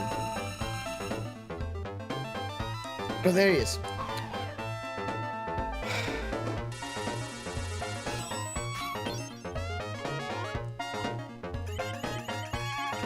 Let's finally see what these golden apples do. Oh, they do. They increase my max HP. And it refills my HP at the same time. Good, good, good, good, good.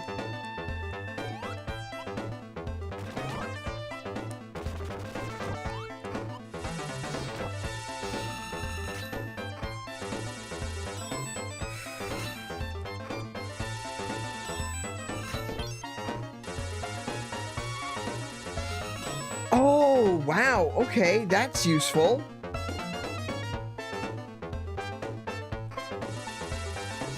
Oh my goodness, no.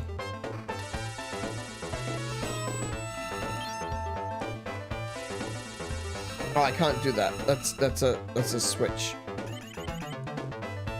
Let's see now.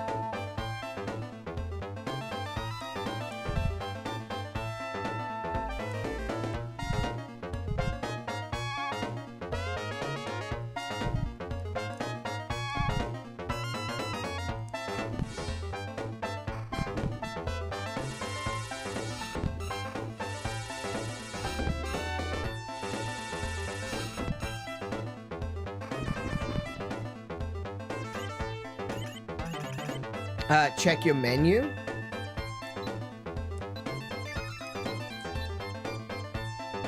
Use me in hot places, I will give you a sword the power of ice. That's not what he said when I picked him up, though. That's not what he said at all. He said, I will protect you with C.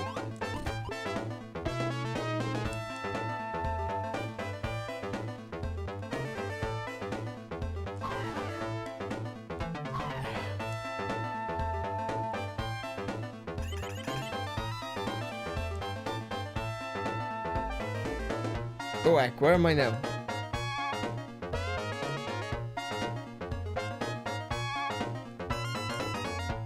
What? I'm not... Hold on. I'm not even selecting to go in. No way. I never know... That's why I keep going into buildings.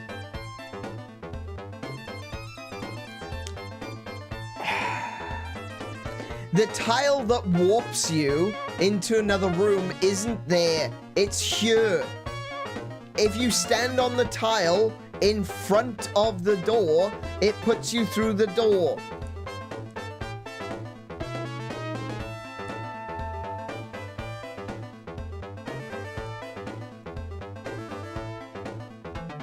That's why I keep walking into buildings when I walk past them. I'm just too close to the door.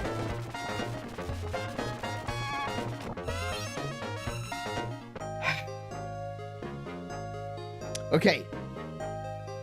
We successfully got through Hot Daisy. Frankly, didn't think she was that hot.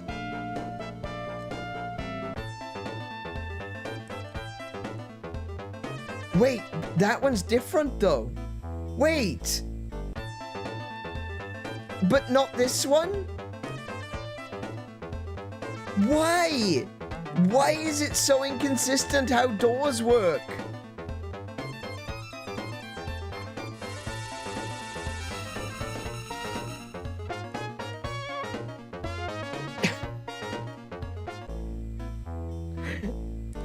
Oh my goodness, this game. Oh crap.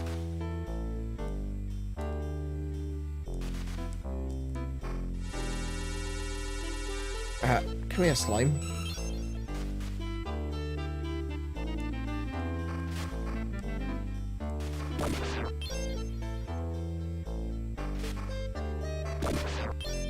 Oh! Okay. Yeah, I knew that was gonna happen, but,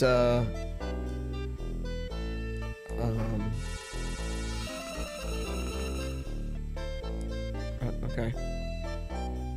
What's the point of this?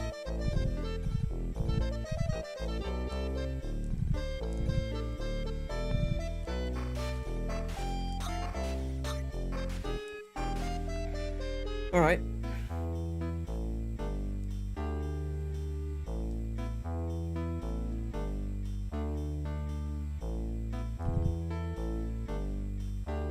Okay, so these, oh.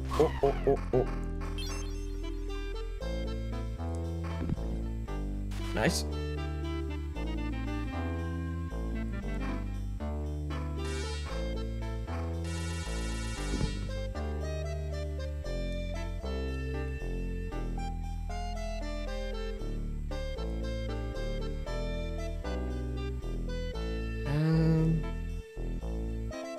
So this is really our first real dungeon right now. Okay, I can't... See, this is another thing. Like, there's nothing here that suggests there's a wall. But I can't jump. You know? Like, to me, that looks like another platforming challenge. I need to jump across those platforms. Nope. Maybe I need to jump across there. Nope.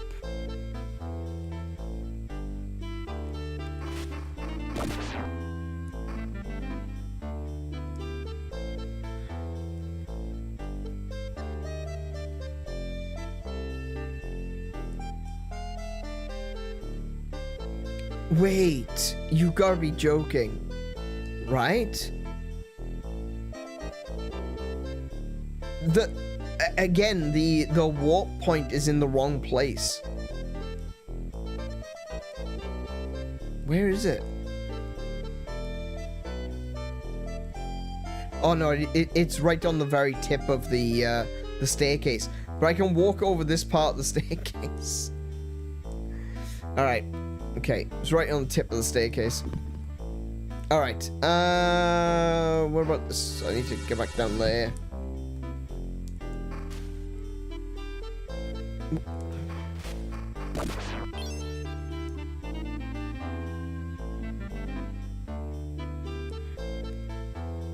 Is this just a dead end? Oh, it's a dead end with... Oh, hang on a minute. No, it's not. Okay.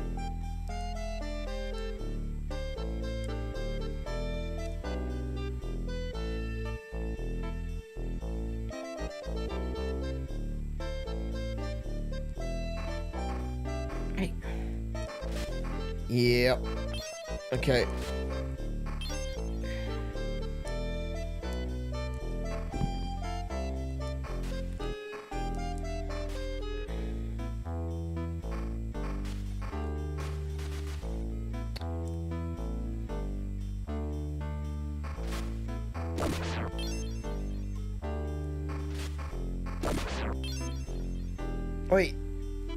Wait, can I jump on? No? Okay. So, wait, this is a dead end.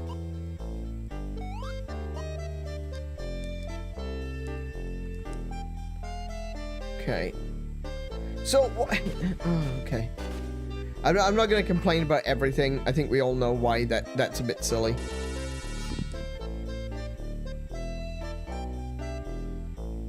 What about up here? What's up here?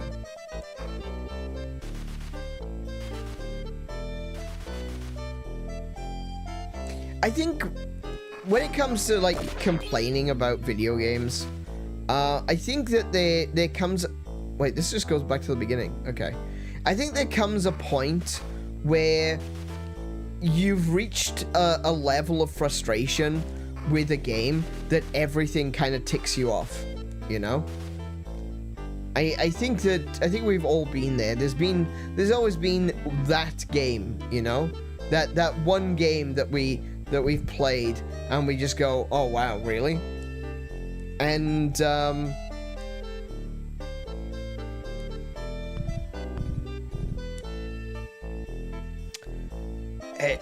when we reach that point, that we just kind of reach that point where we go, I just don't want to anymore. And every little thing becomes a slight, and you just don't want to deal with it. You know?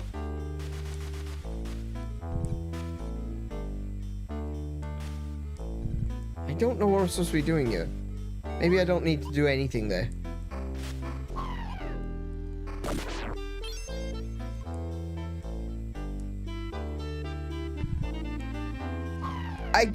Excuse?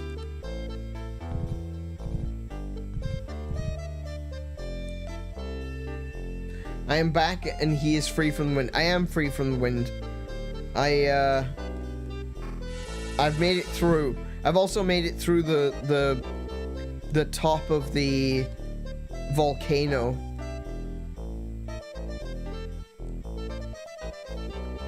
I'm now inside the volcano. Oh, I think I am, at least. I'm on my way down the inside of the volcano.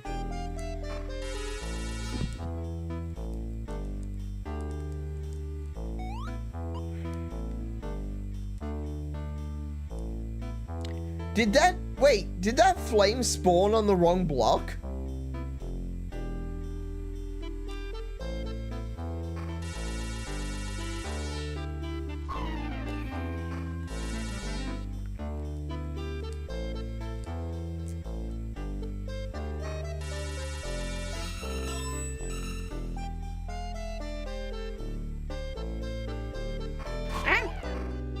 Did you see that? It charged right at me. No fortune teller? No. I don't think we're gonna see the fortune teller again. Well, maybe we will, but like way in the future. I don't think it's a character that is, you know, consistent.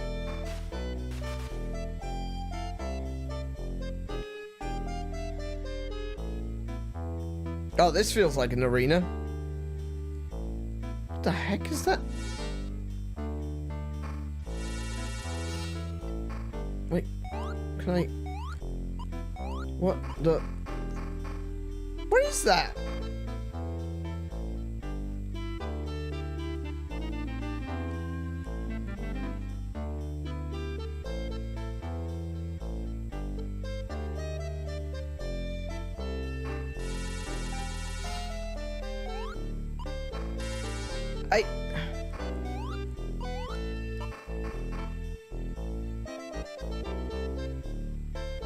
I have no idea.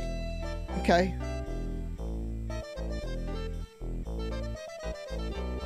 So have I come to the area too soon? Did I get to the end of the dungeon too quickly? Was I ever supposed to see that?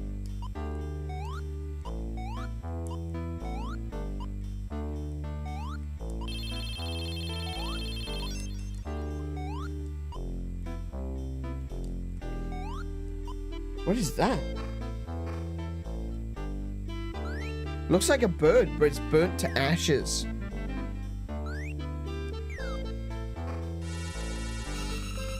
Okay, I tried putting ice on it. That doesn't do anything. Okay.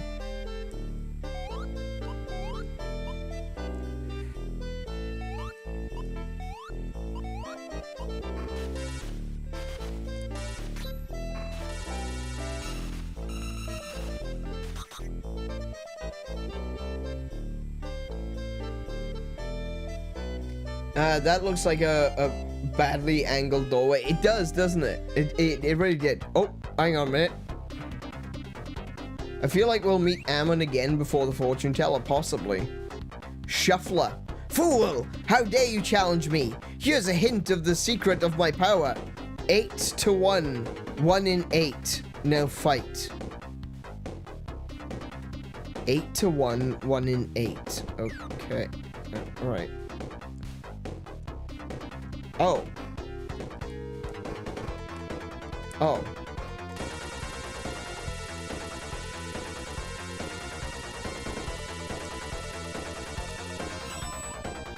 I think that was the wrong one.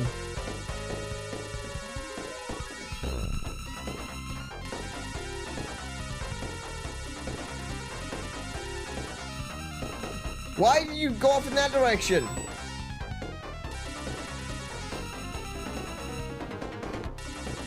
Am I supposed to attack the sad one?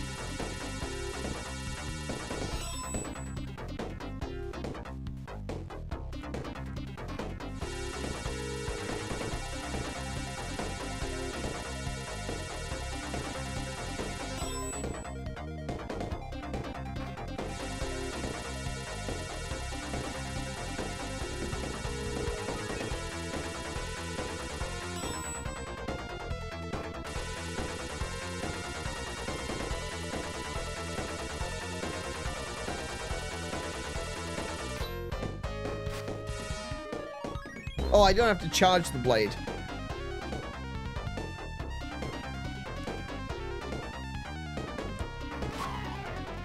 What?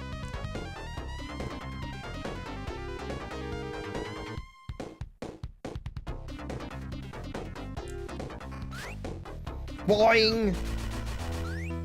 An iron's maximum HP increased.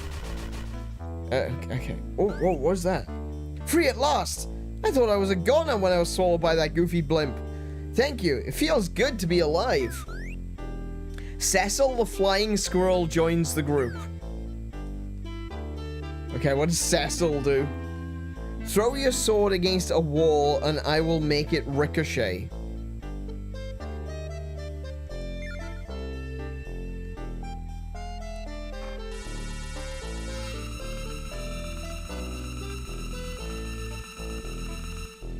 Oh, now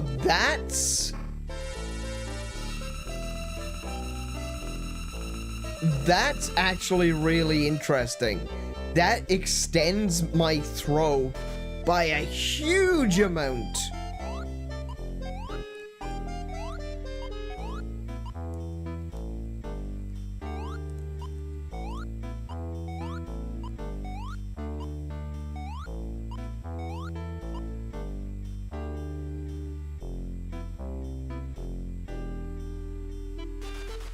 Can I perhaps now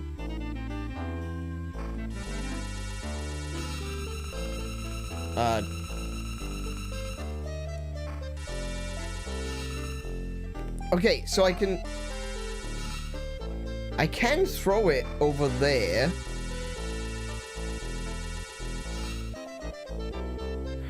Maybe I'm doing something wrong.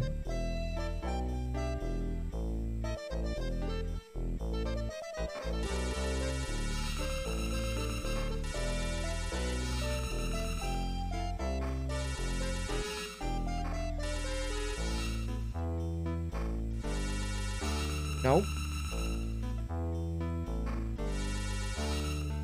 I don't think I'm doing this right. I don't think this is the right way to do it.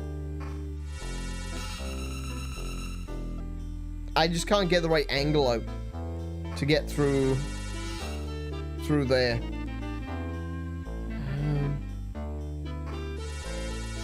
Yeah, no, okay. I'm guessing I still need to use the sword bounce for something else, but like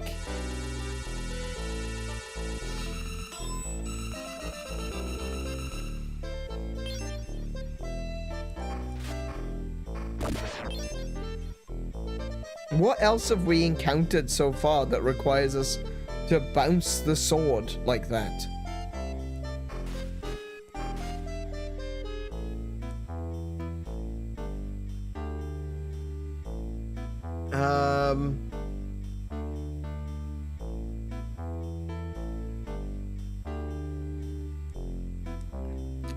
Can you move while it's being thrown? No, I can't. But at any time I can just tap it and it'll come back. See?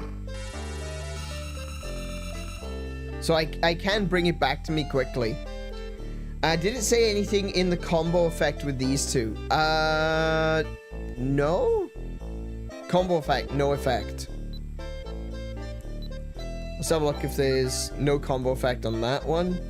No combo effect on that one.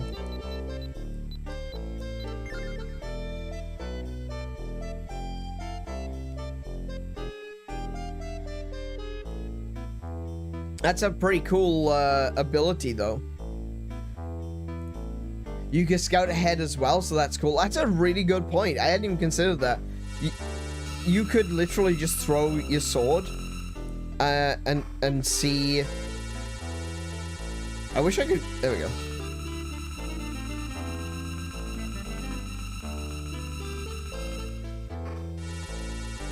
How did I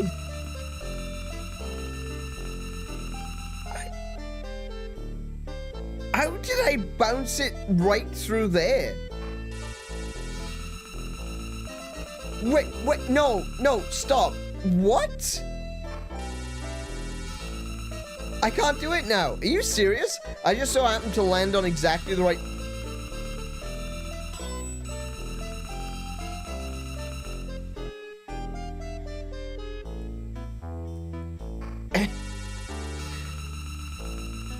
I threw it through a tiny gap that shouldn't even be there. I don't know if... I've gotten to the point where I don't know if that was by design or if that's just by accident.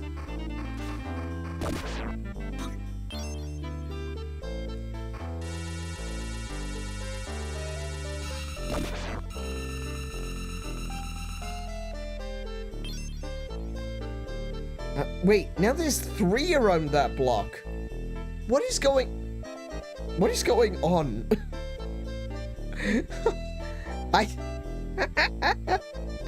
Oh my, oh, whoops. This game, I swear, okay. No, there's gotta be this way. There's gotta be something here that I... Oh, there was an apple there I could have had. Hang on.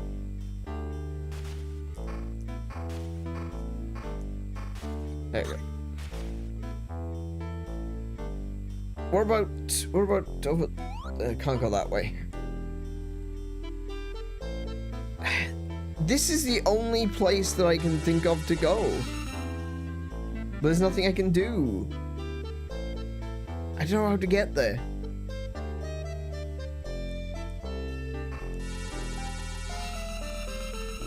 Yeah, so that's just a dead end.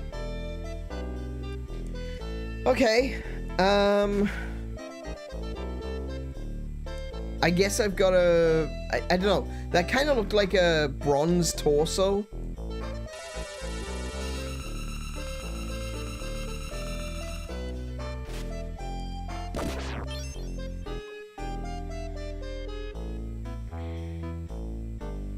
So maybe I've got to find...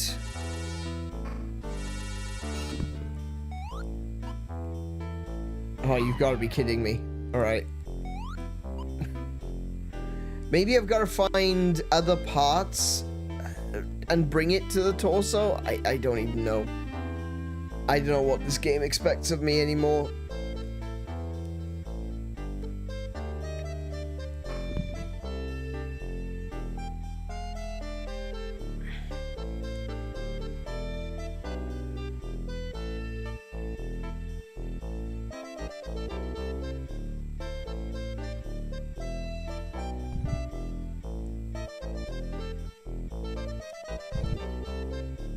Oh, wait, I've just blocked myself in. Never mind.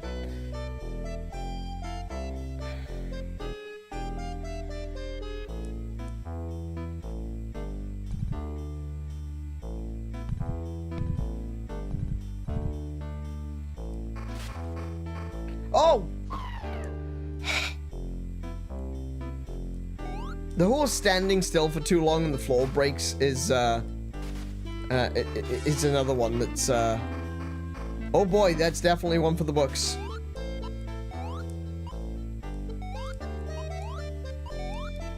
think that way.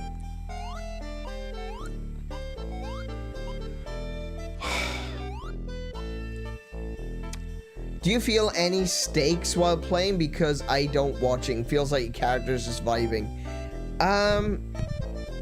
No, I don't think so.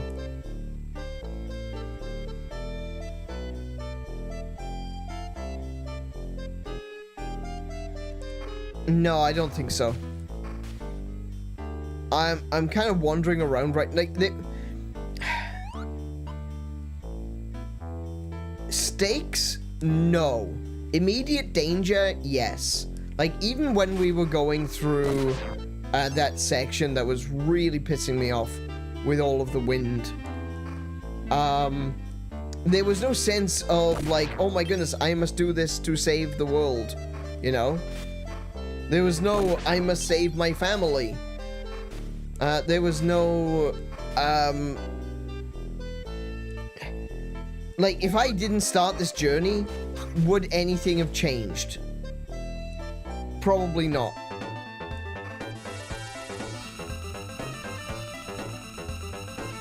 Well, at least I can now see what's over there. Can I jump over this? No. So, I just need to... I need to find a way to get over this lava here.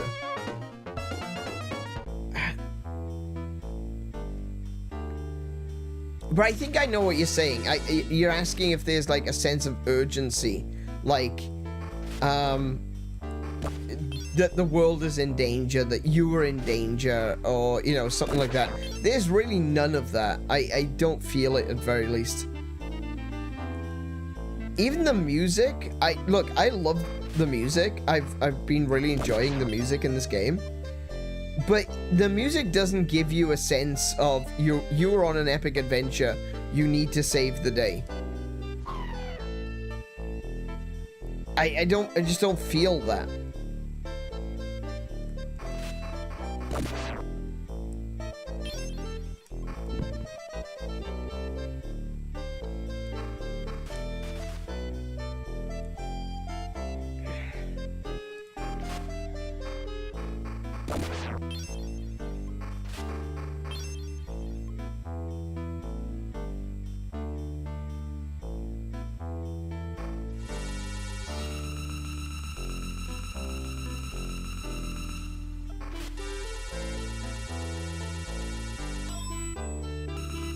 Oh, I know where I am.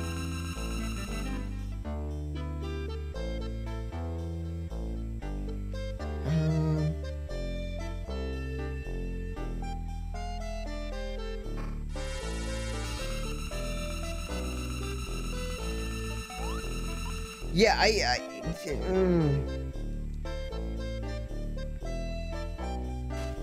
like, even right now, I know that I need to be cautious. I don't want to stand in something and fall into lava and then, you know, oh no, I died, you know? But at the same time, I'm not really feeling the need to rush. I'm not like, oh, I need this pressure on me. I have to save the world. It's nothing there. It's just chill. Everything is chill. Why is everything chill? I'm in a volcano. Nothing should be chill.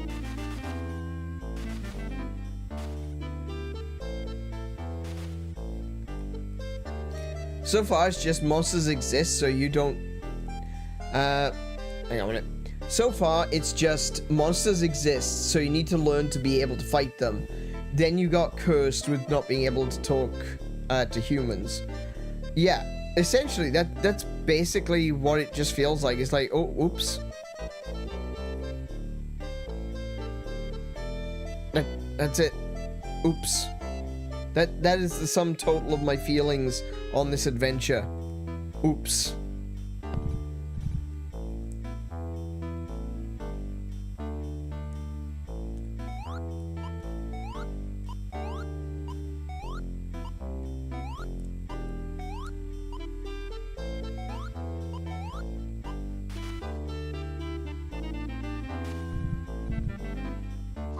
Right, okay, if I push a block while the flame is on it, the flame will get me. Got it, okay.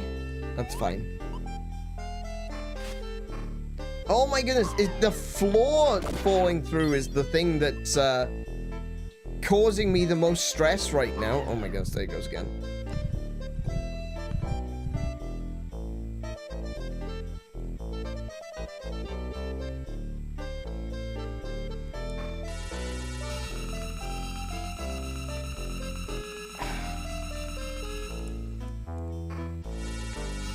Thank you.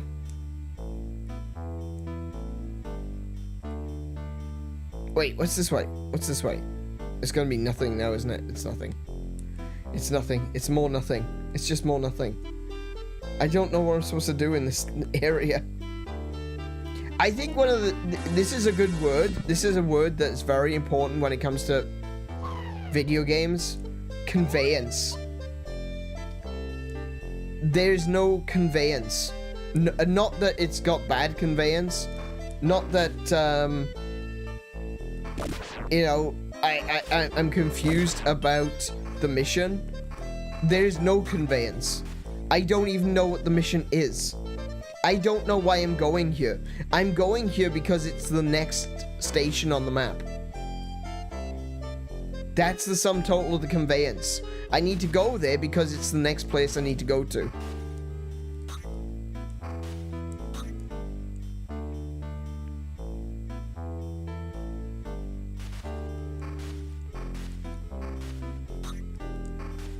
The idea of, you know, destroying monsters, alright, I can get behind that. I can get behind the idea of killing monsters, because monsters are inherently evil or something, or they are trying to take over the overworld again, and you want to make sure that they remain down in the caves. Maybe not total extermination, but just like, you know, you can't come up here anyway because it's night. You can only come out at night. You know, there's nothing. There's nothing telling me where I'm going, why I'm going there, anything like that. What's this? Have I been here? Did I already? Yeah, I've already been here. This is where the bird is that is ashes.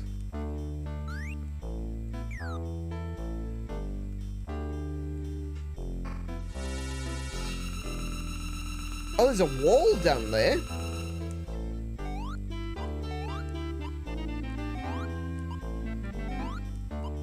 Oh, yeah, of course it is. This is the room that I fought the quote-unquote boss in.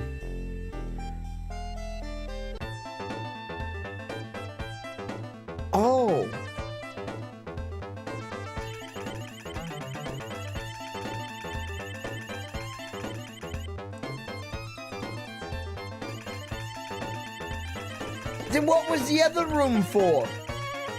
What was the room with the bronze torso? What was that for? I finally reached Iris. I have finally reached Iris. Oh my goodness.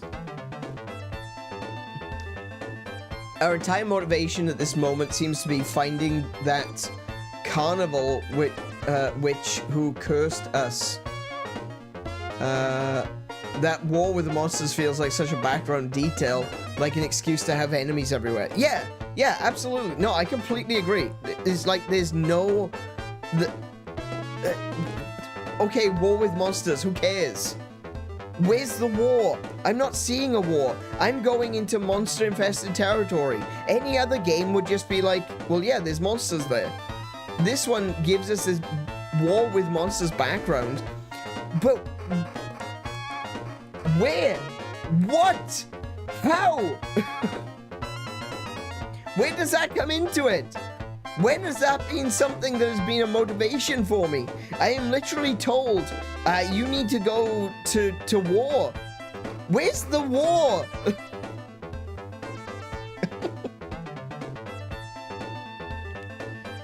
Oh my goodness. Highest stakes in this is a desire to be able to talk to humans again. Yeah, exactly. I think that's probably it. Oh, hello. Wait, am I on the other side of that area that had the... You are scary. I don't like you.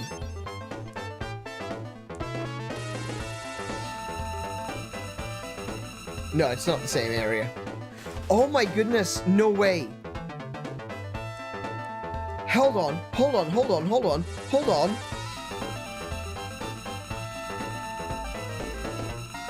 The monsters despawned. I can't believe that. These monsters despawn.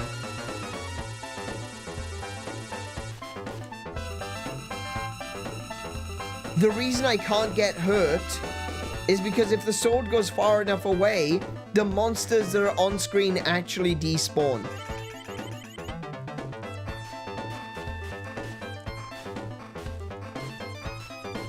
I don't know why I was cutting these down. I don't need to cut this.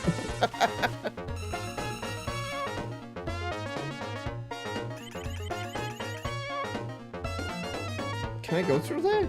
Doesn't look like it. Oh, cool. We get to finally use...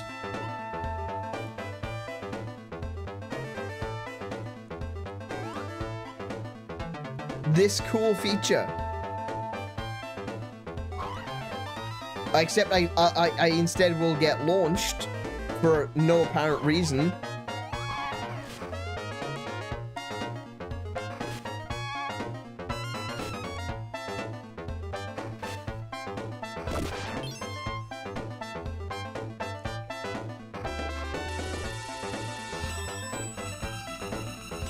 That one doesn't despawn though, for some reason.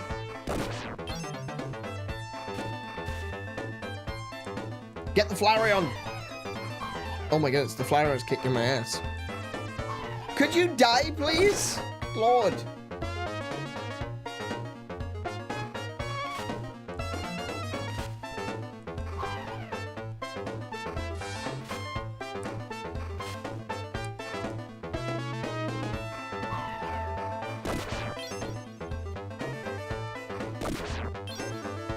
I'm running out of HP.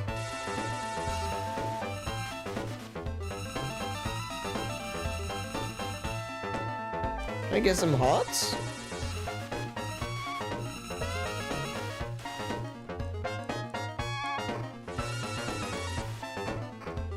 Okay. I guess not. Like, enemies don't drop HP, I've noticed. Not sure the reason for that design choice. Let's be honest, I don't know the reason for a lot of the design choices, but that one especially confuses me. Why do enemies not drop HP? It's kind of a reward, you know, for going mono and beating monsters. Oh, speaking of a reward.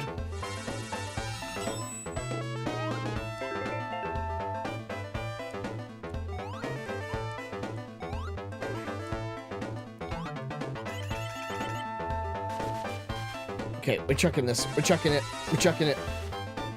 Wait.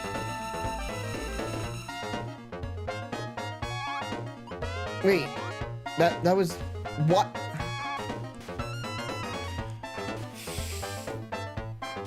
See, this is the other thing. This is the other thing that's getting on my nerves. Areas that have no purpose.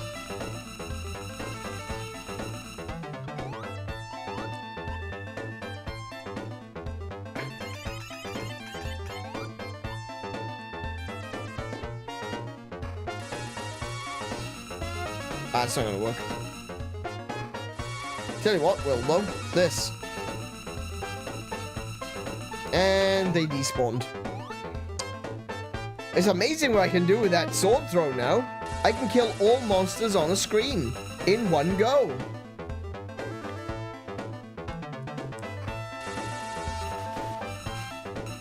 I can't quite see where I'm supposed to go. Let me try throwing my sword this way.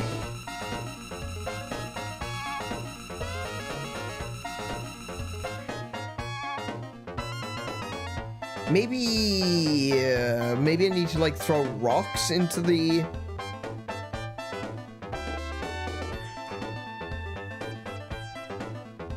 lava? What is this? I can't do anything with this, can I? Can I do anything with these? No.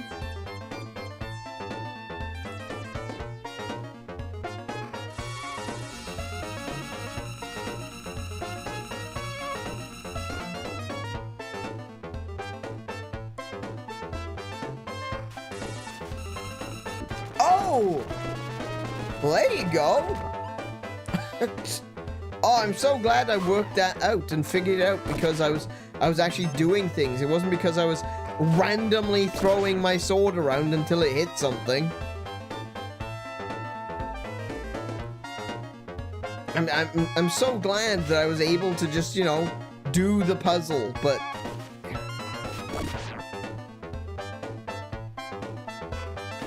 What puzzle?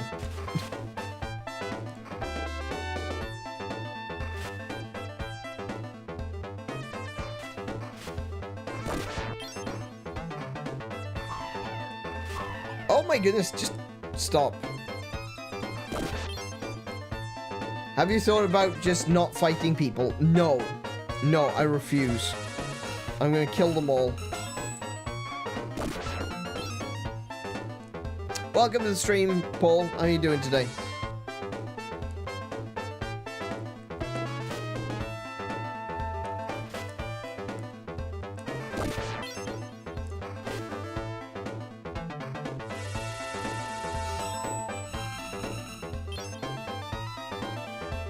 Oh, okay. Yes.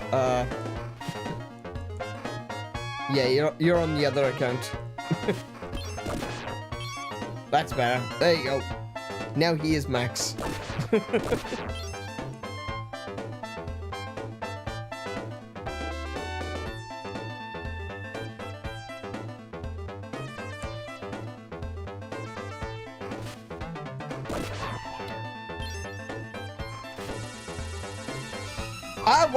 Why everything just went south at the same time.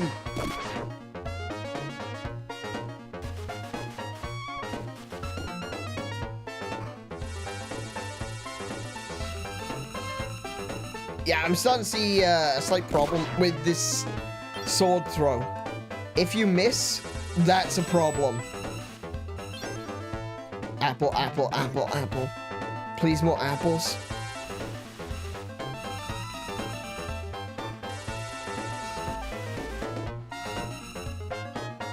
Ow, what's up, you? It's gotta be...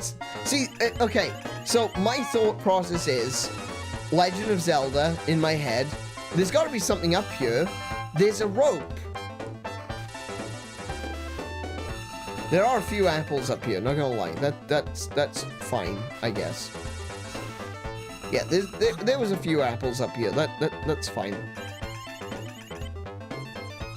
Personally, I would have put apples on the trees. That's just me, though. Oh, look at this. I'm gonna steal these.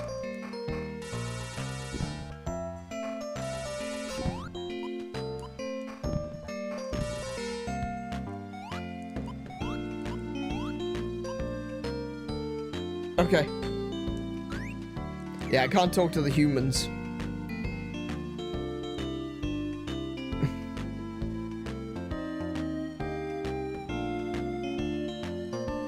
We noticed the issue when you first got the ability. Yeah, throwing it, yeah. Throwing it and... yeah, I keep... NPC! Need to talk to the NPC to know what I'm doing. Oh, it's him.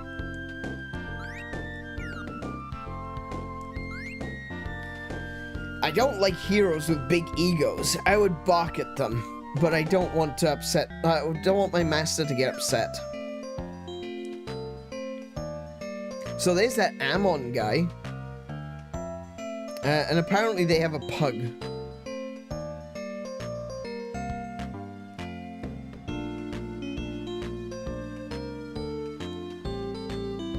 So that's logical. This game has no room for logic. Yeah, that's what I've discovered. Yep, okay. Can I talk to you? No. Of course I can't talk to any humans. Can I talk to pugs?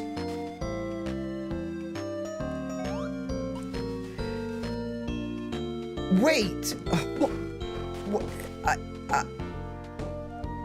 The chest is open. Why would I ever want to go that way?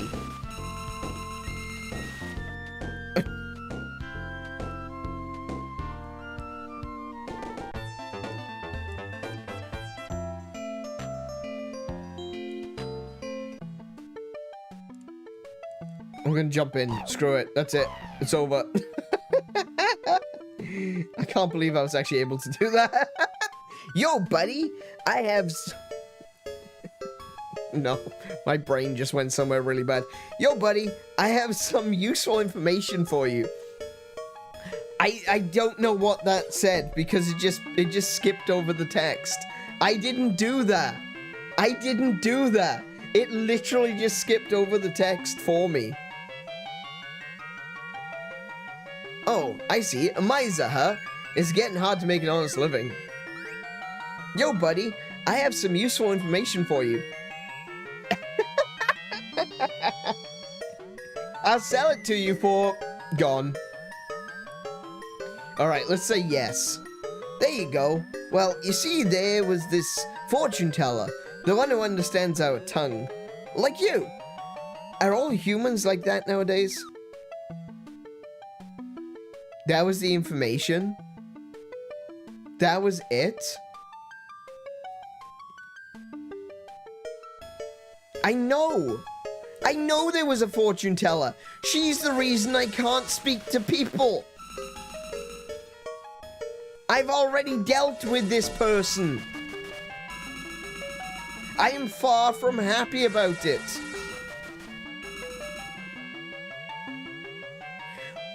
I thought he was going to give me information about this bloody big hole.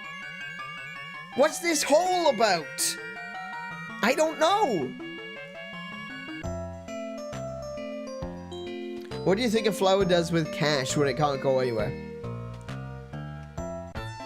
As Max pointed out, that is a question of logic.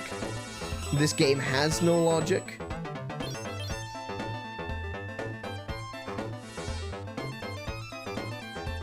Here's another question. Why is there literally open pools of lava next to a forest? Another question of logic.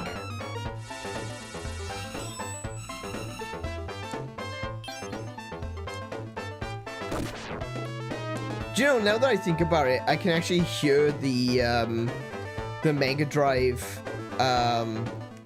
sound set, the sound font. Oh, hello. Okay, that didn't do anything. Ooh, apple. Oh, 2 apples.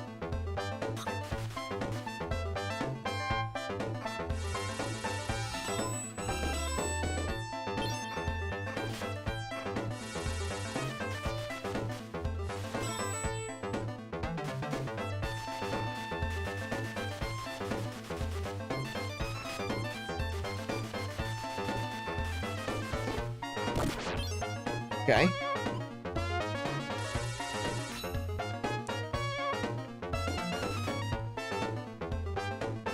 Ow. Oh, what was that? It pushed me into the lava.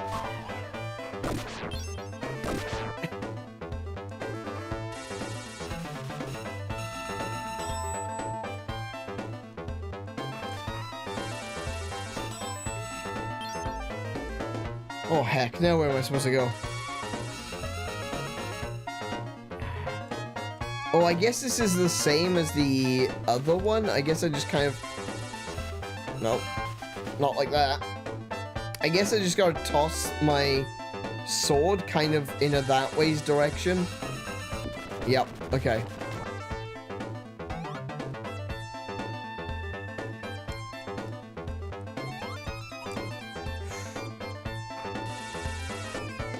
Are you serious?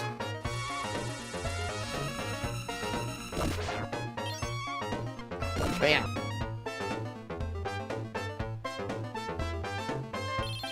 Yay, I have money.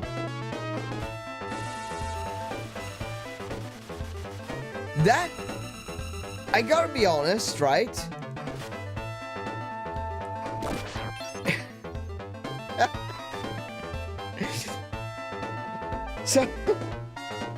So the sword toss in this game, right? It went from woefully inadequate to, my goodness, it doesn't need to go that far, my guy.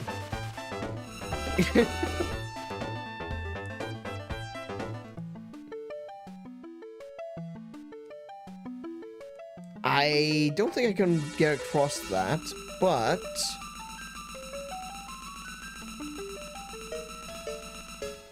Take a look. Halfway towards the mermaid's upsell health insurance. Or increase. Health insurance is accurate. Yeah. Nearly there. It's a beaver! Hi? Roseanne. Beaver named Roseanne. Oh, my darling. He's making a sweet home for me. Okay. Well, you go ahead and do that.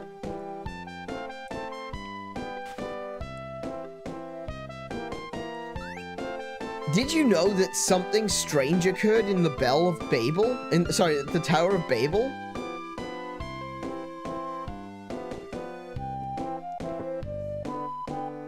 Yes. Yes, I was aware that something strange happened at the Tower of Babel. You see, none of the humans can communicate with one another anymore.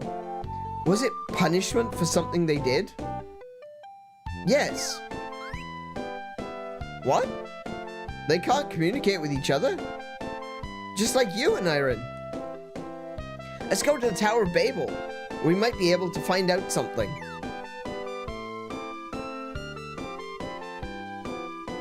That is the most tacked on direction. You remember what I was saying about conveyance?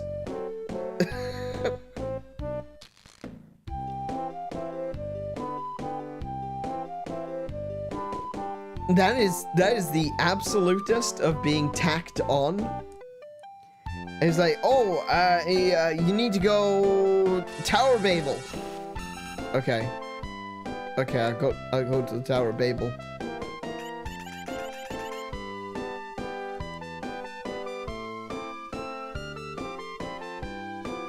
I don't know what that thing is.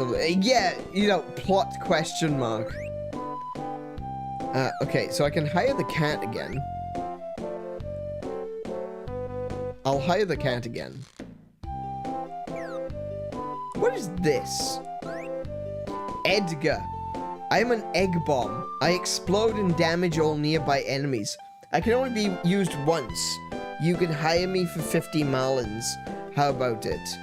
I'm gonna say yes. I have no idea what he's gonna be useful for, but I feel like this game... is giving it to me for a reason, because the game doesn't give me things. There are tree stumps and inchworm monsters in the forest. Did you know that? Yes. Rumor has it that the monster in Burn Daisy is creating them with magic. But he's so strong that none of us can stop him. What monster in... Nope, I'm not gonna ask. Squirrels. Pass. I didn't know what... I don't know what you said. I'm gonna say no. Okay. Aren't you the animal? Okay, I'm gonna say yes. Get lost! There's no way we can trust a human. Alright, sure, whatever. I'm cooking now. Today's menu is nut stew. Sorry, not enough for you. Mean? My house is so old, there are lots of holes. Can I sit in the hole? Right. Ah, you want me to cover up the holes. I see you fixed the floor. I didn't even ask. I like you. For this, I'll give you something worth your while. Ooh, I got another apple.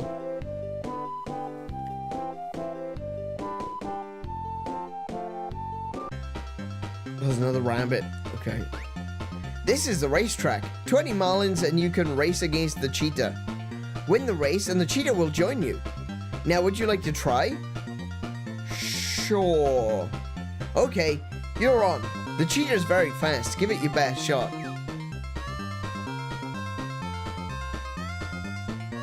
Where is the cheetah? Where's the starting line?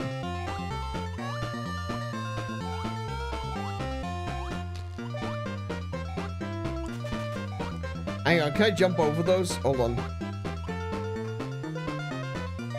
No, I can't jump over. Okay, so I can't cheat.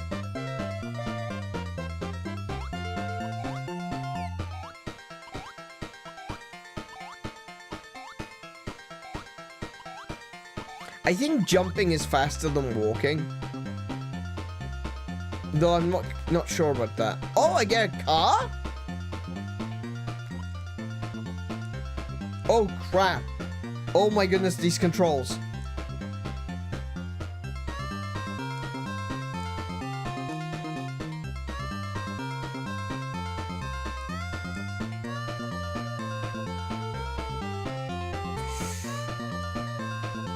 It's like Micro Machines controls, but like worse.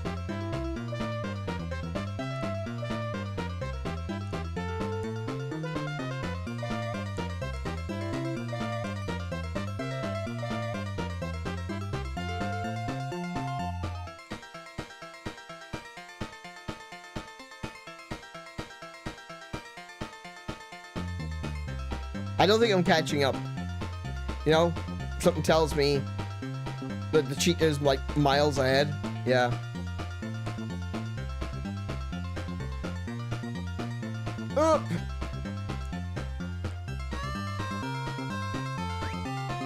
The cheetah reached the goal first. Come on, give me your best shot. This is unbelievable. Alright, I'm gonna have to try that again, right? I wonder if there's like any other buttons I can press to make myself go faster. It'd be nice if they actually told me what the bloody buttons were.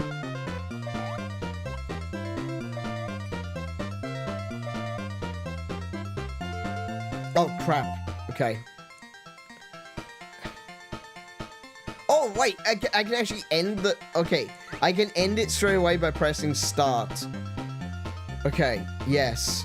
All right. Let me get this one. We're gonna do this. We're gonna get it. It's not gonna be a problem, right? We got this. Right? We got it.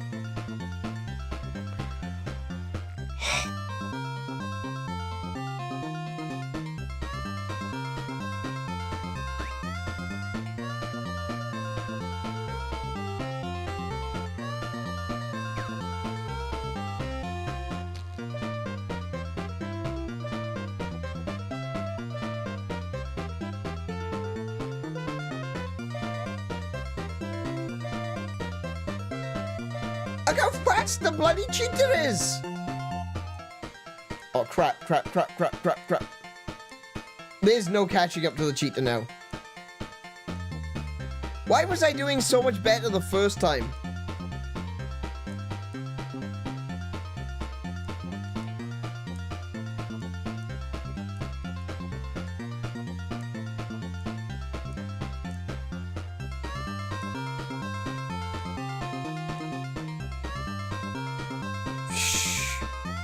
I'm running so wide.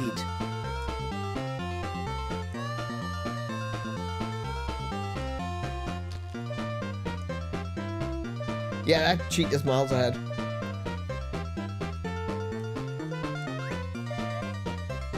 Yeah, I think I may have to save scum, otherwise I'm gonna run out of gold. We'll do one more. We'll do one more legitimately, and then we'll maybe save scum. I know, but the cheetah allows me to get. Oh. The cheetah gives me the dash ability. And I used to play Micro Machines. This shouldn't be difficult for me. And yet.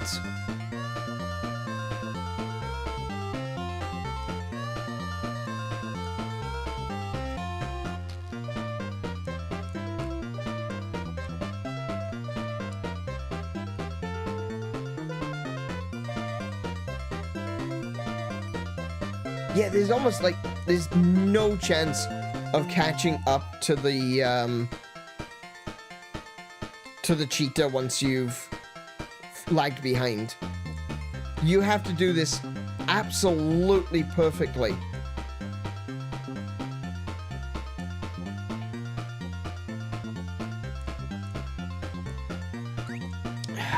Goodness. RC Pro Am, that's another one. Yeah. RC Pro AM has got the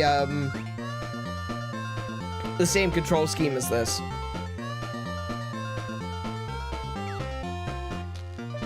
Right, I need to talk to the cheetah first. Let me try talking to the cheetah first. Cheap hair. He only pays me 10% of the earnings. 50 marlins, and I will slow down for you. What do you say? Now we got a deal. You're a reasonable guy, aren't you?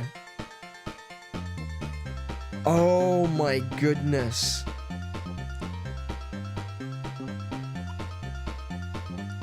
Oh shit, I still completely beansed it up.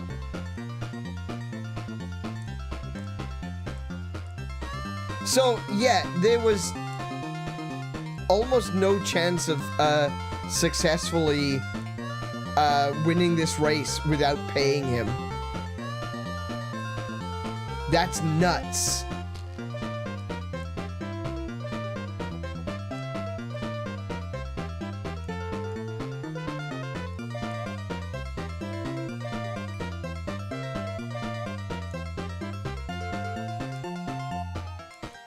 I guess now I don't have to get perfect at this game to...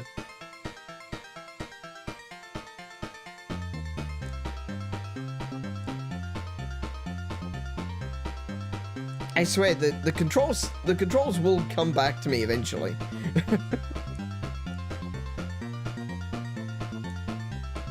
I haven't played Micro Machines in a long time. They released didn't they release a new Micro Machines game recently? You won! Okay, as I promised, I will join your group. Flash the Cheetah joins your group. Excellent. Now then, let's have a look what we got.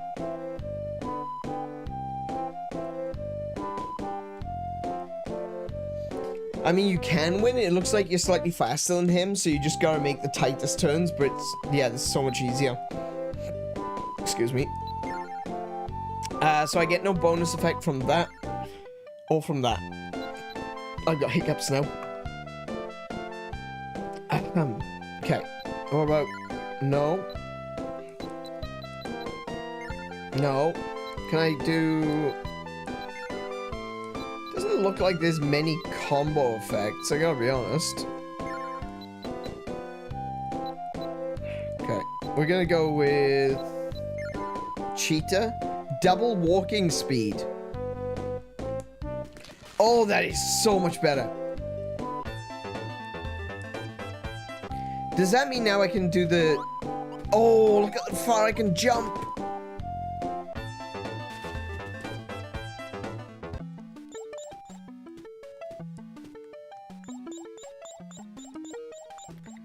Oh wait, does this one... The cheetah also provides protection.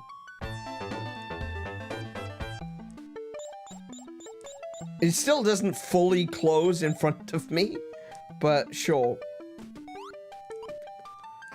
Right, okay. Oh, I can jump. What in the What just happened to me?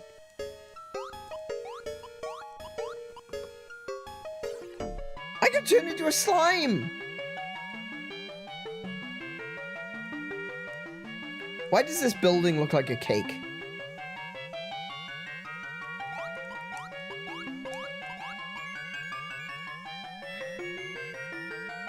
Hello? Clin. Get out! I'm really, really busy. Are you... doing what? There's nothing in here. He's really busy. He's really busy, guys. He's really busy. What is that? What's that supposed to be?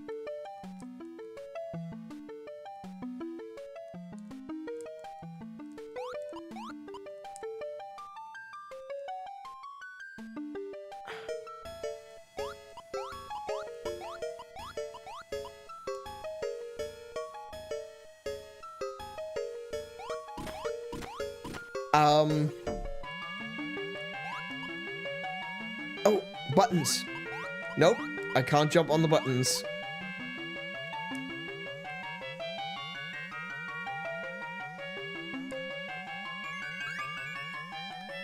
Yay! Hey, Slimy! Why don't you join us and play? It's so fun. It feels so good playing outside. Hey, the human is coming. He's a warrior. Hurry, run for safety.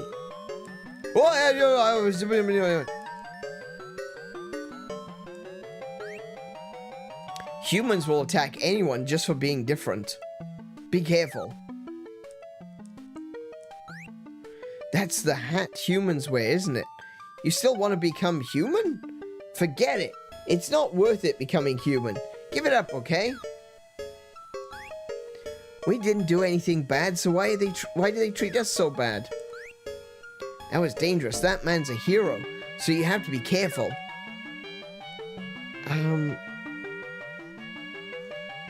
Are we doing a little bit of, Are we doing a little bit of relativism in this game?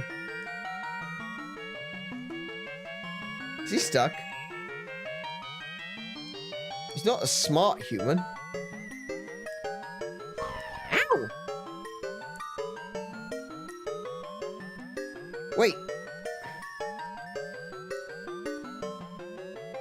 Why is it that when I came in here I got turned into a slime, and now I can't get...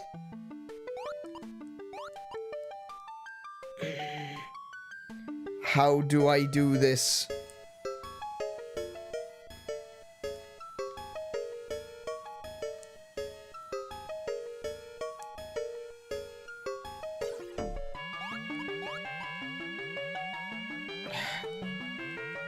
Okay, the only thing I can do is jump. None of my other buttons work. I can't even pause.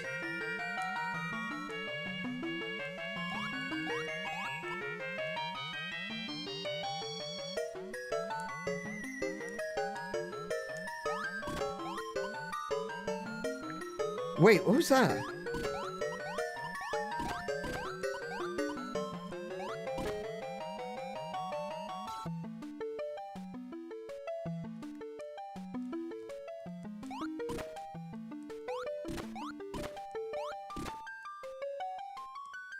What?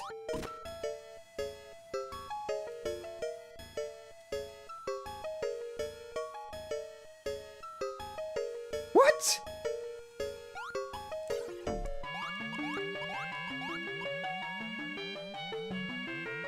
This is what I mean about a lack of conveyance.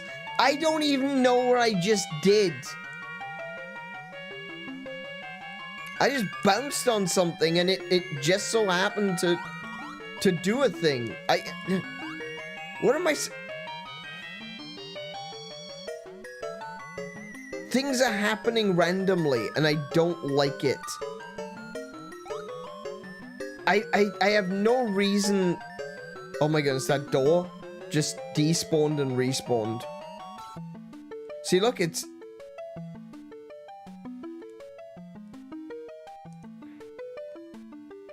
Okay.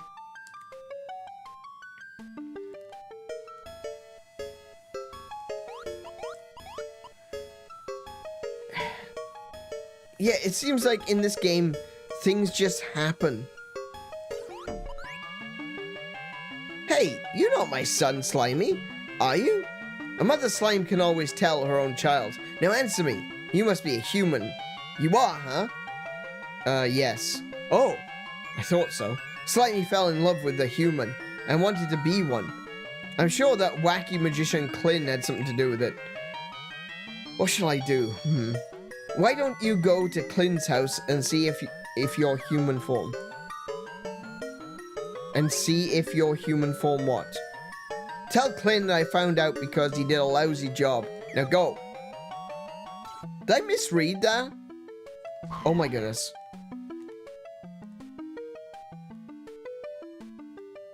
I don't think I misread that. That sentence just seemed to end wrong. Ma Slime find out. She's the mother after all. Was she sad? No. Angry. I see. You were just unlucky. Live with it, okay? Alright? Yes, she was sad. I see. Was I wrong? But Slimy was really serious about it. He fell in love with a human girl. Of course, I tried to stop him, but he was so serious, so I had decided to give him a hand.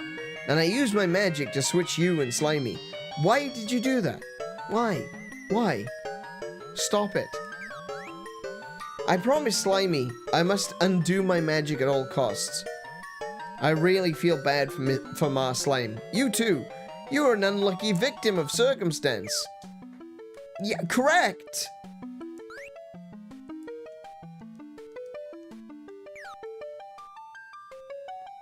Still haven't been told where to go or what to do.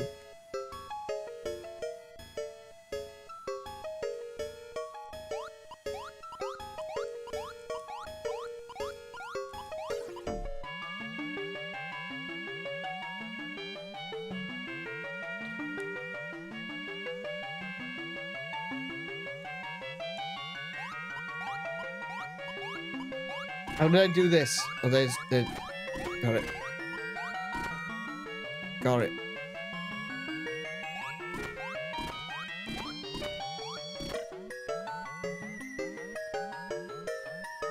I think that's what I needed to do. I honestly don't know. Still nothing in here. Okay, never mind. Never mind. Going back. Going back. Let me out.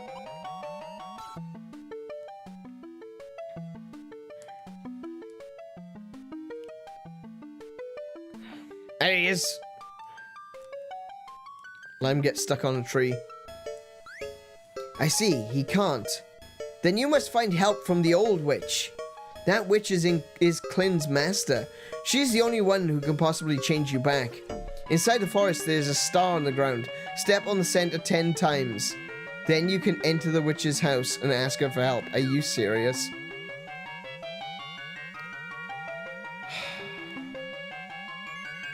So, I've been inside the witch's house multiple times now, and, 1, 2, 3, 4, 5, 6, 7, 8, 9, 10.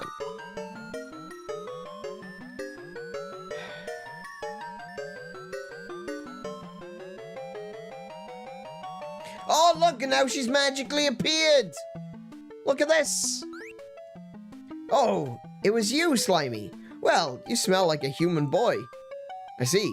That Clin cast a spell of shapeshift on you. I told him not to. I'm really sorry about this, but Slimy also wanted to become human so bad. Because of my age, I know more about humans than Clint does.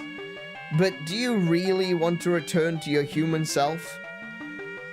You know, since you put it like that, nah, I'm fine staying as a slime for the rest of my life. Yes, but even so, I cannot change you back that easily. Anyway, you must solve it by yourself. Isn't that fair? No! Well, I see. I will give you one chance. There's one spell I'm working on. If you can overcome it with your wit, I shall return you to your normal self. Go to the room next to this one and follow the mirror.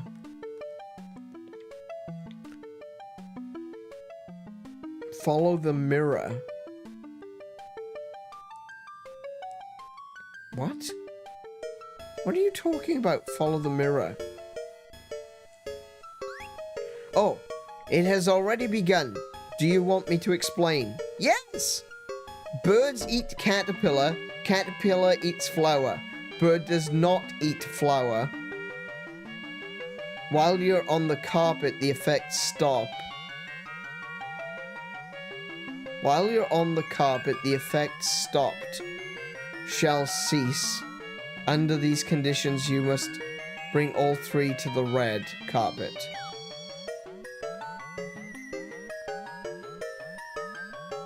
What? You failed.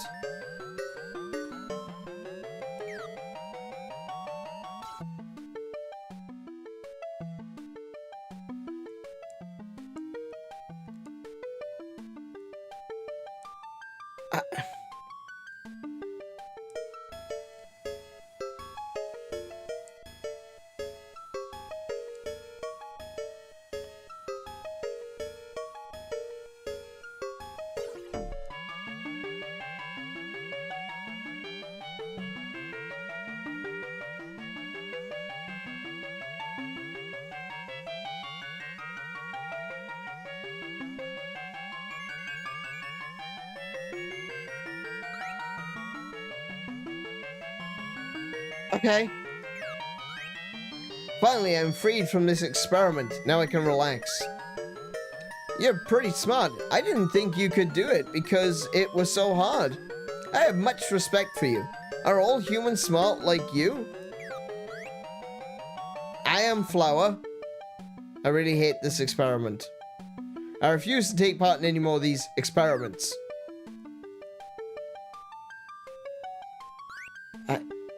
You've done it. I shall keep my word, so come to the next room.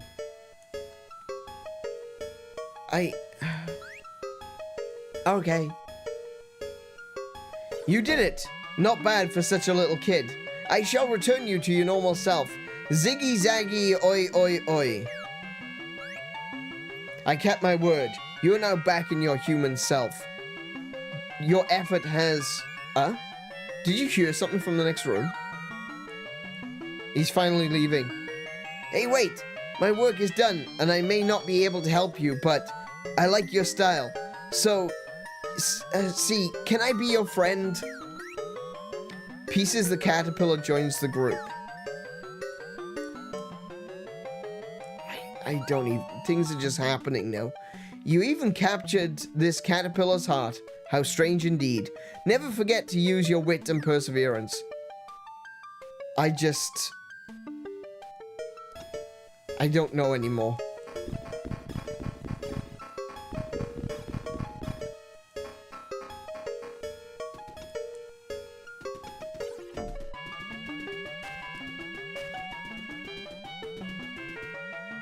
Oh, they're out playing again. Well, they don't hurt me.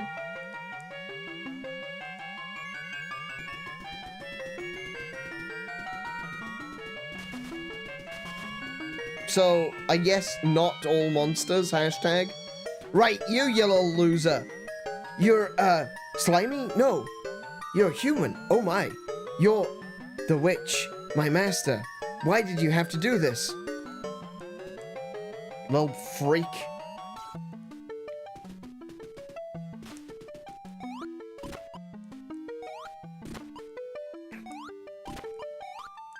We're back to video games have buttons again.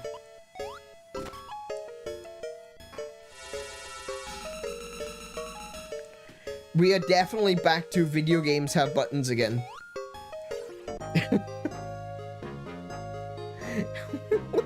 What even is this game? All of these different things are completely unrelated to everything. Oh, with that, it's after midnight, so I'm now going to sleep. Oh, it's after midnight? Holy crap, it is too. All right, I think I'm gonna have to stop because this game is driving me up the bloody wall.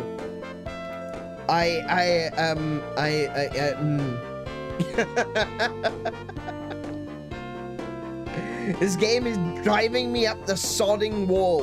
All right, I want to get away.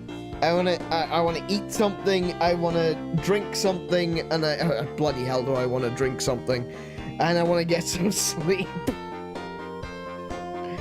Good lord, what is this game? Why did you choose to play this game? This is my fault. I don't even know how far through the... I need to check that. Actually, let me check that. Before we do anything, let me just quickly check where we are in terms of where we are in the game. So this is Crusader of Centy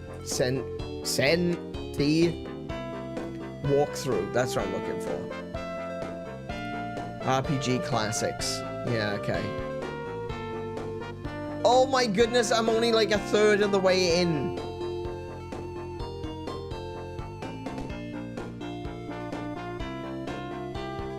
Oh, you've got to be kidding me. I just saw.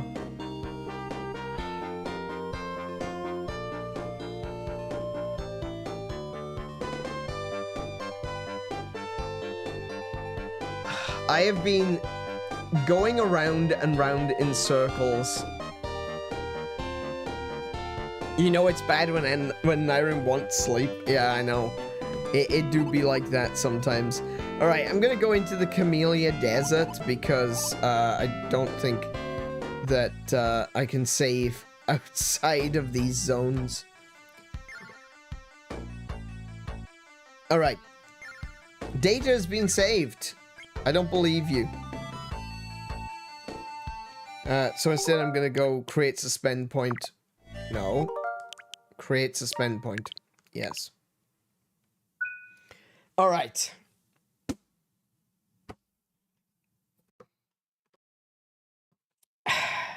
I'm gonna take us over to the chatting screen.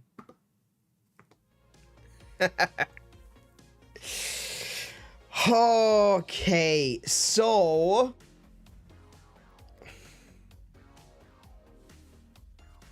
what can I say about this game?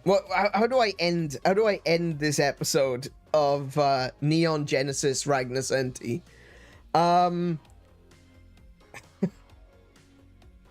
I decided to play this game because I kept reading reviews saying that it's kind of its own thing, but it's a total ripoff of A Link to the Past. And in my head, in my brain, in the smart part of my brain, or maybe the not so smart part of my brain, I said to myself, if this is going to be like Legend of Zelda, A Link to the Past,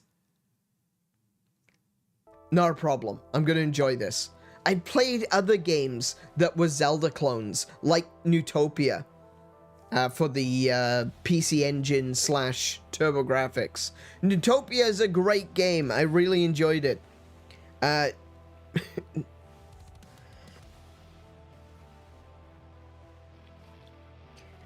figured it's not going to be a problem. I checked the website How Long to Beat. Let me just quickly pull that up. howlongtobeat.com.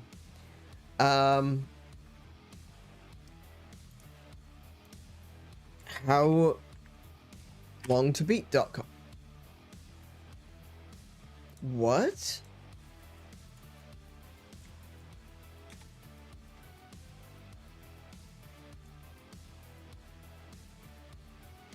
Oh, Oh, those sneaky bastards. Oh my goodness.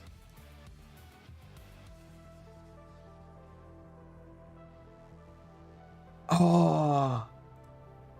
Google changed something. Oh, can I show you this? Oh, I don't think I can.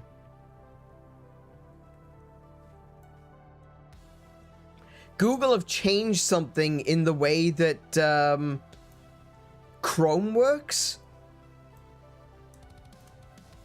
So, you know, okay, never mind. I'm not even going to, I'm going to go just to go to how long to beat.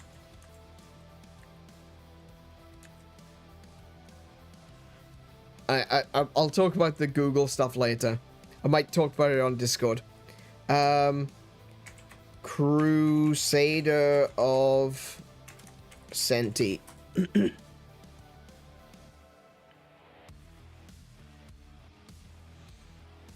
You saw a speedrun time, didn't you? No, it's how long to beat. How long to beat is pretty reliable for how long a game is.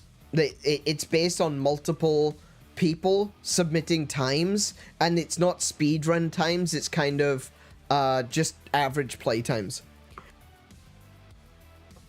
That's the whole point of howlongtobeat.com.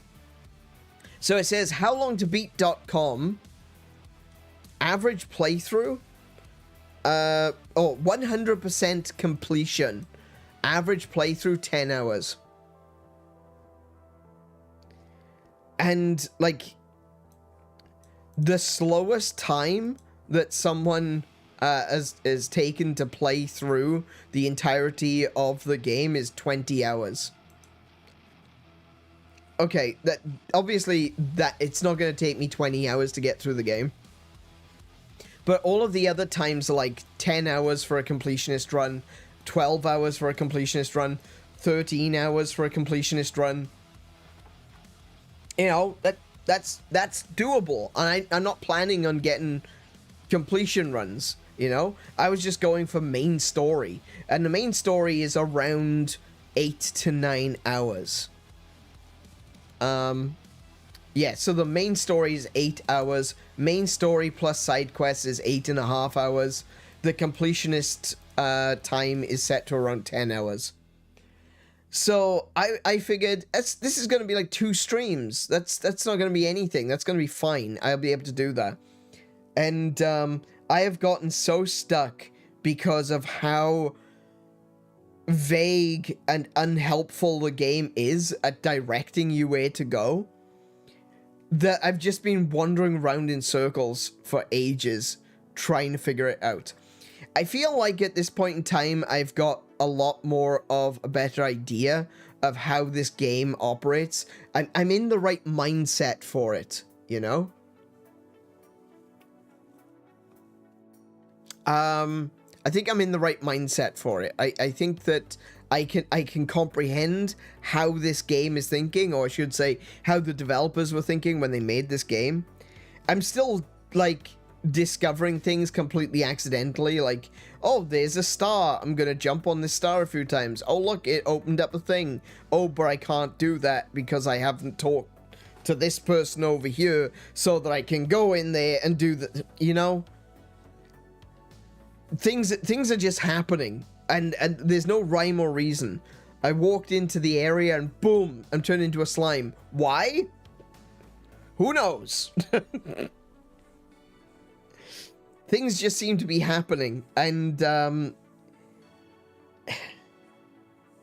I still don't feel like Marley was asking earlier about whether or not I feel any sense of stakes. None. Not even a little bit. There are no stakes to this. I'm just traveling through the world, being told, maybe take a look over there. I don't know. Why did I go through the volcano? I don't know.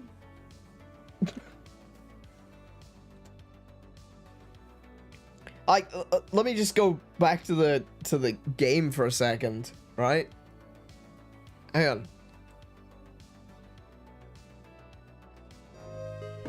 So, Here I am. I'm at this little desert here, okay? Right, there's a desert here, there's some ruins. I'm assuming this is the Tower of Babel, right?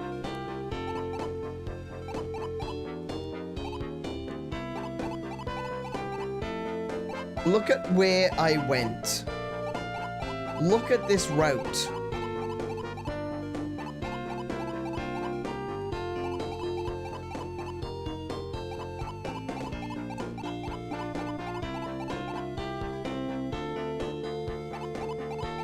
So I literally did a big loop, right? Now, all right, I can't go this way. For whatever reason, I can't go that way. All right, fine. Maybe that's, maybe something is gonna happen and there's gonna be a water crossing, or maybe a bridge gets built and I can go across that way. But I literally was here. Why couldn't I just walk straight across? I guess there's some lava in the way, but maybe, like, I don't know, ford the river?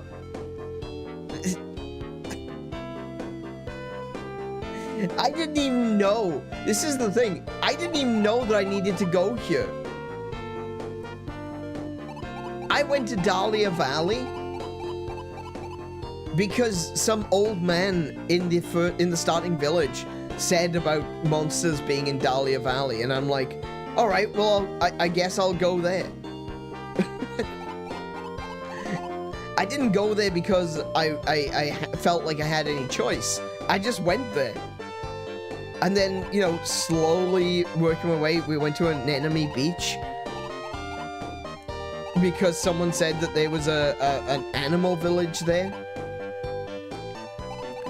This region is apparently called Hot Daisy. Why is it called Hot Daisy? I don't know. They don't explain things. This is apparently Burn Daisy. I don't know what. Why Hot Daisy and Burn Daisy? Why change the name halfway through the mountain? I don't know. Iris. We're in the Iris. Is there a village? Is there a forest? Yes and no at the same time. We made it through Iris and we're now in Camellia Desert. This game has been so scattered, so I don't know, go that way, I guess. I feel like I'm only going to these different areas, not because I know what's there and I know what I'm trying to do. I feel like I'm going to these different areas just because that's where the arrow is pointing. If it wasn't for the fact that the road is drawn for me, I would never have gotten this far.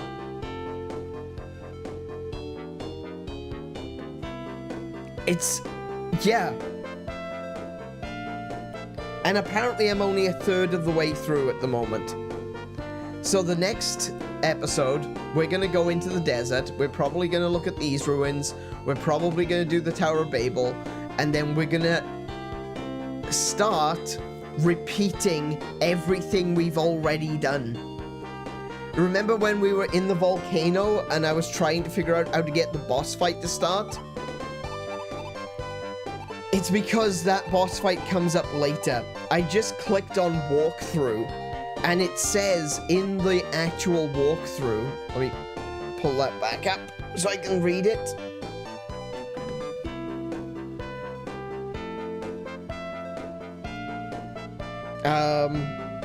Crusader of Centy walkthrough. There we go. Oh my goodness.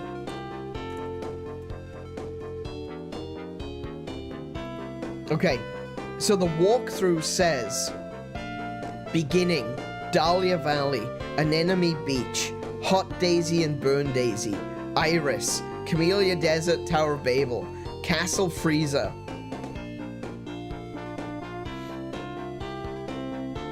You know, like evil Lord Freezer. Okay. There's something called the Root Temple, which sure. Then it's Tower of Babel Revisited, Rafflesia School Revisited, Iris Revisited, Camellia Desert Temple. Burn Daisy Soleil Town Revisited. You go through the world in one direction, and then you basically go back through the world in the opposite direction.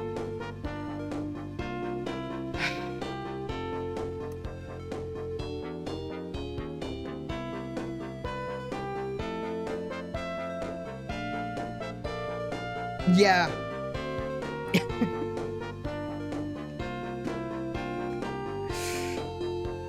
Okay. Yeah, so this might take an extra episode. This might take 3 episodes. Maybe. And like I said, now that I feel like I'm in the mindset of the developers, like I can understand what this game is asking from me, I might be able to speed through it a bit quicker. We might finish it in the next episode. I don't know. But, yeah, boy. Wow. Okay. I don't know about this one. I was really hoping that it would be a little bit more polished than this. I was really hoping that it would be more like A Link to the Past, or possibly like Newtopia. You know, the way I think of it, if it's not going to be like Legend of Zelda, at least be like Newtopia, because Newtopia is like a... it's somewhere... the way that Newtopia plays, it's somewhere between the original Legend of Zelda and A Link to the Past. And, you know, it's pretty good. It does a good job of bridging the gap. And I feel like if you're not going to be able to do... if you're not going to be able to do Legend of Zelda, at very least be as good as Newtopia, you know? And it's not. There are some really amazing things at this game. They had some really good ideas. The fact that you can face 8 different directions, the smooth transition turning, the animation in this game is gorgeous. The world is quite beautiful. It's been put together in such a way that just looks really interesting, except for the inside of the volcano, but we can forgive that because the inside of volcanoes all look the same. I think the game looks great. I think they've got some good ideas. The music is great. But the gameplay is just not there. It's just not there. Did you ever find the fortune teller? I remember a sign saying she went Iris. Nope.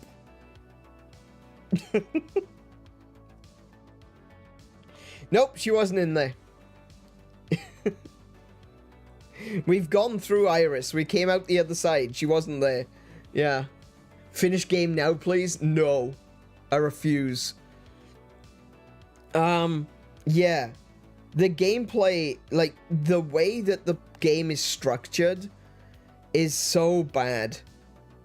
Like I said, I don't even know why I'm doing half of the things I'm doing. I'm just doing them because that's the next thing on the list. I'm talking to this slime. Why am I talking to this slime? Because there's nothing else I can do. I don't know if I've got a reason to talk to the slime. I don't know if I've got a reason to talk to the weirdo elf boy in the house that looked like a cake.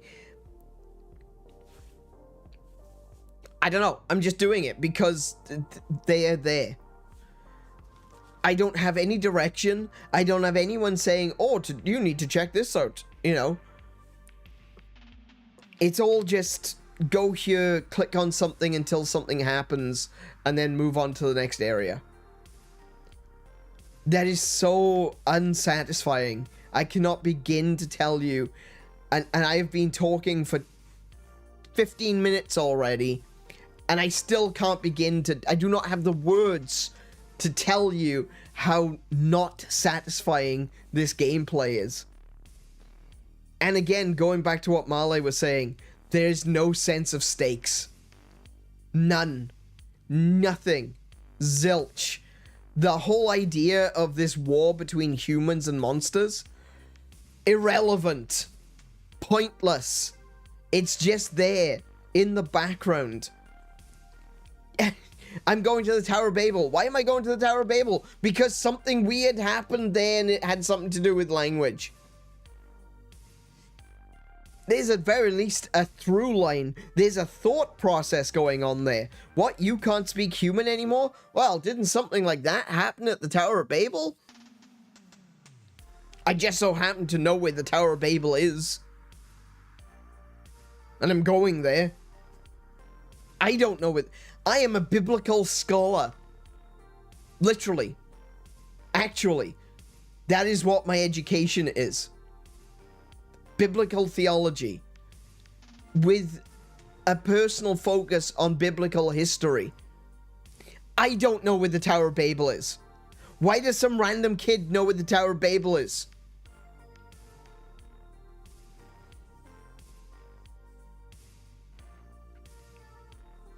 It only just became relevant with the Slime Village. Yeah, exactly. And it still feels like a footnote. Absolutely. It was just like kind of passing in memory. Oh, by the way, Babel. Oh, yes. I know what that is. Thank you. I know words too. Fire engine. You know? Like, I don't know. Nazca lines. There we go. How about that one? Throw in some Nazca lines. Let's do that. Nazca lines. Oh, you know, Nazca lines is like a bird. Nazca lines in the shape of a bird. Bird friend. There you go. There's the connection. The lost city of Atlantis.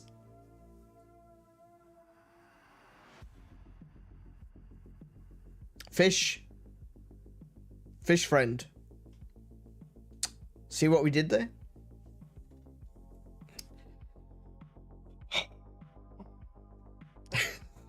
This is so depressing. I really wanted this game to be good. I did. I didn't go into this game thinking to myself, man, I hope this is shit. I hope this game is terrible. I'm gonna hate every second of it. It's gonna be terrible. It's gonna be awful. It's gonna be a terrible Zelda knockoff. I didn't do that. I came into this stream justifying Zelda knockoffs. I came into this stream saying, Zelda knockoff, that just means more Zelda.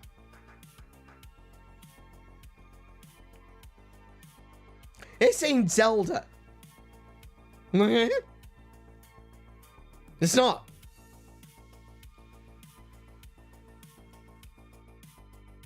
Calling this a Zelda clone is besmirching the name, the good name of Legend of Zelda.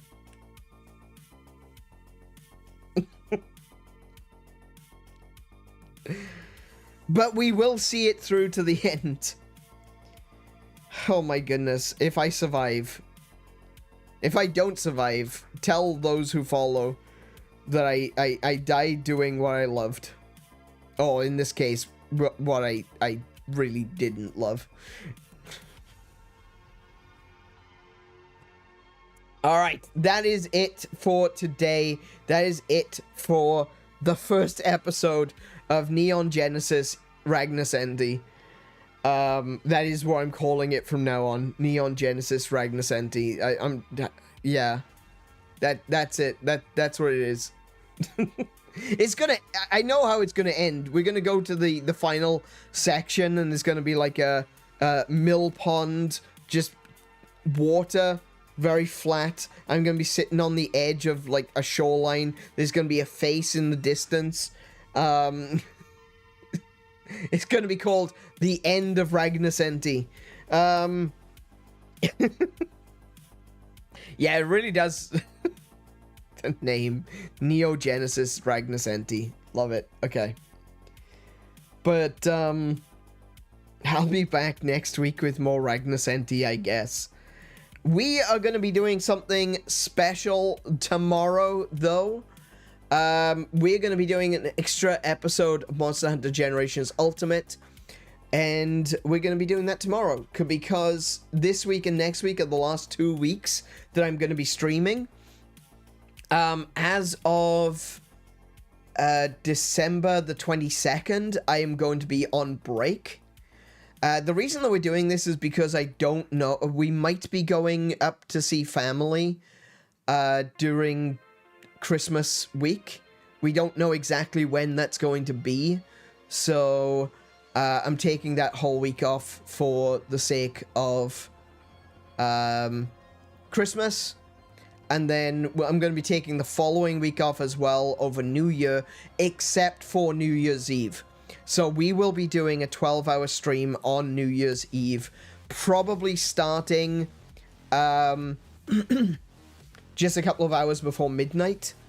And then we're going to go through all the way into the morning. We're going to play some games. We're going to have a chat. We're just going to be around 4 people if they don't have anything else to do for New Year's Eve. We did want to do something for Christmas, but because we don't know what the plans are right now, well, we still don't know what the plans are, which is really frustrating, but still, whatever. Because we don't know what the plans are, we are not going to be doing a Christmas Eve stream like we did last year, but we will be doing a New Year's Eve stream. So that's going to happen. I'll make sure to get the New Year's Eve stream post up and ready to go. And then we can, you know, just do it, get it up. If you want to hang out with us for the full 12 hours, you're very welcome to do so. Otherwise, you know, you can come along, say Happy New Year to everyone, and then move on. That's fine. That's fine too. It's just to create a place, because around this time of year, especially Christmas and New Year, I think that it's a very lonely time of year. And there's a lot of people that do get a chance to spend time with family, but other people not so much. You know, maybe you live far away like I do. I live very far away from my family. Going home for Christmas is not really an option for me.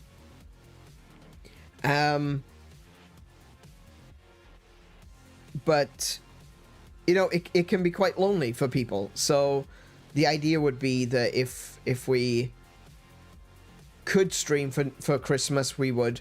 But instead, we're going to do New Year's Eve. I want to give everyone an opportunity to, you know, just come and hang out for a little while.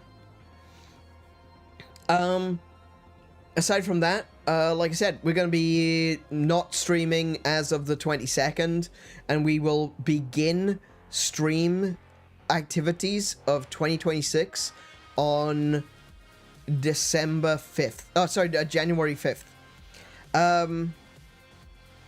Now, I might do a stream before then. And the reason that I might do a stream before then is because I haven't actually decided yet.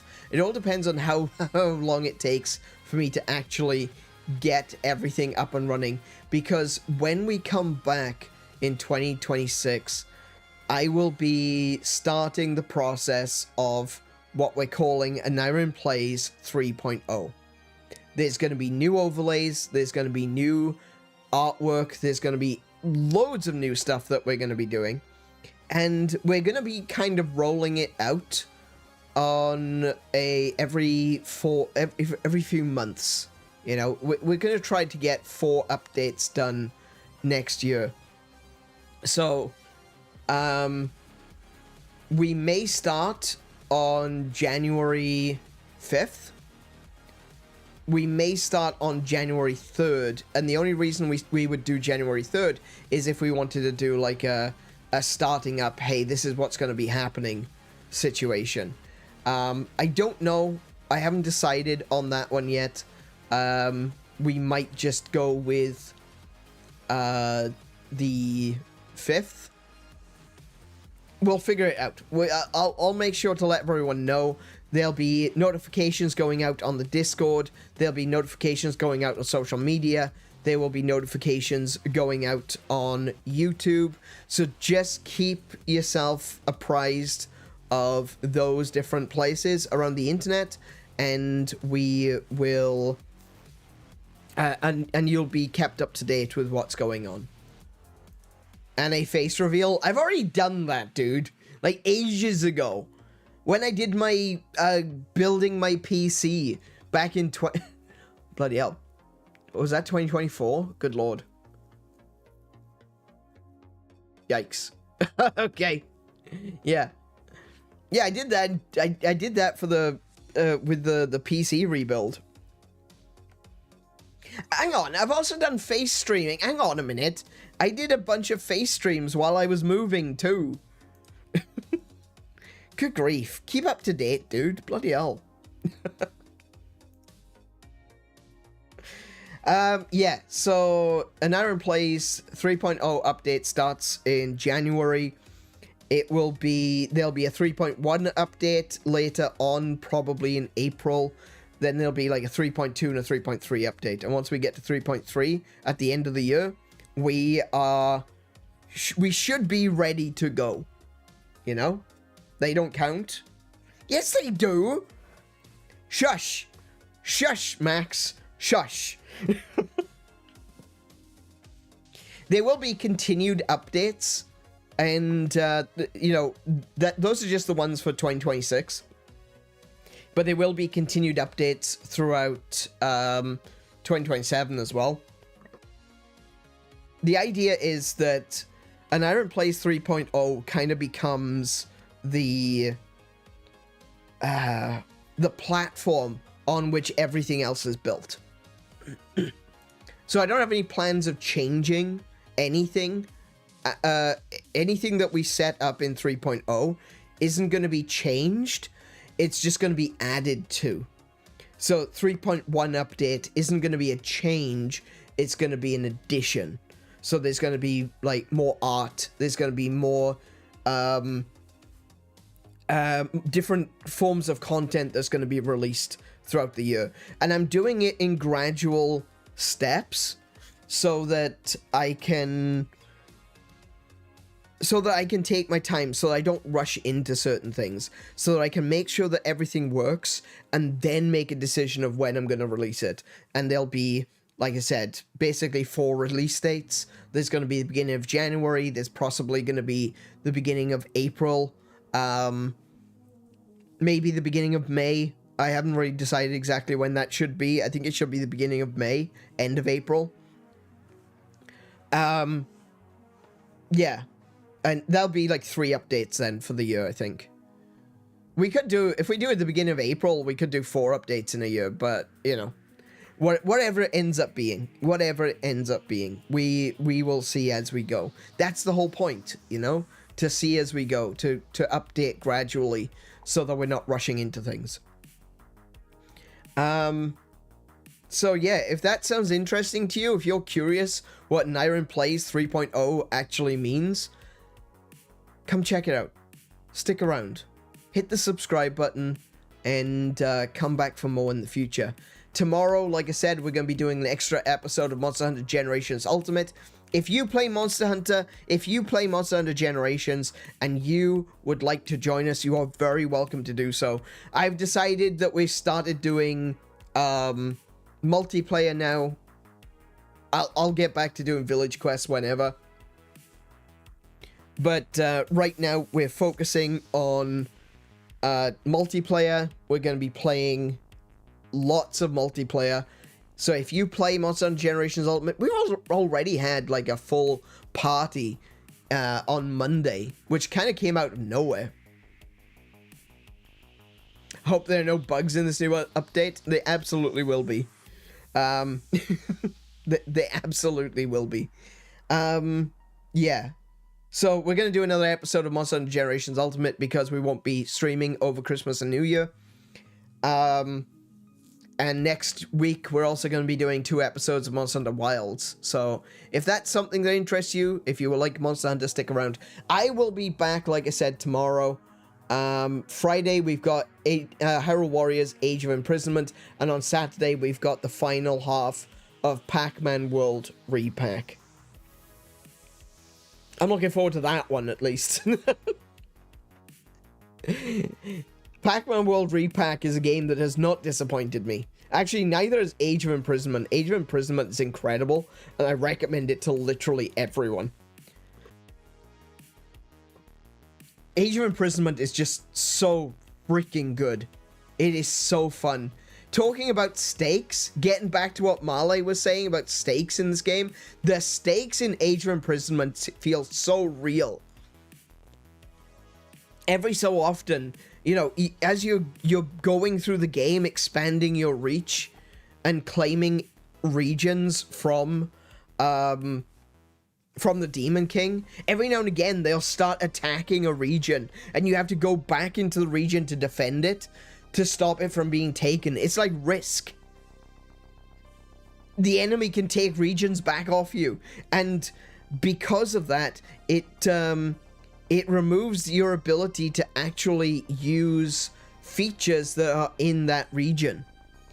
So if they attack the region that's got your training camp in it, you can't use the training camp. If they attack a region that's got a store in it, you can't use that store. And yeah, there's some real freaking stakes, right? Stakes that really feel important. Not to mention the overall stakes of everything as well. It feels like the end of the world isn't coming. It's here. You better do something about it. You know? I'm loving the hell out of Age of Imprisonment. I'm looking forward to playing more of it on Friday.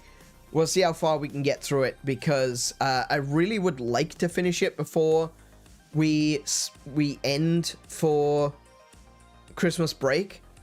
If not, I might do another episode at some point between now and before next year starts, if I can fit one in. And this is the thing. This is the whole thing. Is like, the plan is to take 2 weeks off, but at any point during those 2 weeks, I might do more streams. So yeah, I'll try to make sure that everyone is aware. 24 hours notice on the Discord, social media, on the post page here on YouTube. Check out the description. There's links to everything. If you want to be kept up to date of all of that, that's the best place to be. Discord and social media. And with that one, I'm going to call it there for the evening. Because, yeah, I'm tired. This game has made me very tired.